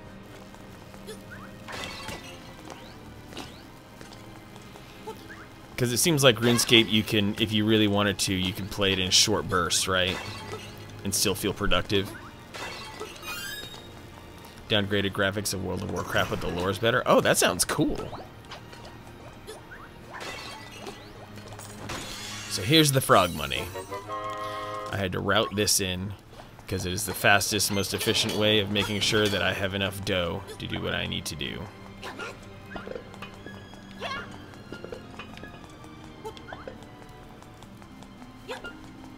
Oh, come on. Really?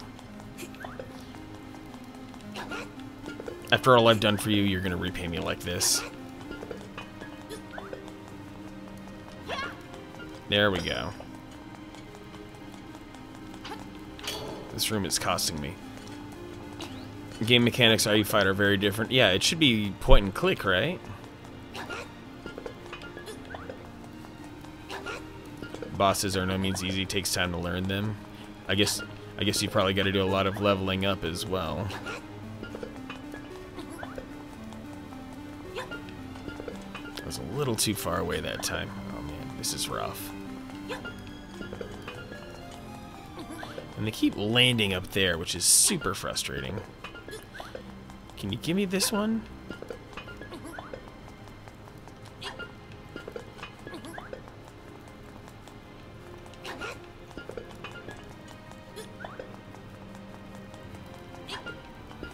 Because there is a specific algorithm, a specific sweet spot where these things respond,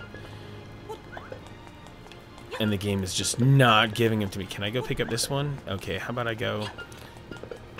Will the white horse respond that side? Or maybe I'm being extra dumb, and the other condition to this is that these guys also only respond when the blue...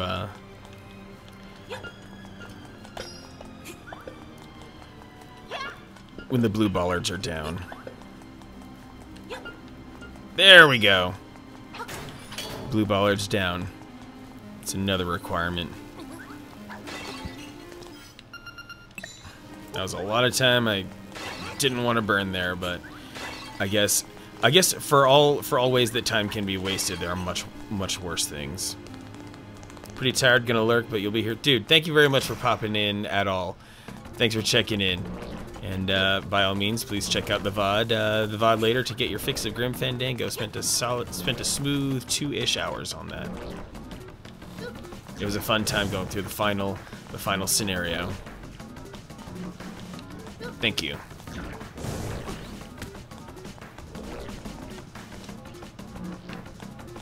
Which way are you gonna go?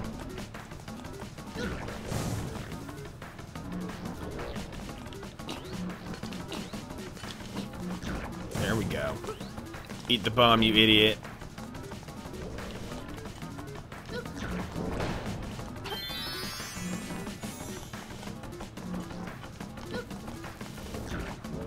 There we go.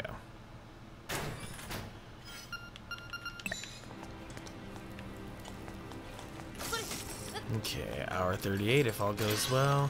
Yeah, less than... If all goes well, this finishes between 2:30 and 2:32. So far, so good. Even though I had that time pit, getting out of the rupee room. Let's see if there are other small ways that I can recover.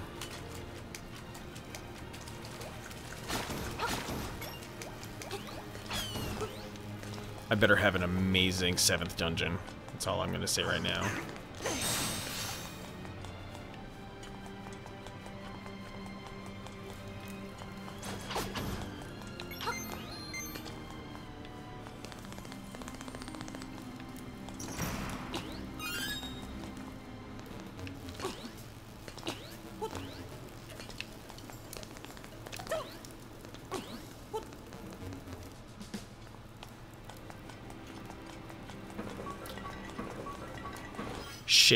Shit. I'm missing a small key. Or no, I'm not.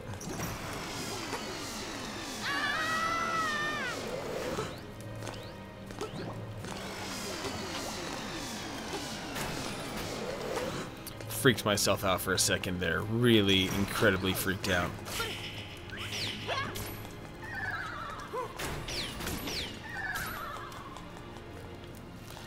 Okay, I'm starting to pick up the technique for the boss room here to do a fast boss kill. Basically, it involves leveraging the using bomb arrows and leveraging the floating tiles that are going to start attacking me.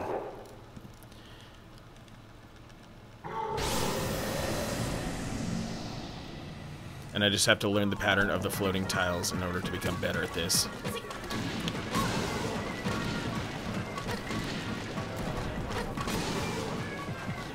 It's a good thing these bombs have one hell of a blast radius.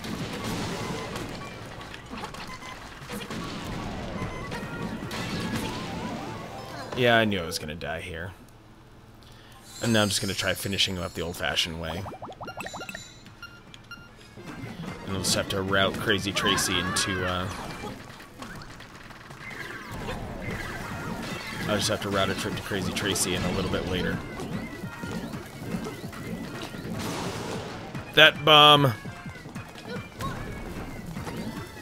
was perfectly straddling some tiles that prevented it from falling into his holes. That's great. That's so good. And I like to have the Crazy Tracy cream around as backup for, especially for the final boss fight.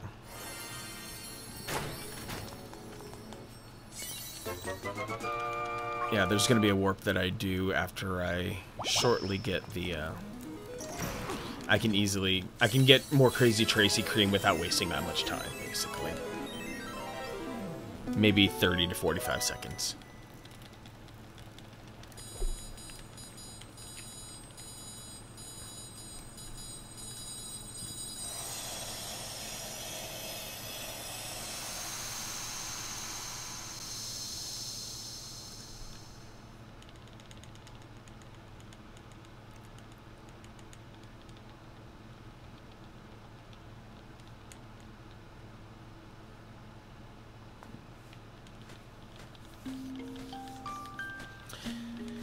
So the quest between Dungeon 6 and 7 involves going through a very fun little place called the Signpost Maze to acquire a song from Mamu, who is also known as the end boss of Super Mario Bros. 2.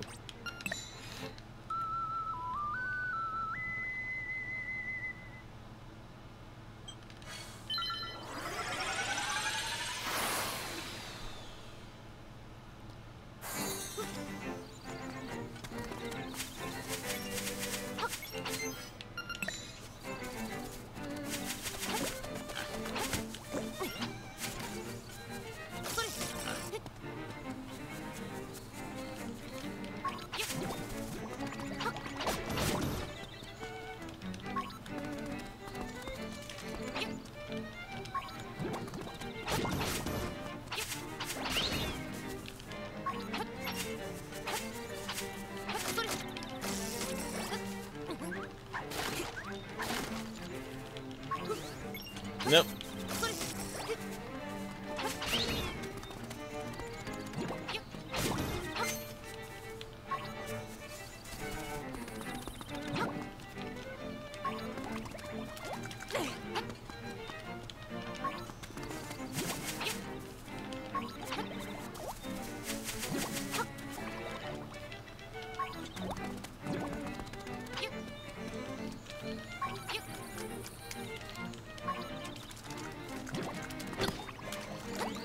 Don't want to bunk.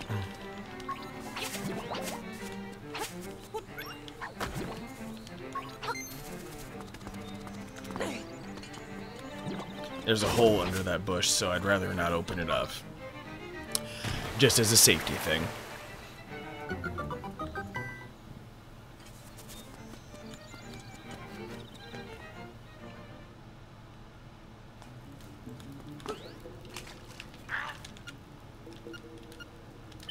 I'll pay.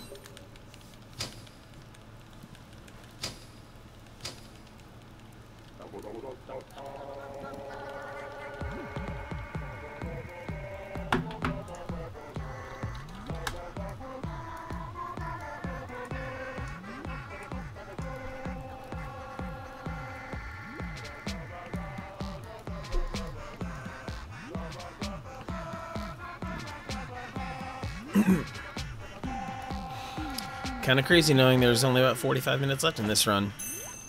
Doesn't seem like it, but there is. About 30 minutes of that is dungeon crawling.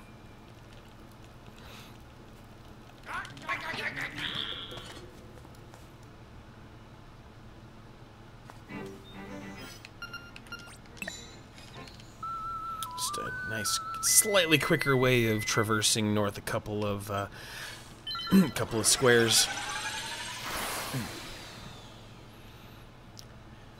Every little time save is precious.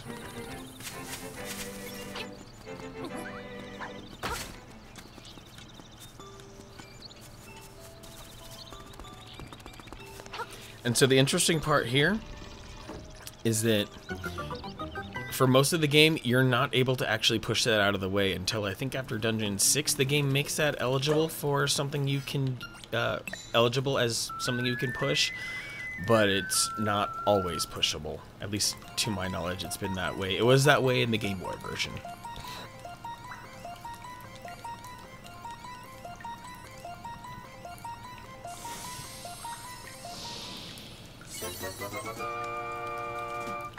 Really love the ambient water dripping noises in here. Such an opulent grave for a flying rooster. Like, what's going on in this culture that a flying rooster deserved that much swagger upon dying?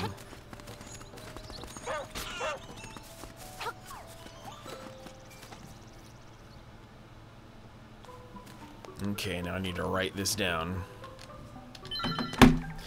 Round and round, passage of the egg. Right, up, left, up. Okay, got that written down. Yeah, reeks of secrets, that's not the best word to use, but they left that in. Oh, this is also an anti-warping spot. Go figure. Wait, I need to actually select the freaking warping song, because I'm smart. Back up to the important Dante's shack. I need to go exploring the mountains to grab the key that will give me what I need.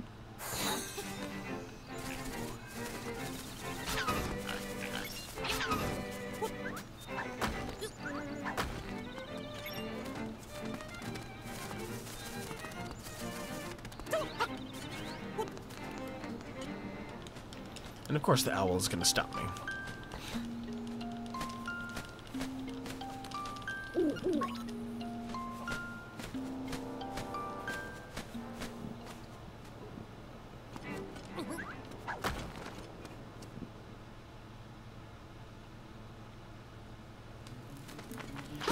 To deal with all this again.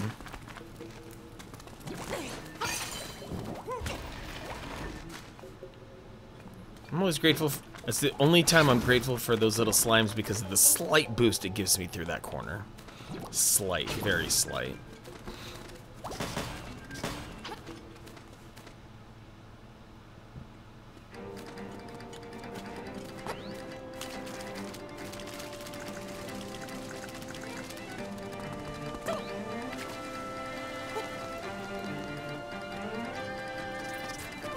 I'm always terrified out of my mind that I'm going to slip and fall down those waterfalls.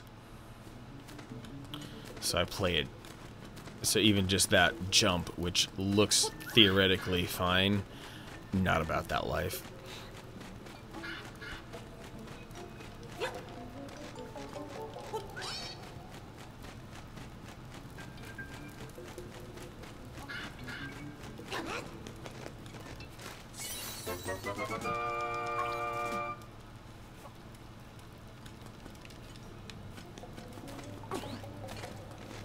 Come on, mister, get a little closer to me.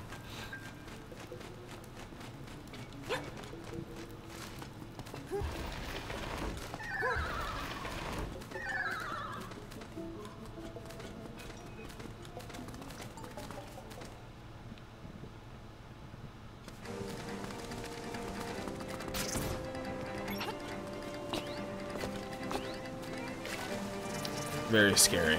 Very scary every time.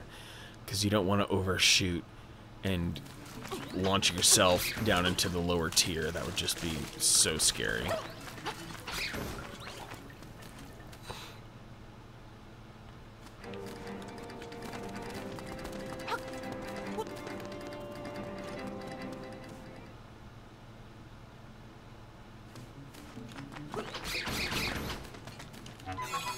Don't need this piece of power, but whatever, thanks. I guess.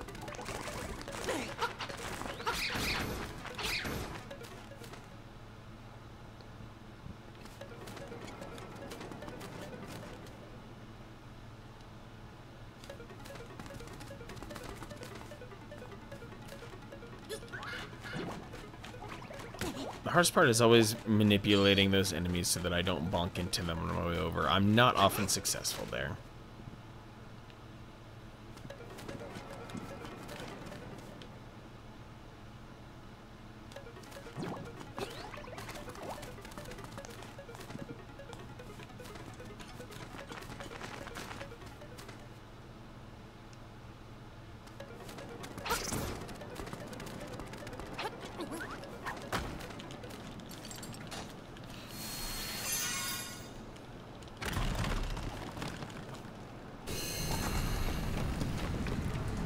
Gonna hide my notes window that contains the windfish's egg so I don't accidentally tap the keyboard and screw something up. Okay, so I am terrified out of my mind as usual for the 7th dungeon because I'm already this far into everything, so it's really make or break for the run.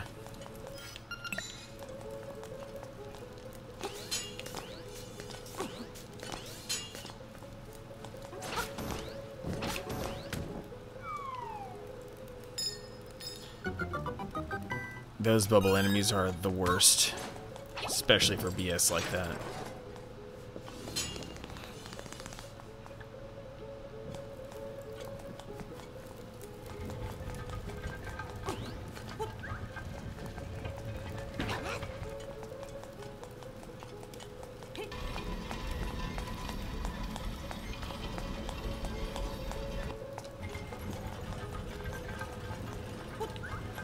So the entire function of Dungeon 7, the entire way to clear it, is reliant upon knocking down not 1, not 2, not 3, but 4 of these stone pillars. And only after these 4 stone pillars are crushed does the boss room become accessible. And the route that they had chosen for all of these... I really didn't mean to do it like that. There, that's better. And the route involved to get those 4 pillars knocked down is obnoxious. Absolutely ridiculous. I can't believe it made it into a game from that era. But it's just what I gotta do.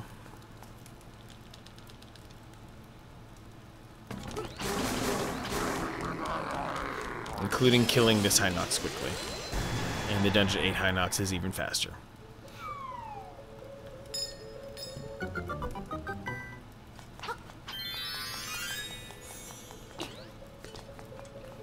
And these enemies usually behave themselves. Oh no! Usually when you swipe at them and they're both in your sword arc, they get tripped simultaneously, but not that time. 2, 3, 4. There we go. I think that's the first time I've ever not one-shot that room before.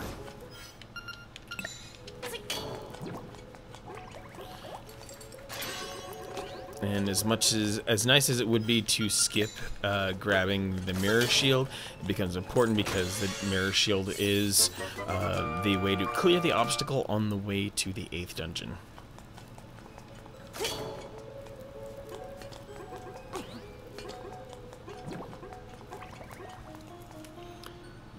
Now, orange pylons, or orange bollards down. For now.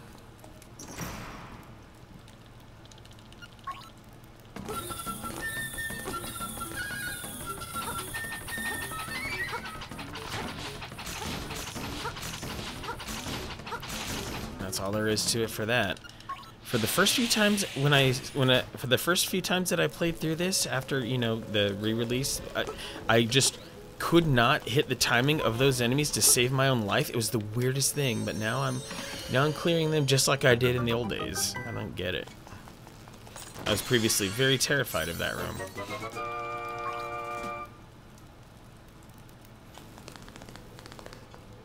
So the next step is to complete the cycle of the 2nd floor and make sure that a certain door will continue to be opened. And I have to make sure, yet again, blue bollards down.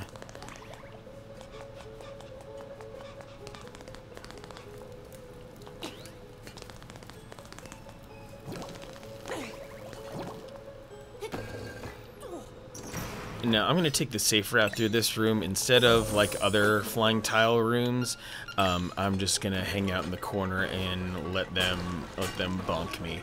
Because walking around this room and slashing those tiles is not my idea of a good time, and the time loss involved is not worth the danger. So I'm just going to let this take place. And now things are going to be a lot better.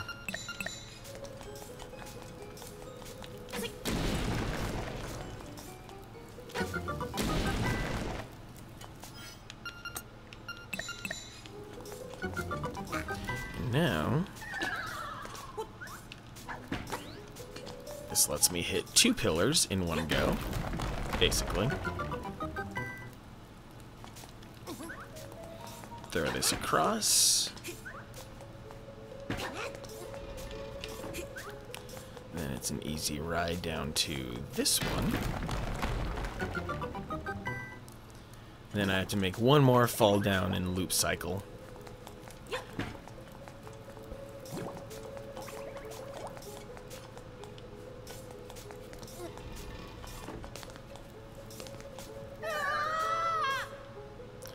That's definitely the sweet spot to fall down, in my opinion.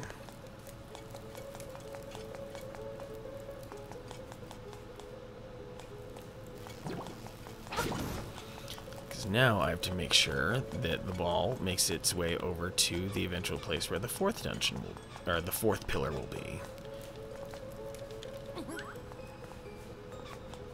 Ooh, thank you. Had a good pattern with those guys. Okay, now that it's on the other side, just gotta cruise over there through the hole I've made. Oh my god, what have I done? What have I done? I mean, there are worse places for me to have fallen down, but oh man. Oh man. That was almost not a time loss. Oh man. That was the luckiest fall I could possibly have made.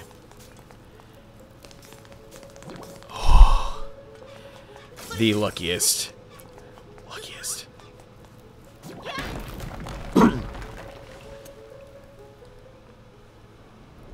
It was a controlled demolition.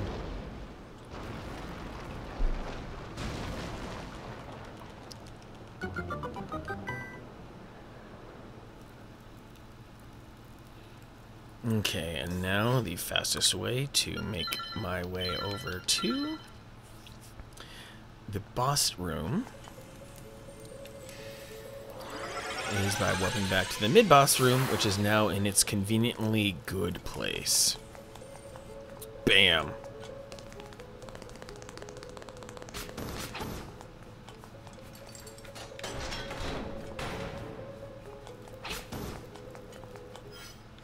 Yeah.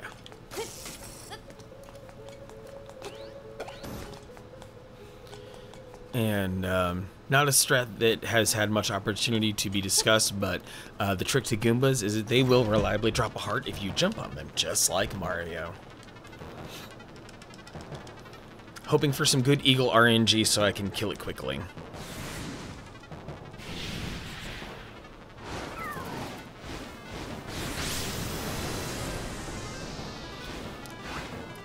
Its winged eyeliner is faboo. I don't want to waste arrows on it either. Should have gotten a couple more slashes on it.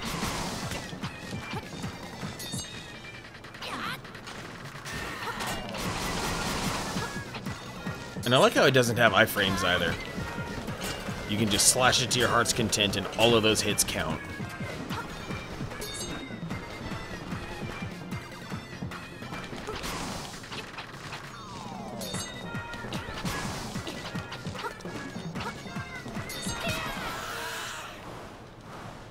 Took one nip at me. That was a pretty good eagle fight. I've had much worse. So what's left is to traverse to Dungeon 8, finish Dungeon 4, and then fight the final boss. So, so far at the 2-hour mark to kill this boss, not too shabby, gotta say.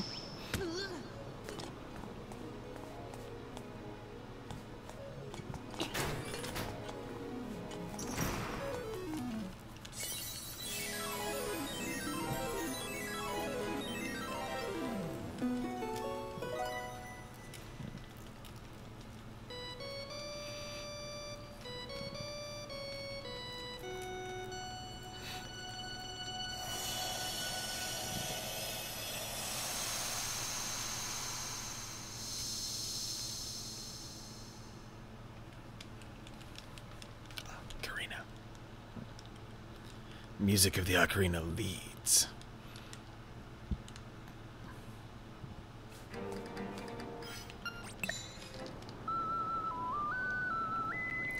And yet again, another warp to where? Dampe's shack.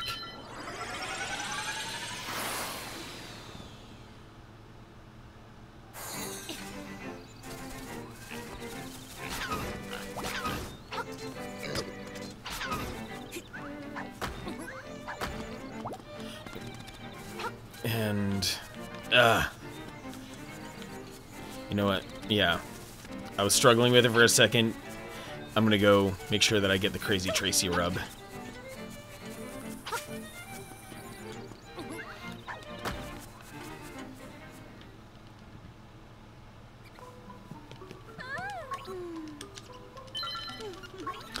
Glad I had just enough money for that, too.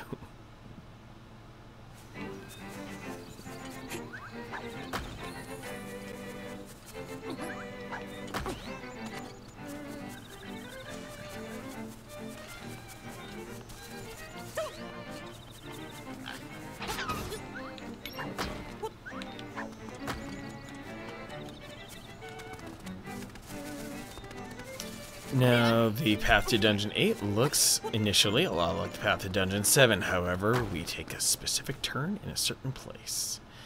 Get to go through this room yet again. One day we'll figure out a more efficient way through it, but for now, this is all I got.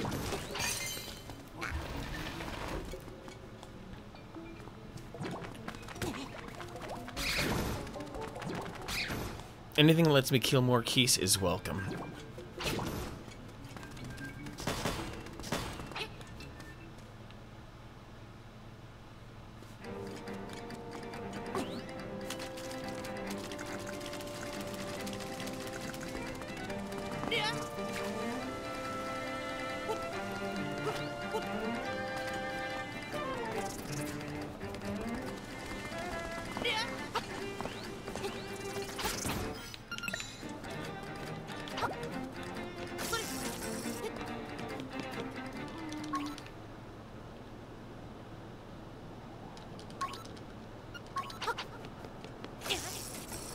To the rescue, Superman.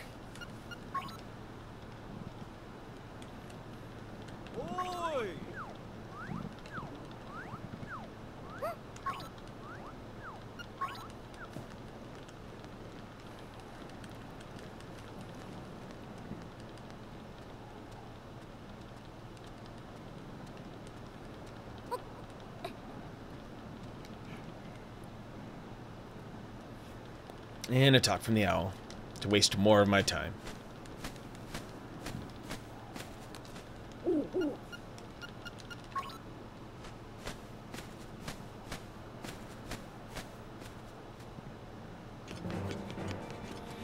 And I'm gonna try for the tiniest, most useless time save ever. Yes. To already be on the tile.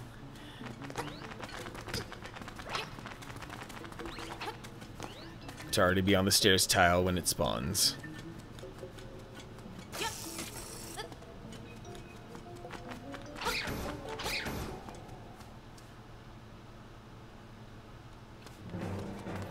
Now, the RNG of the boulders here is a heck of a thing. I hope it treats me well.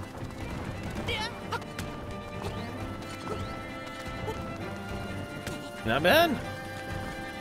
I've had worse, and if I didn't screw around a lot while trying to be fancy and going up the ladder, I would have gotten it just a little faster.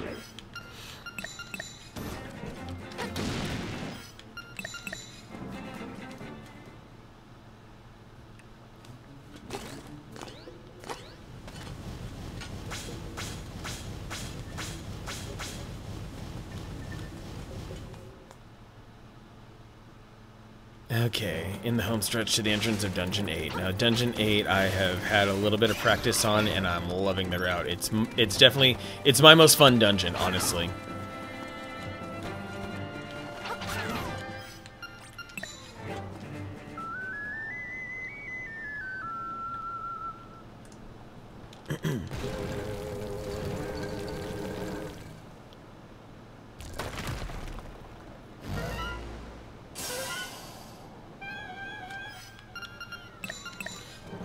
quickly shake off.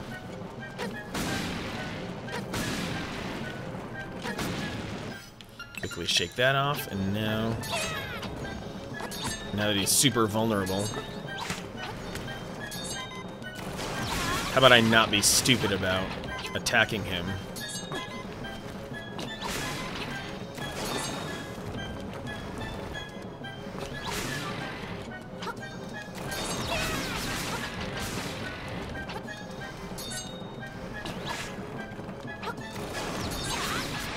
There we go. Decent fight. I feel like the game forces a certain quantity of hits rather than an actual damage count. It's kind of dumb.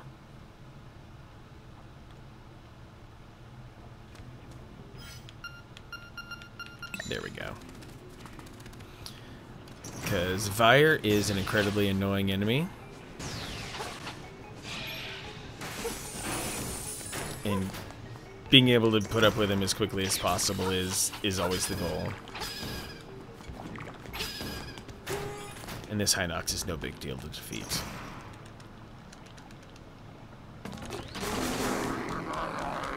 Just 3 hits. I guess they figured you were fed up enough of it, so they were going to make it very easy. There's one small key for me to acquire over in the lower left corner of this dungeon.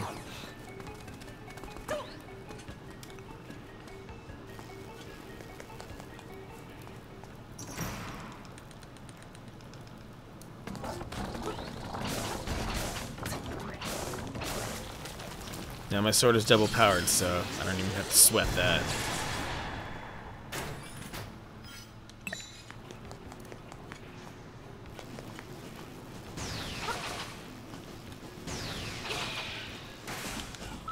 No, wrong button. Force of habit, force of habit.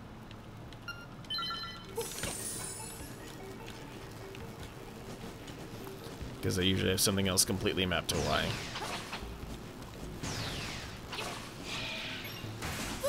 There we go. That was about 8 seconds lost, but oh well. Now I can warp back to the entrance. So I can go grab the next key.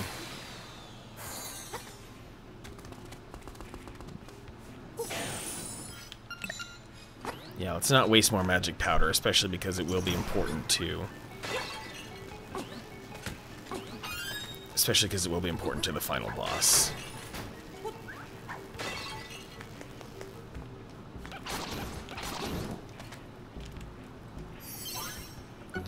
Okay, so this room, I'm not going to try to be a hero on it. I'm going to let the cycles play through.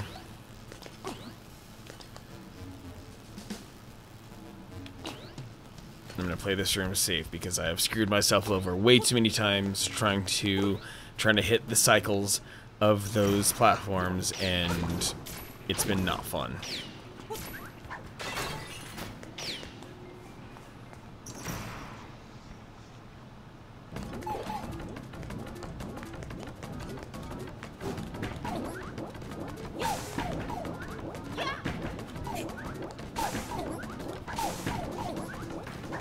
Got it. That's a decent fight.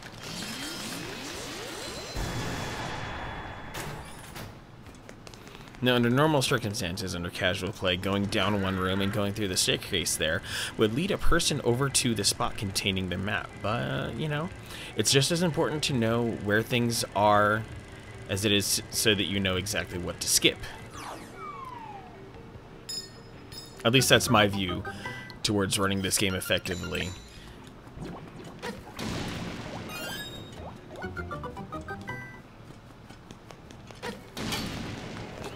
And that's a setup for the mid-boss later.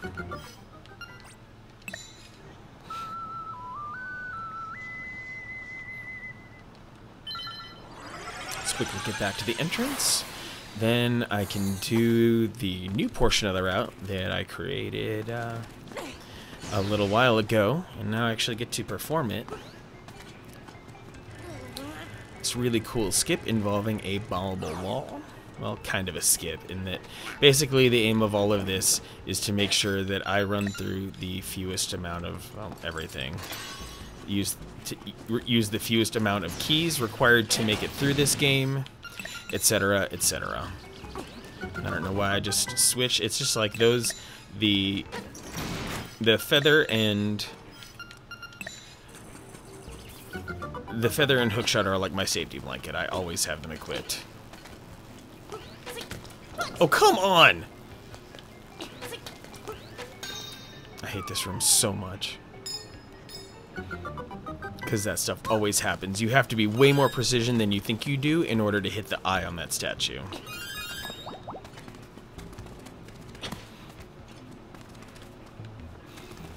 And now I think for safety, I'm going to run over here and get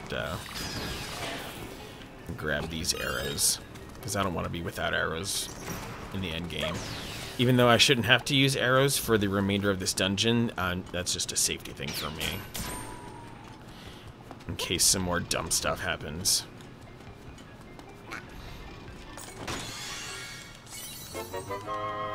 So I believe I've now collected all the small keys required in order to clear this dungeon.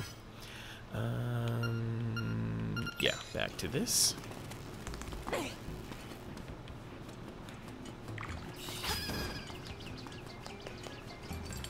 Now we get to go hang out with the mid-boss, a punchy little penguin.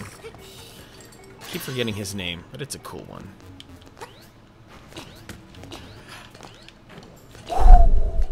Oh my, that was terrifying.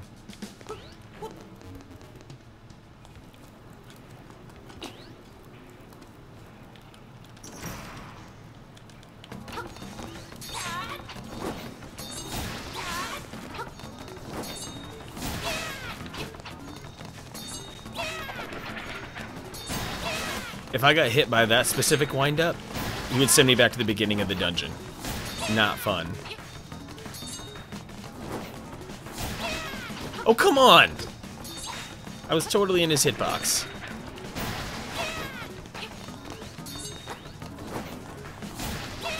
There we go.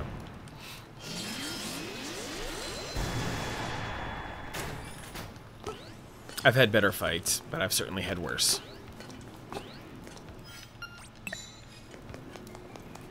Now that one small key is going to get me into the mid-boss fight. The mid-boss fight can now be reached because I have the magic rod.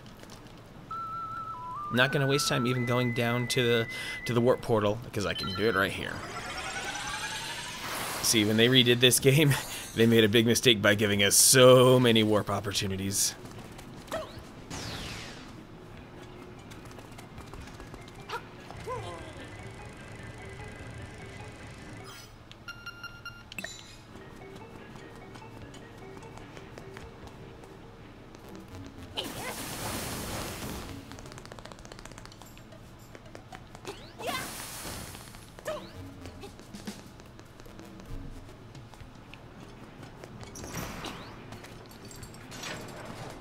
Now, this version of Bubble Butt here is way more difficult to defeat than he was in the 4th dungeon.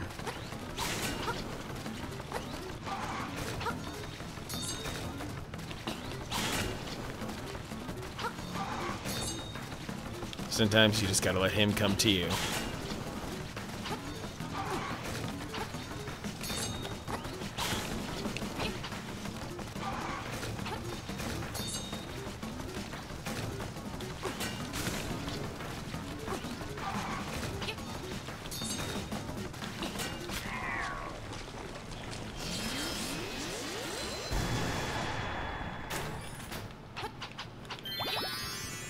Okay, now I just hope I have a really good boss fight. They tweaked this boss fight from the original. He no longer stun locks, so that makes him incredibly difficult to fight because you have to hit your angles very precisely in order to make sure that you hit him with the fire rod, which is the only weapon that this dungeon's boss is affected by.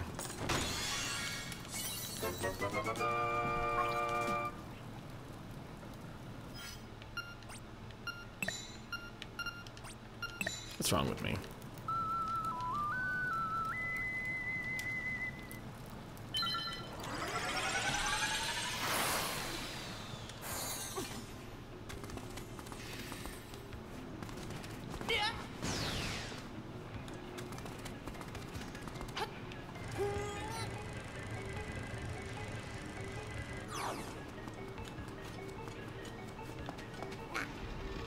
am I doing?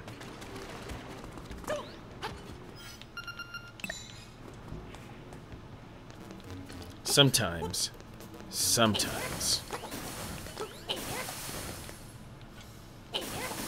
Yes! Sometimes you can do that room quickly like I just did. Where you can catch the ledge and melt the ice all at the same time. Very happy. Basically, I one-cycled that room. I know that room technically doesn't have any cycles, but the cycles of spinning around so I can eventually hit the exit, that was what I hit, so that's good. Usually I expect to go through that several times.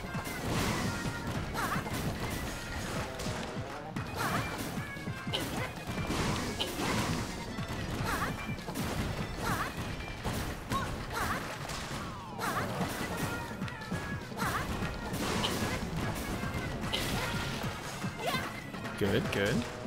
3 hits and he's done.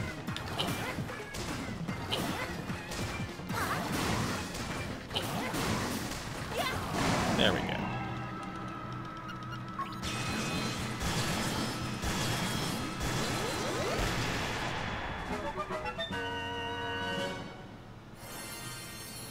Now to dust off, now to get the instrument from the 4th dungeon. And then the Windfish's egg. We are in the home stretch here, and I just might make 230. Might.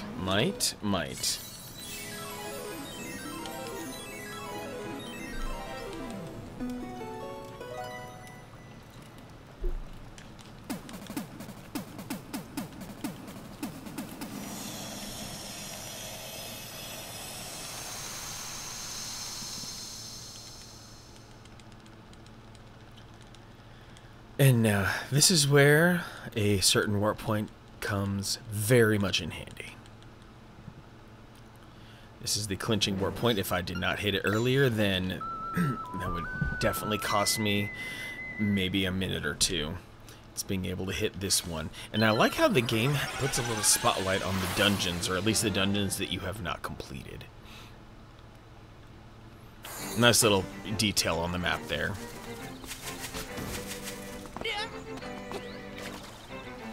Okay, now to speed my way through the 4th dungeon, there is going to be a clever little manipulation, a clever little way to skip obtaining one of the small keys, but I still have to get the boss key.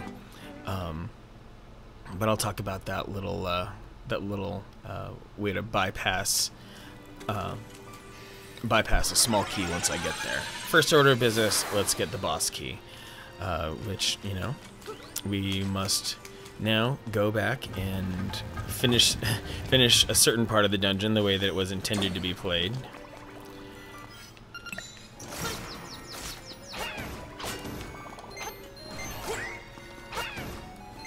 Okay, bottom right, top left, bottom left, top right, middle. Okay, I'll take that. Bottom right, top left. Because the game shows you that pattern, and then you have to repeat it here unguided.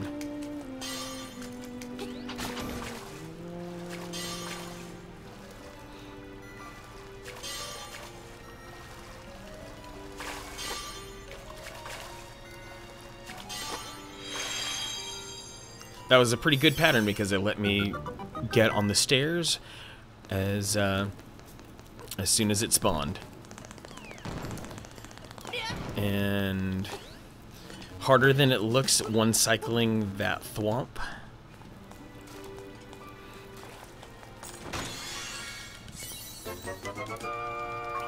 And what's about to happen here is precisely why it was important to me to make sure that I had a good supply of arrows and bombs, because this is how, for whatever reason, they decided to include this situation here, this one little landing here, and that lets you, yeah, hit a bomb arrow to break the pots and jump right over.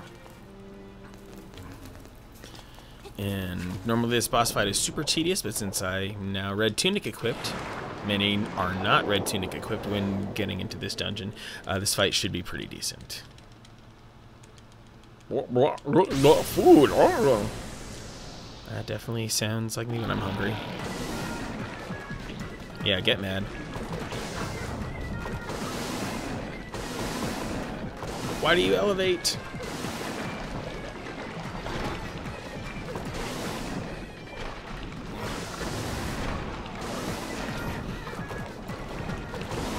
There we go. Please spawn on the bottom left. Heart. Heart container, please. Heart container, please. It tends to spawn far away from you, which is what's frustrating. Out of spite, I would have skipped it, but maybe not. Getting kind of nervous here, especially that cannon fight.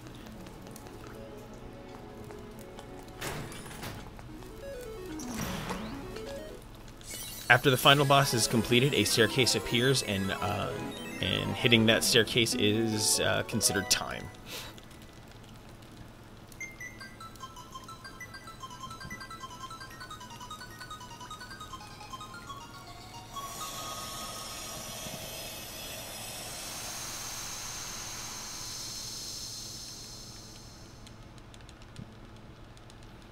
Time for the egg.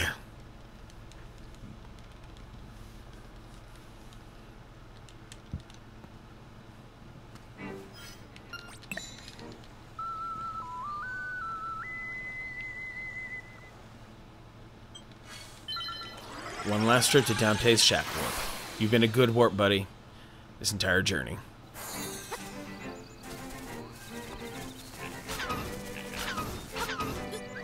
Close enough. Close enough to killing all three in a single dash. Curly, Larry, and Mo.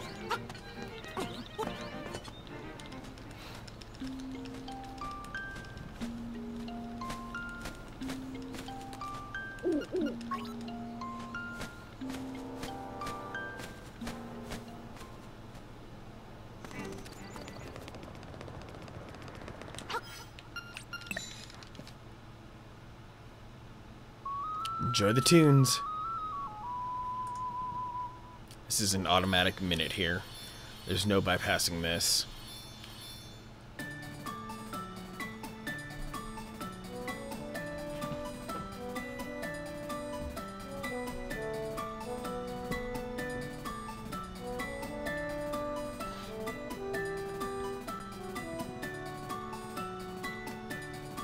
I really should have been making an offline recording of this.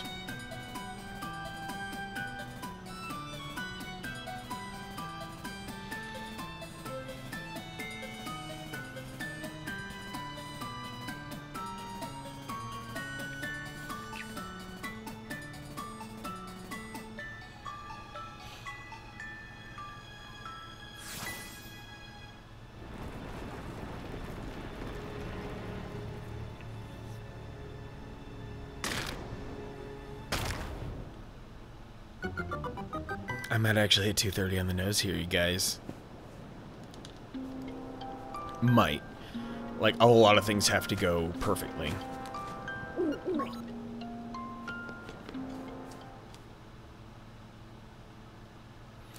My left hand has a death grip on the controller.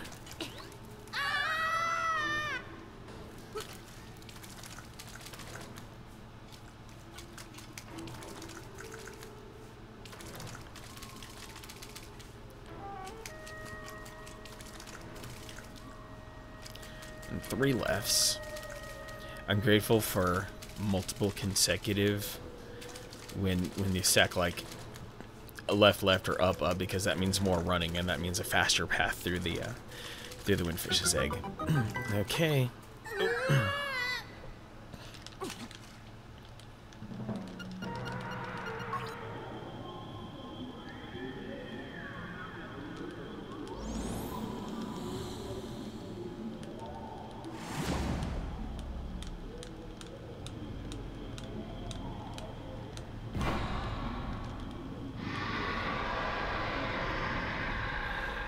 Now, this first form of the boss is defeated entirely with magic powder.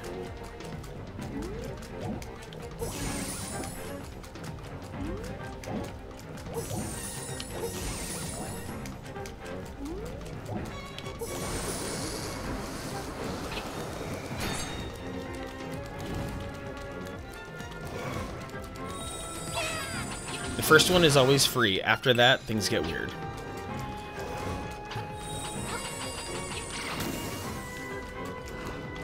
I need to learn the jump and slash technique. Because even if you are jumping, your slashes still hit the magic ball. But the jumping is to dodge in the event that it's one of those smaller orbs.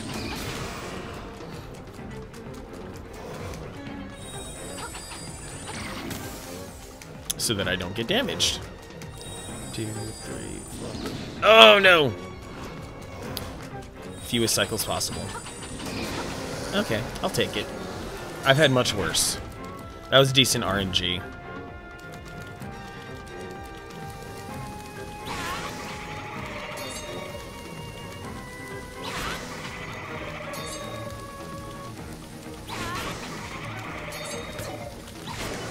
There we go.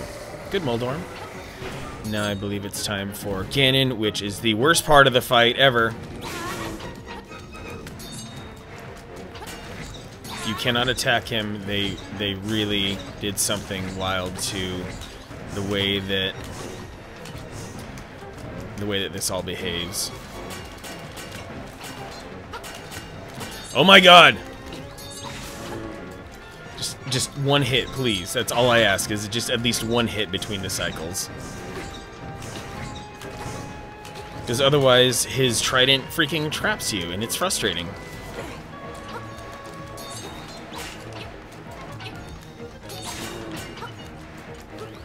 Might as well play it safe.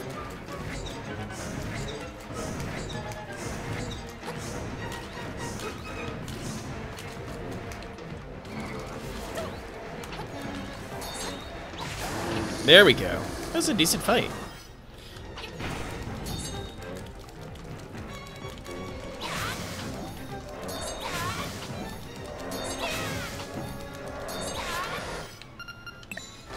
And now to kick back and throw 10 arrows in its eyeball.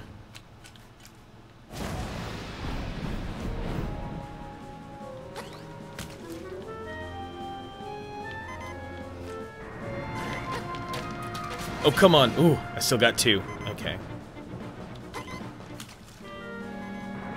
And I have a resurrection if need be. I'm not too worried. And the arms actually accelerate, as we can already see here, and they get easier to jump over. So that's nice. Ooh, ooh, ooh, ooh. Am I gonna hit 230 on the nose? Coming up on time, coming up on time.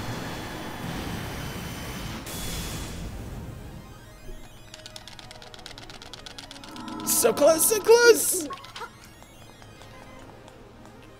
And we have time.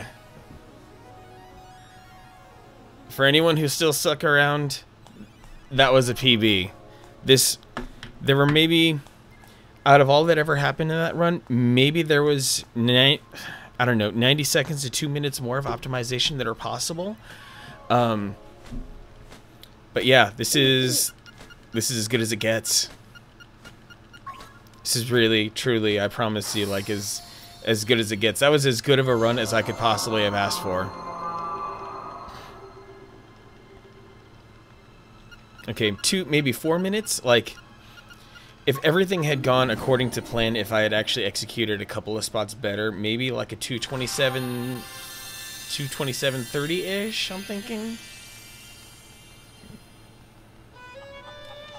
But there it is. Just gonna let this roll through here. I'm gonna be proud of this, gonna let that number sit there.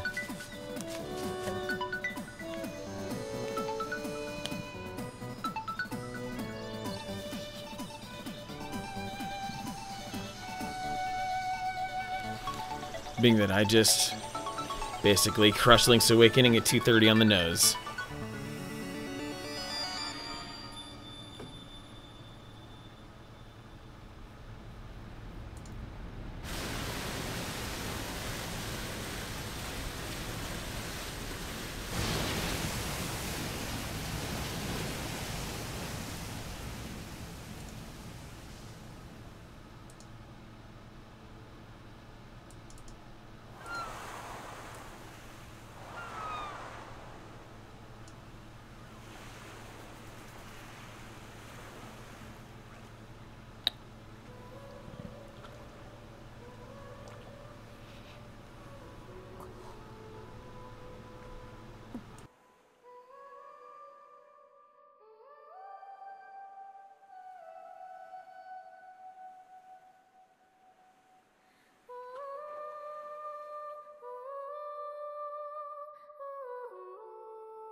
Oh, buddy.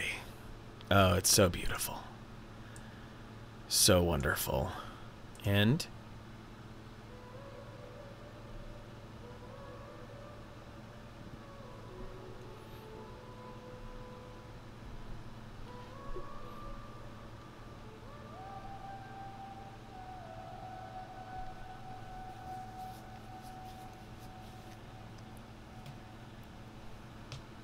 Marin got her wish. Every time a speedrunner clears Link's Awakening, Marin gets her wish again. Sure, I'll save. Just for that extra little layer of authenticity. So, the game having been saved, well, that's, as promised, that ends up being the, as the end of stream. So, thanks to all who stopped by, Contrix, BGR, Disc Guy, Padoka Gaming, if you're still here, thank you. A couple of others who I may have missed, but nonetheless, thank you for everyone who pops by. Even if you lurk, even if you don't chat, that's totally fine. Any of your viewership is great and makes me feel like I want to keep doing all that I want to do. So I will see you all on Saturday. I don't know what I'm doing on Saturday, but I will figure it out, I promise. So, a big old peace sign to all of you. Thank you. Good night.